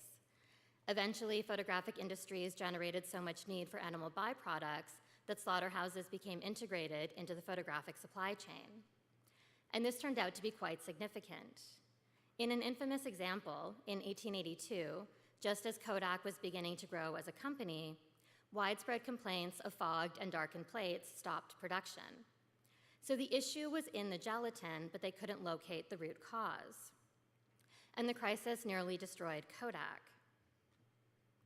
Decades later, a Kodak emulsion scientist discovered that cattle who consumed mustard seed metabolized a sulfuric substance which enhanced light sensitivity of silver halides. This, in turn, enabled better film speeds. So it turns out that the poor quality gelatin in 1882 was due to a lack of mustard seed in the cow's diet. The head of research at Kodak concluded, if cows didn't like mustard, there wouldn't be any movies at all. So the image comes alive through animal digestion and also animal death, carried along by the work of ranchers, meat packers, and Kodak production workers. In addition to the extensive use of organic materials, photography is also synthetic, helping to lay the groundwork for the modern chemicals industry. Perhaps most significantly, photographic film was one of the earliest applications of plastics, as cellulose nitrate, the first semi-synthetic polymer, coated glass plates, and transparent roll film. But these material realities of production undermine many of the stories photography likes to tell about itself, whether its ease, its lack of mediation, or its non-organic technological sophistication.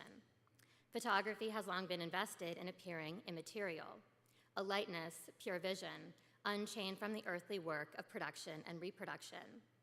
But vast amounts of earthly materials have to be dredged up to make photography seem weightless. So by way of conclusion, I want to finish in another site of production, the studio. As we've heard, before the daguerreotype, portraiture was largely an elite art form, accessible only to the wealthy. Photography radically democratized this tradition.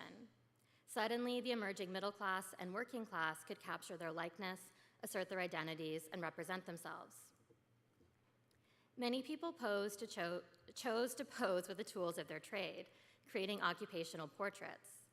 These images didn't just affirm individuality, they celebrated work itself.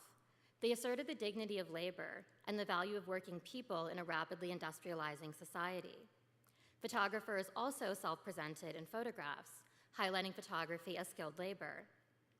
Yet as photographic technologies advanced, this labor became increasingly invisible, though it remained central to the production of every photographic image. Of course, we can think here of Kodak's famous slogan, "You press the button, we do the rest." But the labor of photography wasn't only technical or artistic, it was physical, embodied, and often hazardous. 19th century photography was a chemical playground. Photographers, often working in poorly ventilated spaces, were regularly exposed to toxic fumes. Consider mercury. The daguerreotype process requires heating it to produce vapor, but mercury is a powerful neurotoxin. We can think of the expression mad as a hatter, as hatters were exposed to mercury in their work. As a result, many photographers developed serious health issues. Photographic journals referred to disease as one of the special dangers of the profession, expressing frustration that their concerns were frequently dismissed by medical authorities. Photographers, like miners, paid a high cost for their labor. Yet, the centrality of labor to histories of photography is continually effaced in narratives of photographic production, ranging from the pencil of nature to Kodak to the smartphone. And these discourses reverberate today in narratives of dematerialization and automation, culminating in AI's promise of laborless work, or work without workers. And so as I walked through the exhibition, I was really struck by how many of the photographs on display don't register as photographic in the simple, straightforward way.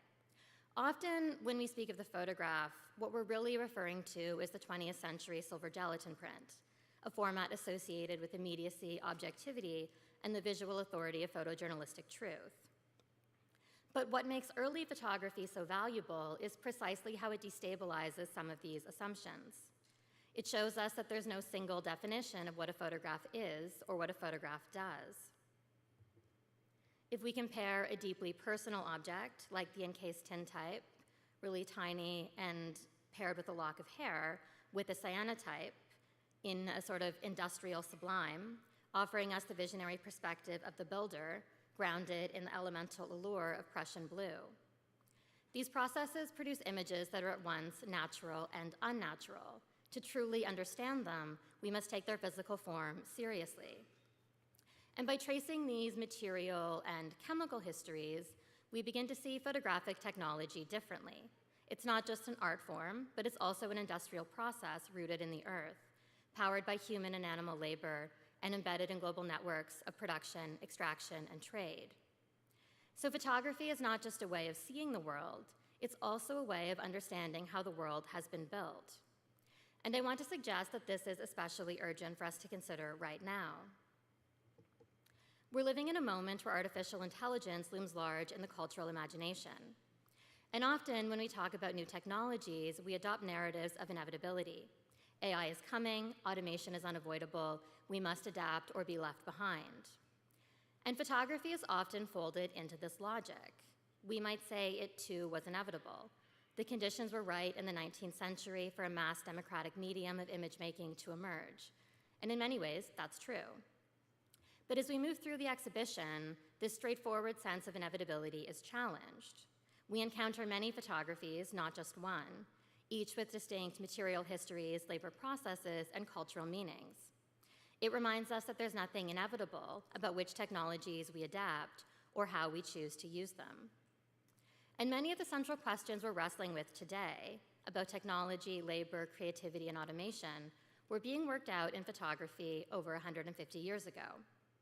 Photography was one of the first technologies to force these very challenging questions about authorship, mechanical reproduction, the visibility and invisibility of labor, and the tension between artistry and imagination. If we want to understand how to navigate the present moment, the past holds vital clues. Photography's long and complex history reminds us that technological futures are never fixed. They are contested, constructed, and always open to change. And now Brett is going to tell us about some of these technological futures that we are currently living in. But thank you.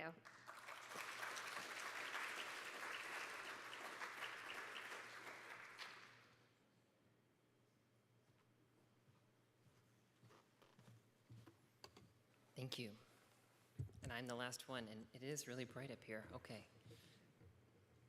Thanks so much for having me. And I should say, as you probably heard in my quick introduction, I'm not an artist, I'm not an art historian, I'm a technologist. That comes with its own set of biases and preferences, and I would argue naivetes compared to the people who preceded me on the stage. So keep all of that in mind as we go. So I want to start with a rough definition. We're using the term AI in the most kind of general sense. In the computer science realm, the last sort of 30 or so years, it's been used to describe any system that is developed to mimic human behavior. So that encompasses more specialist domains, such as machine learning or computer vision, which also encompasses even more specialized things like generative AI or Gen AI, which power large language models and things like ChatGPT, which I'm sure you're familiar with in some sort of sense. So let's keep it simple and say AI, just for today. It all started with slug puppies. Developed by Google researcher Alexander Mortentsev in 2015, the Deep Dream project set out to better understand how artificial neural networks, which are AI systems designed to mimic how our brains learn, were working. He took a system trained to recognize objects in our digital photographs. Is there a cat? Is there a person? Is there a car? And had it output a visualization of its work in progress. The results were and are uncanny and a little terrifying, but they are eye-opening, and they started a wave of new projects around AI and image making, which reverberate today. At that time, much of what Google and others were working on was powered by data sets such as ImageNet, which is visualized here in part. This set, published in 2009 of 14 million photos and annotations, was built to assist in tasks in the computer vision domain. Now, much of these photos were drawn from popular photo sharing sites such as Flickr. So you have two intersecting ideas here. The wave of digital photography and digital photo sharing hitting this critical mass where something like this was even possible in the first place, and the use of this critical mass to create new images with AI. And then those AI images being shared to the same photo sites and kind of starting to create this Ouroboros that, again, is happening as we speak. Like the cheap, easy, and shareable photographs of the everyday featured in the exhibition, as I'm sure you know, people are taking more photos today than ever before. And AI has been subtly and not so subtly swept up into this everyday digital photography through smartphones. Basically, the slug puppies and the photos of your dog and your kids are becoming closer and closer to the same thing. That's a really disturbing sentence, I realize, sorry. No, as these threads start to intersect, there is this interesting divide emerging in the tech sector around what makes a photograph. And it's kind of in the center of the space of this diagram, the difference between reality and a memory. So on one side is Apple, who at this point in time stake this claim that a photograph is a kind of pure document of something that really happened. This is a quote from a much longer extract, which ironically for today is from a review of the iPhone's camera, but I think it's really revealing this, something that actually really actually happened. The other extreme, I would argue, is Google. They had this idea that a photo should be more of an impressionistic representation of a memory. I love this part of the end of the quote, which is very strange. If I showed you a photo that didn't match your memory, you'd say it wasn't real. Now, of course, these are marketing speak. They're done to prop up and sell features of phones, make no mistake about that. But I think these ideas are really interesting, and as we all know, these companies' choices will deeply affect how each of us, everyday photographers, interact with AI in and through our everyday cameras. And of course, it's not so simple. If you look at an iPhone photo today, it's embedded with so much more information than the raw pixels that in the ImageNet data set. They have things that have been with us since the early digital cameras, so your exposure, f-stop, etc., but now you have GPS data. Where exactly was the photo taken? Most recently, they've added edit data. So what little changes have you made over time? You can always go back to the original photograph. Very different than the daguerreotypes and prints in the exhibition. They also have three-dimensional data, so being able to capture and create a sort of faux focus and also documenting the 3D. There's also just the fact that all of these things provide a much richer data set for future AI algorithms as we think about these things as data that is being consumed. Now on the Google side, the same systems that generated those slug puppies now are used to edit the takes of your family photo. They're used to create these so-called memories. So there's somewhat straightforward things like combining multiple takes like you see in the video on the left.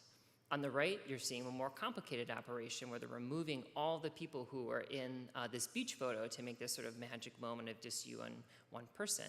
They also have this feature called Reimagine, where you can change the look of a sky. If this was a stormy day, it can become a sunny day, or you can add sort of fantastical creations and really stretch this idea of what a photograph or image or picture might be.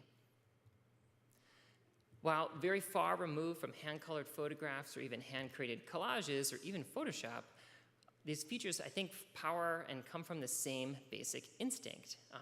You know, there's this idea of like, I want to create something that's more real or more close to what I've seen or imagined.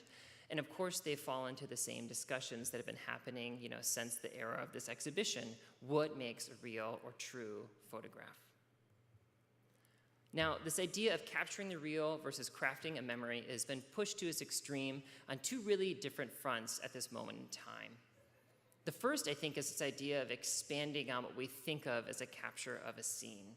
So there's other technologies such as neural radiance fields and Gaussian splats that are changing how easy it is to extract three-dimensional data from 2D photographs. This example from one of our galleries is by Wilson Santiago from our imaging department. And it really kind of transports you there even in this sort of video format. And this is all taken with his normal smartphone, nothing particularly special about the camera. Like the stereographs in this exhibition, the potential for virtual tourism is further expanded. One can very easily imagine being teleported back in time to a particular memory. If you've seen Minority Report, there's a very specific scene that's very poignant about that, about reliving a memory with a deceased loved one. It's very powerful, very poignant, and again, extrapolating from the same historic thread. And if you think about, you know, as Jeff referenced earlier, as the sort of stereo viewer, as the antecedent to virtual reality headsets, you get more and more into this idea of what is it going to be like in the future to immerse yourselves in a dimensional capture. And of course, the second extreme is purely AI-generated images. Like the slug puppies, these are generated through reams and reams of data. Really the big difference between 2009 and now is it's billions and sometimes even trillions instead of just millions. But I should say this progress is happening really quickly. This is the same algorithm, OpenAI's DALL-E, just over a couple of years. You can see it doesn't still do a great job of depicting me or the Mets logo, but it's not terrible. And I would say this is kind of one of the more middle-of-the-road AI generators. There are things that are even more realistic. Of course, we have to acknowledge this is very much the domain of bad actors, and the news is full of real harm this is causing people. I in no way want to make light of this. That said, I think these are just a small step away from this sort of memory idea. If you subscribe to the idea that a photograph is meant to be a little bit more loose in a capture of a memory, what is it like to ask an AI to document something that you forgot to take your camera about? Oh, I was so immersed in the moment, I didn't take this picture, but I can describe it, and I can have AI create it for me. What is that like? What does it mean to create an image in that way? I debated with how many artist things to include, and I only included one in my talk, but I think this is a really good example, so I'll talk to it. I think it's a perfect embodiment of some of these things we're talking about. This is Bjorn Karman's 2023 project, and it's a speculative camera. You can see it's camera-like, but it very clearly does not have a lens. It only uses GPS and public data based on your location, the weather, etc., to create a written description of the scene. It then feeds that written description to an AI algorithm to generate a photo of what you're seeing. And it's an example of and commentary around all these things. It relies on, first of all, the fact that many people have probably taken the same photo. If you think about Mike's Niagara Falls example, you could probably write a description and get pretty close to something that you've seen because so many people have taken that photo. If you also see, too, his camera has dials on it. Those dials are not changing exposure, shutter speed, etc. They're actually just talking to the AI algorithm and pushing at different extremes. So it sort of anticipates this sort of human-AI collaboration that might be a future of photography. And you can just see the photos is kind of meh, right? It sort of talks about the complications and the pitfalls of some of this photograph, these algorithmic photographs in and of itself. Taking one further step back, all these developments are both exciting and a bit frightening sort of in and of themselves. And they have real costs, not only to artists, creators, technicians, but of course to the global environment. So I would say recent research has shown that individual use of systems are actually possibly more negligible than we thought. However, when you step back and scale that up, the industrial power use and the water use, emissions, et cetera, from that is really staggering.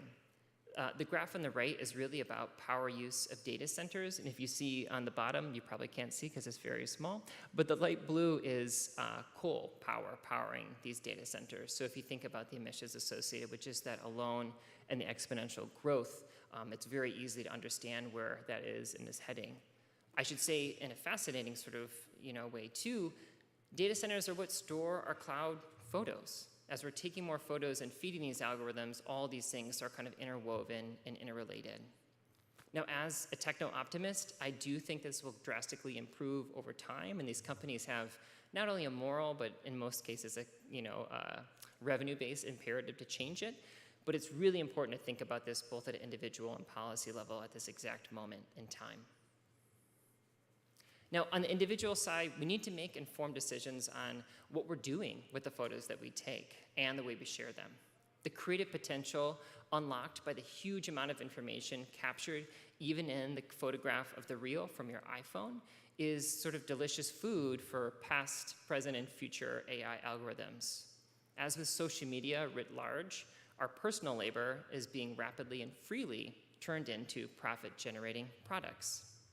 Now, I would say, again, as a techno-optimist, I do think there can be an upside to this. ImageNet and its peers have been deeply criticized, and I would say fairly criticized, by around the inherent bias in their data sets. They represent a particular moment in time where people of a particular means, usually from the Western world, went out and took pictures and shared them online. What does it mean to create a more diverse, a more rich, a more nuanced capture of the world from more and more viewpoints and feed that back to the algorithm that will lead to more rich and more powerful and more nuanced AI.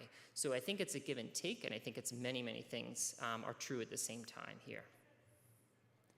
Personally, I think the future of human and AI collaboration is riddled with peril, but also opportunity and possibly even delight. Right now is a perfect moment to take a critical eye towards what your own photos are and can become. A moment to be cautious and judicious with what tools you choose to use and when. And all these things considered, a moment to experiment and get a taste of what the future might be and hopefully help create one that we all want to live in. Thank you so much. And Virginia, Shoban, and Mike will all come up and we'll have a short discussion. Thank you.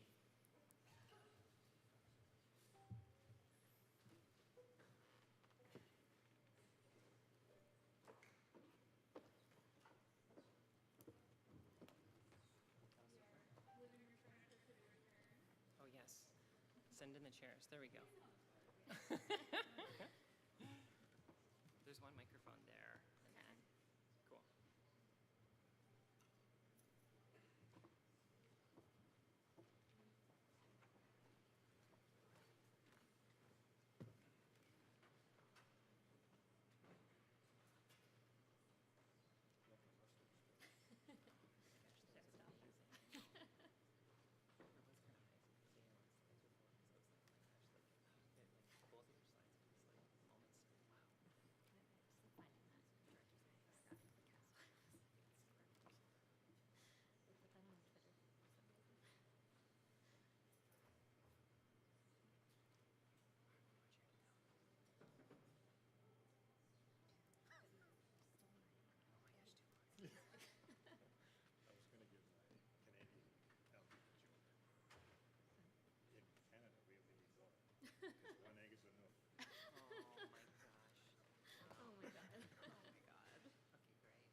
All right, thank you guys so much. It was a fantastic way to close. Thanks, Brett, for ushering us into the 21st century and possibly beyond.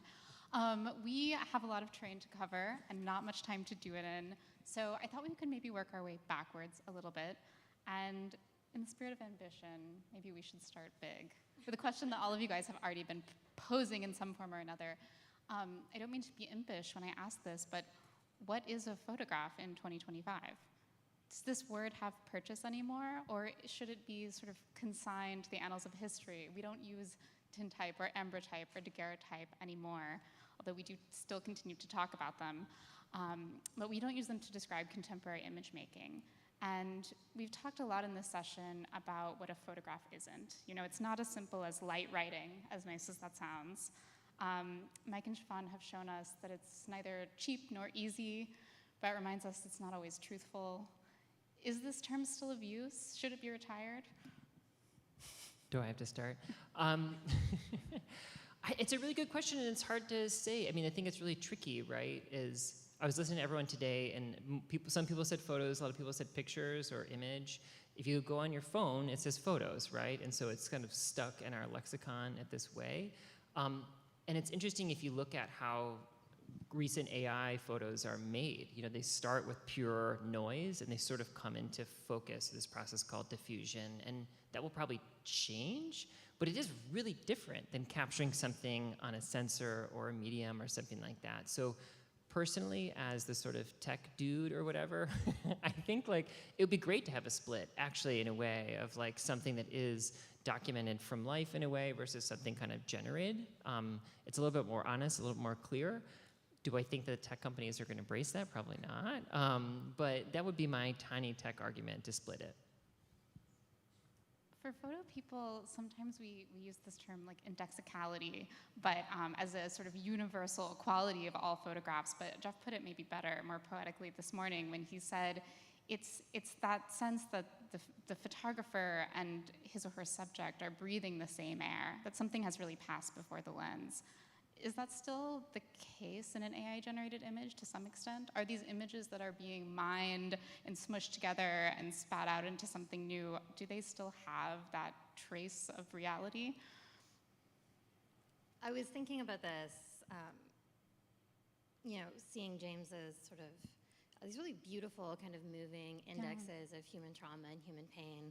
And what's so powerful about photography is its sharp specificity And I don't think I'd formulated this until these kind of presentations today, but one thing that strikes me as very distinct about an AI-generated image, even though like the category of the photographic is so unstable, and there's so many photographs that lie, obscure, obfuscate, so it's not necessarily about truth, but I think maybe it's about specificity. And what AI does is it synthesizes, it standardizes, it generates the most plausible outcome, right? You feed into the data of where you're standing and it says it probably looked like this. But why photographs grab us is because they're often very strange. They're unexpected, there's something in the background, and I think in that rupture, I think that's maybe, to me, what feels really powerful about photography and what we should kind of hold on to when we're thinking about photography as a category. But photography has always been unstable, right? It's both an art and a science. It's evidence and it's art. And I think that we can just hold those things together. And I think that can be really productive because like we love things to be over here or here and in these kind of binary formulations, but life is ambiguous. And I think the photography can help us sort of appreciate the unruly capaciousness of it. And obviously AI is changing a lot, but I think maybe thinking about what each of these kind of technologies does in a different way can also help us get at what their political, ethical, aesthetic possibilities are as well. Yeah, what's interesting, and Mike, I was thinking about this during your slides, is like, if you look at the artists who are really seriously using AI right now, it is not the same, but similar to someone shooting a daguerreotype because they do so much work. They actually will just iterate over and over on a prompt, and they craft, and they say, I want this thing there, and it's really annoying and takes a really long time to make a really good image. The ones that I show work pretty junky because I took like one pass at it. So there is some ambiguity there. I think there's definitely the questions around the medium, there's questions around the breeze in the same air, there's all those pieces, but at this exact moment in time, which might have changed in the span of our presentation today, just to be clear, but to create a compelling piece of AI work, however you call it, it is strangely close to some of these more antiquated, as we think about them now, processes, which is very weird. Well, I like to think that the daguerreotype is the closest thing we have to digital photography. And you know, when you get into your question about what is photograph, is when does it cease to be a photograph?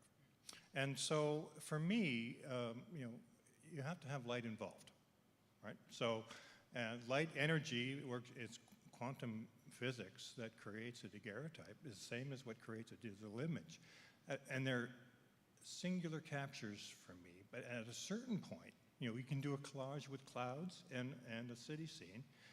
You can do a collage with 1 trillion images, right? At what point is it no longer a photograph?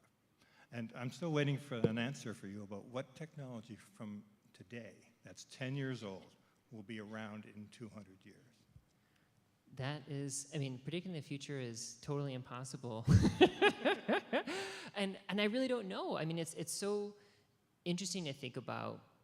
Really, all you can do is you can extrapolate the present, right? And so if you imagine the exponential number of photos taken, if you graph that on a chart, it just sort of goes on into infinity. And then you start to say, well, it's impossible that the picture I took of my kid last night is going to be accessible in 10, 20, 50, 100 years. And it's really weird. I mean, Shaban pointed this out backstage. Like, people think about digital as immutable. You only have to look to like a server failing on Flickr years ago as this huge travesty. People lost decades of work. So it's impossible to answer that question, and it's a really good question to ask. And I think you see this as going even back to Virginia's question. Like, I don't know about people. For me, like my parents and grandparents, they print out pictures that they like from their phones, right? And there's something about this physicality that is really precious to people. Whether the thing they printed at Walgreens is more or less able to degrade than this digital file that's subject to environmental conditions, et cetera, that's not ever. I think people know the answer to that question more than they know where we'll be in 10, 50, 250 years. I used to tease my students that we're actually heading into the Dark Ages. It's totally possible, actually, is the weird thing. Absolutely. Yeah, well, Dark Ages or no, I do think that, try as we might to prognosticate the future, it is actually really encouraging and useful to ground all of this emerging technology in histories of the past. And I think instructive to see, as much as things change, we're all still, whether using Google or whether in the darkroom trying to change the weather in our beach pictures and Niagara views. So with that in mind, I was very moved actually, Siobhan, by your description of this strangeness and specificity as the thing that is so central to what makes an interesting or valuable or worthwhile photograph.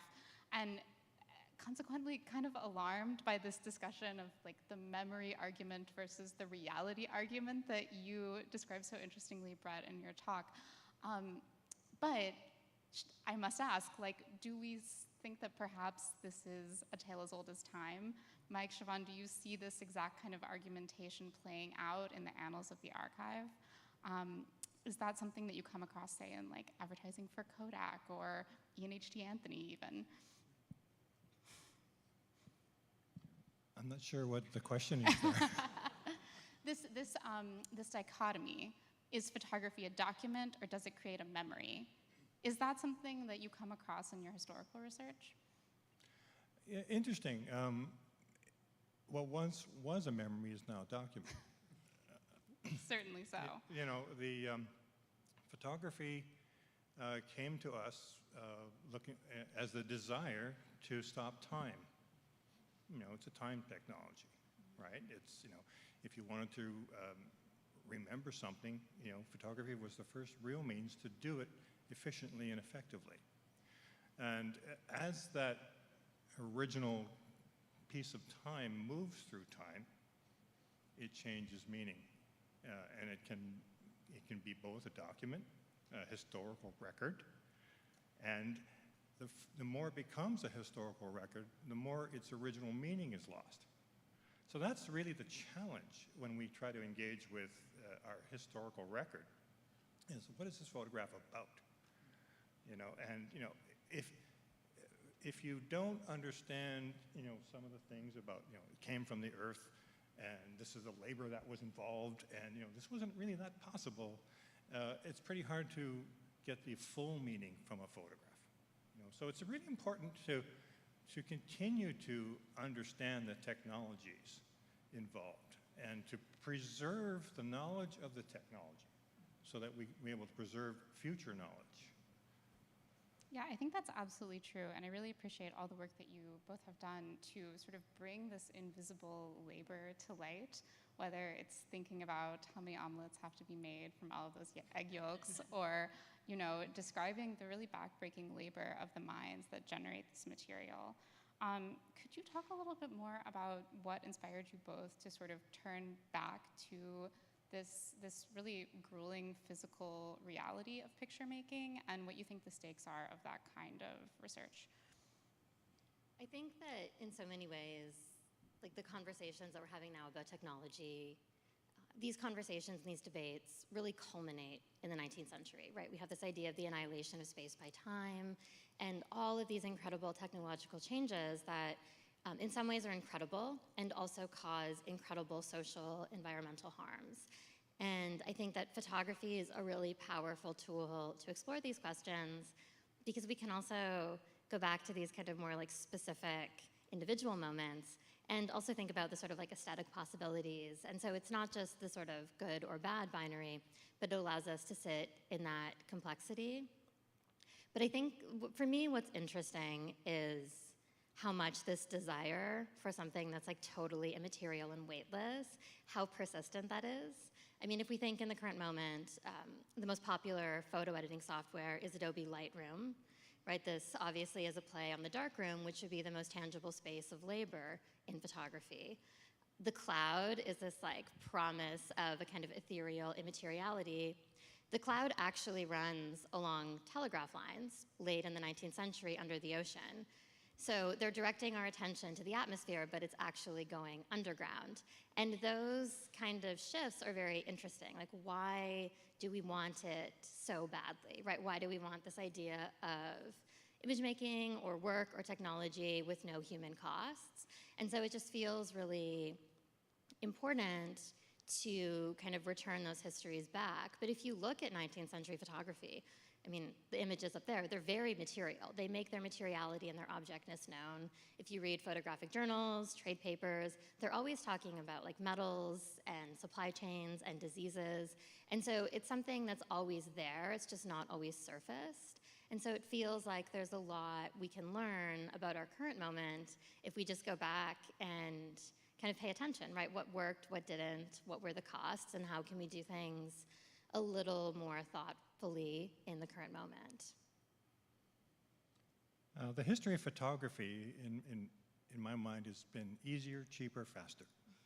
There's significant technological changes every 20 years. You know, the daguerreotype held the day for 20 years. Then it was the wet collodion, then it was gelatin, then it was color photography. Right now we get into digital. And so I am totally immersed in the daguerreotype. I've been doing daguerreotypes for over 25 years. In fact, probably longer than any of the daguerreotypists on exhibit upstairs, right?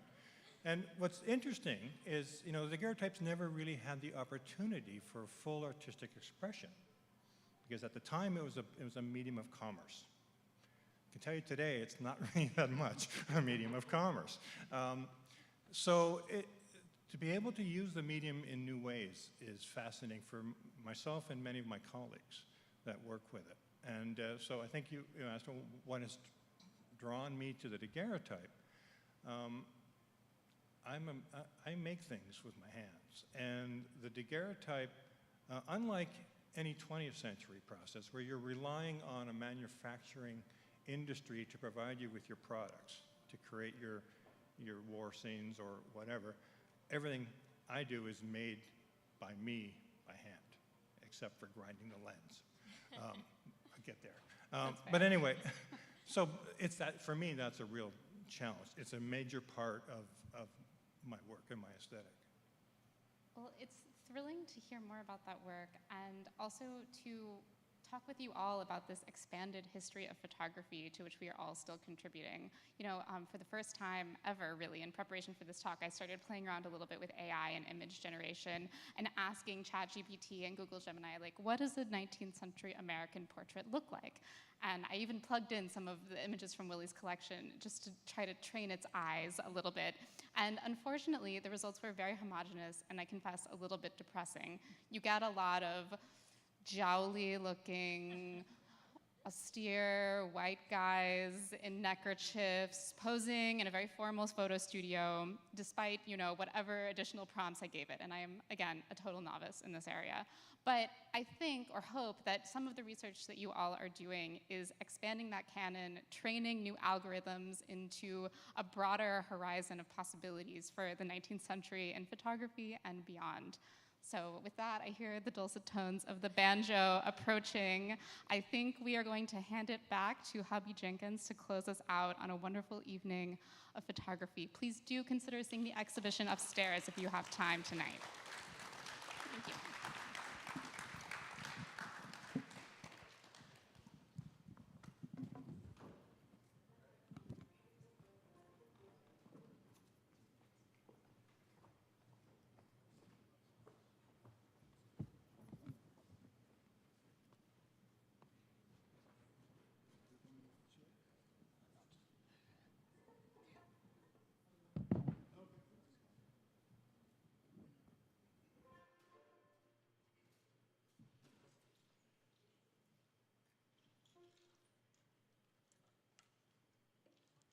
Hi, I'm Hubby Jenkins, Brooklyn, New York. Play old-time music, talk about black people. Here's a little bit of banjo to send you on your way, Joe.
Buck Creek girls wanna go Crook Creek. Crook Creek girls wanna go town. Buck Creek girls wanna go Crook Creek. Crook Creek girls, let it get down.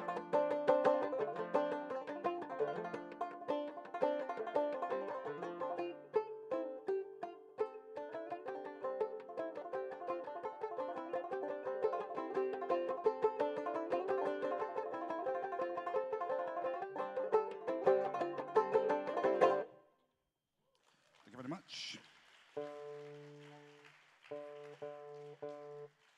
Thank you very much. If you didn't see me play earlier in the day, this is the banjo. It is a black instrument. It is a slave instrument. For over 200 years, only black people played it, and white people got into it and got weird about it and invented blackface minstrelsy. And then the rest is history. Now we have Sabrina Carpenter. That's it. Okay. I'm going to play you a song now that comes from a book called Slave Songs of the United States. It was a first written dive into what was happening on plantations, what was happening with the African-American music of the time.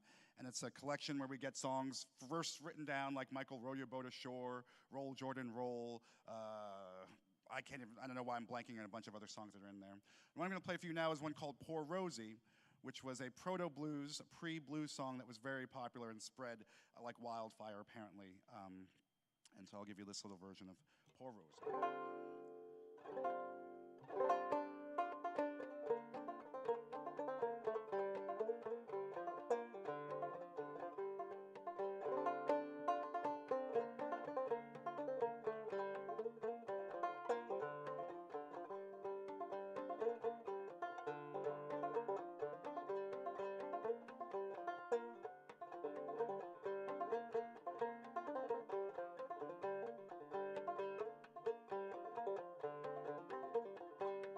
Poor Rosie, poor gal, poor Rosie, poor gal. Rosie stole my heart away. Heaven gonna be my home.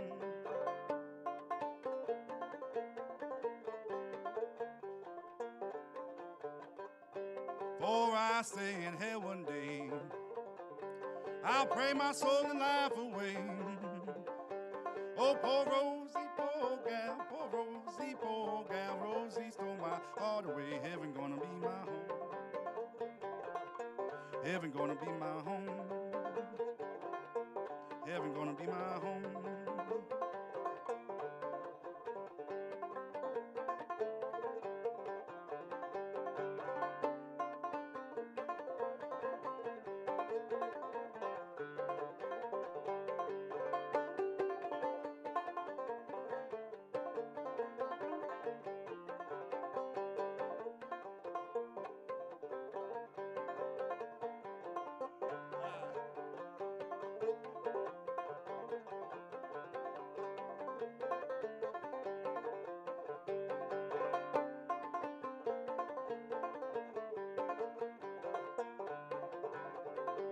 Oh, hard trial in my way, hard trial in my way, hard trial in my way. Heaven gonna be my home.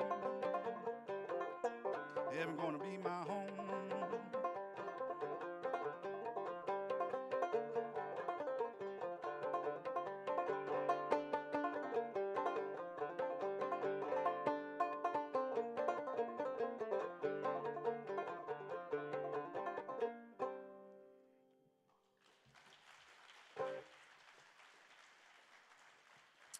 Thank you very much. I have time for one more song. I'm Hubby Jenkins from Brooklyn, New York. So glad to be here.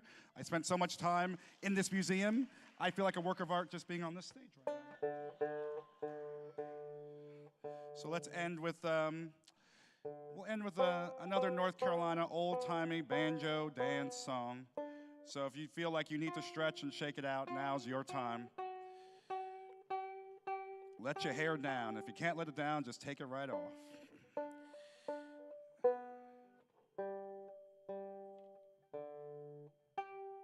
I'm a fan of medleys. I'll do a medley of, I used to play in a band called Carolina Chocolate Drops, which got started by learning the music of a man named Joe Thompson, who was a black fiddler from Mebane, North Carolina. And he played music that through the men in his family went all the way back to the Civil War. So I'll play you a couple of old-timey dance songs from North Carolina. And we'll start with Way Up on a Mountain.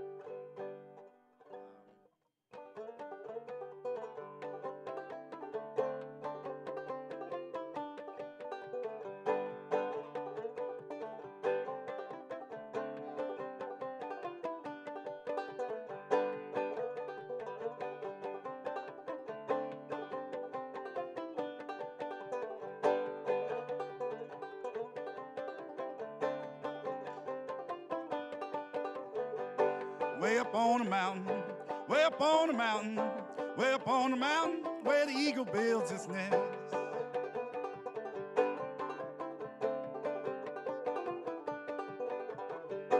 Going downtown, going downtown, going down, ain't coming back no more.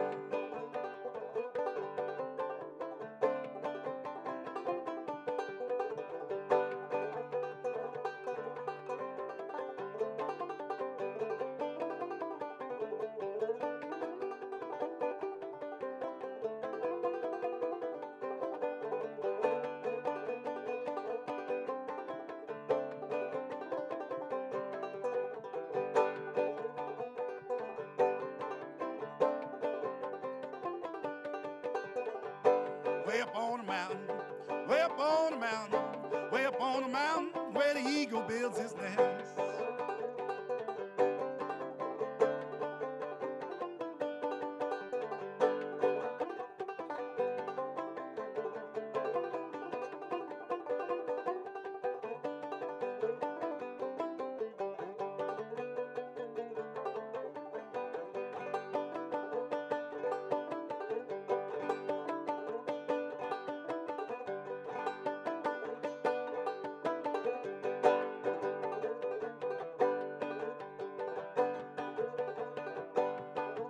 Gray Brigade, Gray Brigade. All the way left, all the way left. Right back right, right back right. Corner single, corner single, corner single, corner single. 16 times. 16 times, yeah, 16 times. Promenade your partner when you get home. I got drunk, lost my hat. Oh, corn liquor was the cause of that. I got drunk. Oh, corn liquor was a. Oh, corn liquor. Oh, corn liquor. Oh, corn liquor was the cause of it all. Oh, corn liquor was the cause of it all.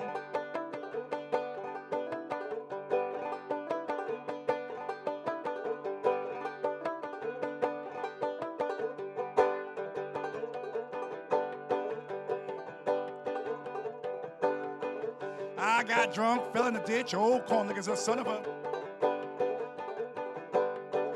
Oh, corn liquor. Oh, corn liquor. Oh, corn liquor was the cause of it all. Oh, corn liquor was the cause of it all.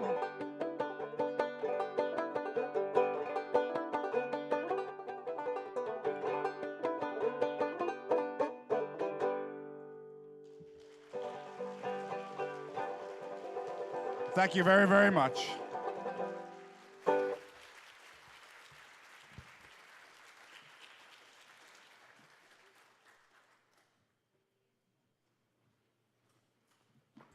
Thank you, Hubby. Thank you, everyone, for joining us, both in the Grace Rainey Rogers Auditorium and wherever you are in the worldwide. I am so lucky to be able to share these photographs with you all, with my colleagues. I thank you for joining us, all the speakers, the performers, and of course, the audience. You've stayed with us all day long. It's a great honor to have you with us, to feel your support.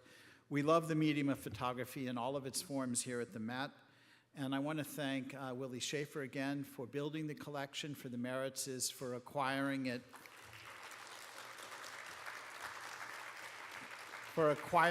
And making a gift to the museum in honor of our 150th anniversary in 2020. I have some, just a little bit of news pieces of information. If you want to hear a little bit more from Shaban and from Makeda and Virginia and me, there's a wonderful audio guide to the show, which you can download. And each of us have spoken just a few tidbits into that audio guide. It's particularly interesting, and I highly recommend it. And lastly, I just want to say that the medium of photography, people say it's in a difficult place, that it has nowhere to go. I think I'm what did Brett say? A techno-optimist? I'm just going to say that when photography gets a lot like painting, we can call it painting. When it stays photography, I think I'm inclined to call it photography. And with that note, I will say that we thank you for your time and your support, and we send you out into the world with beautiful music and maybe some new ideas. Thank you very much.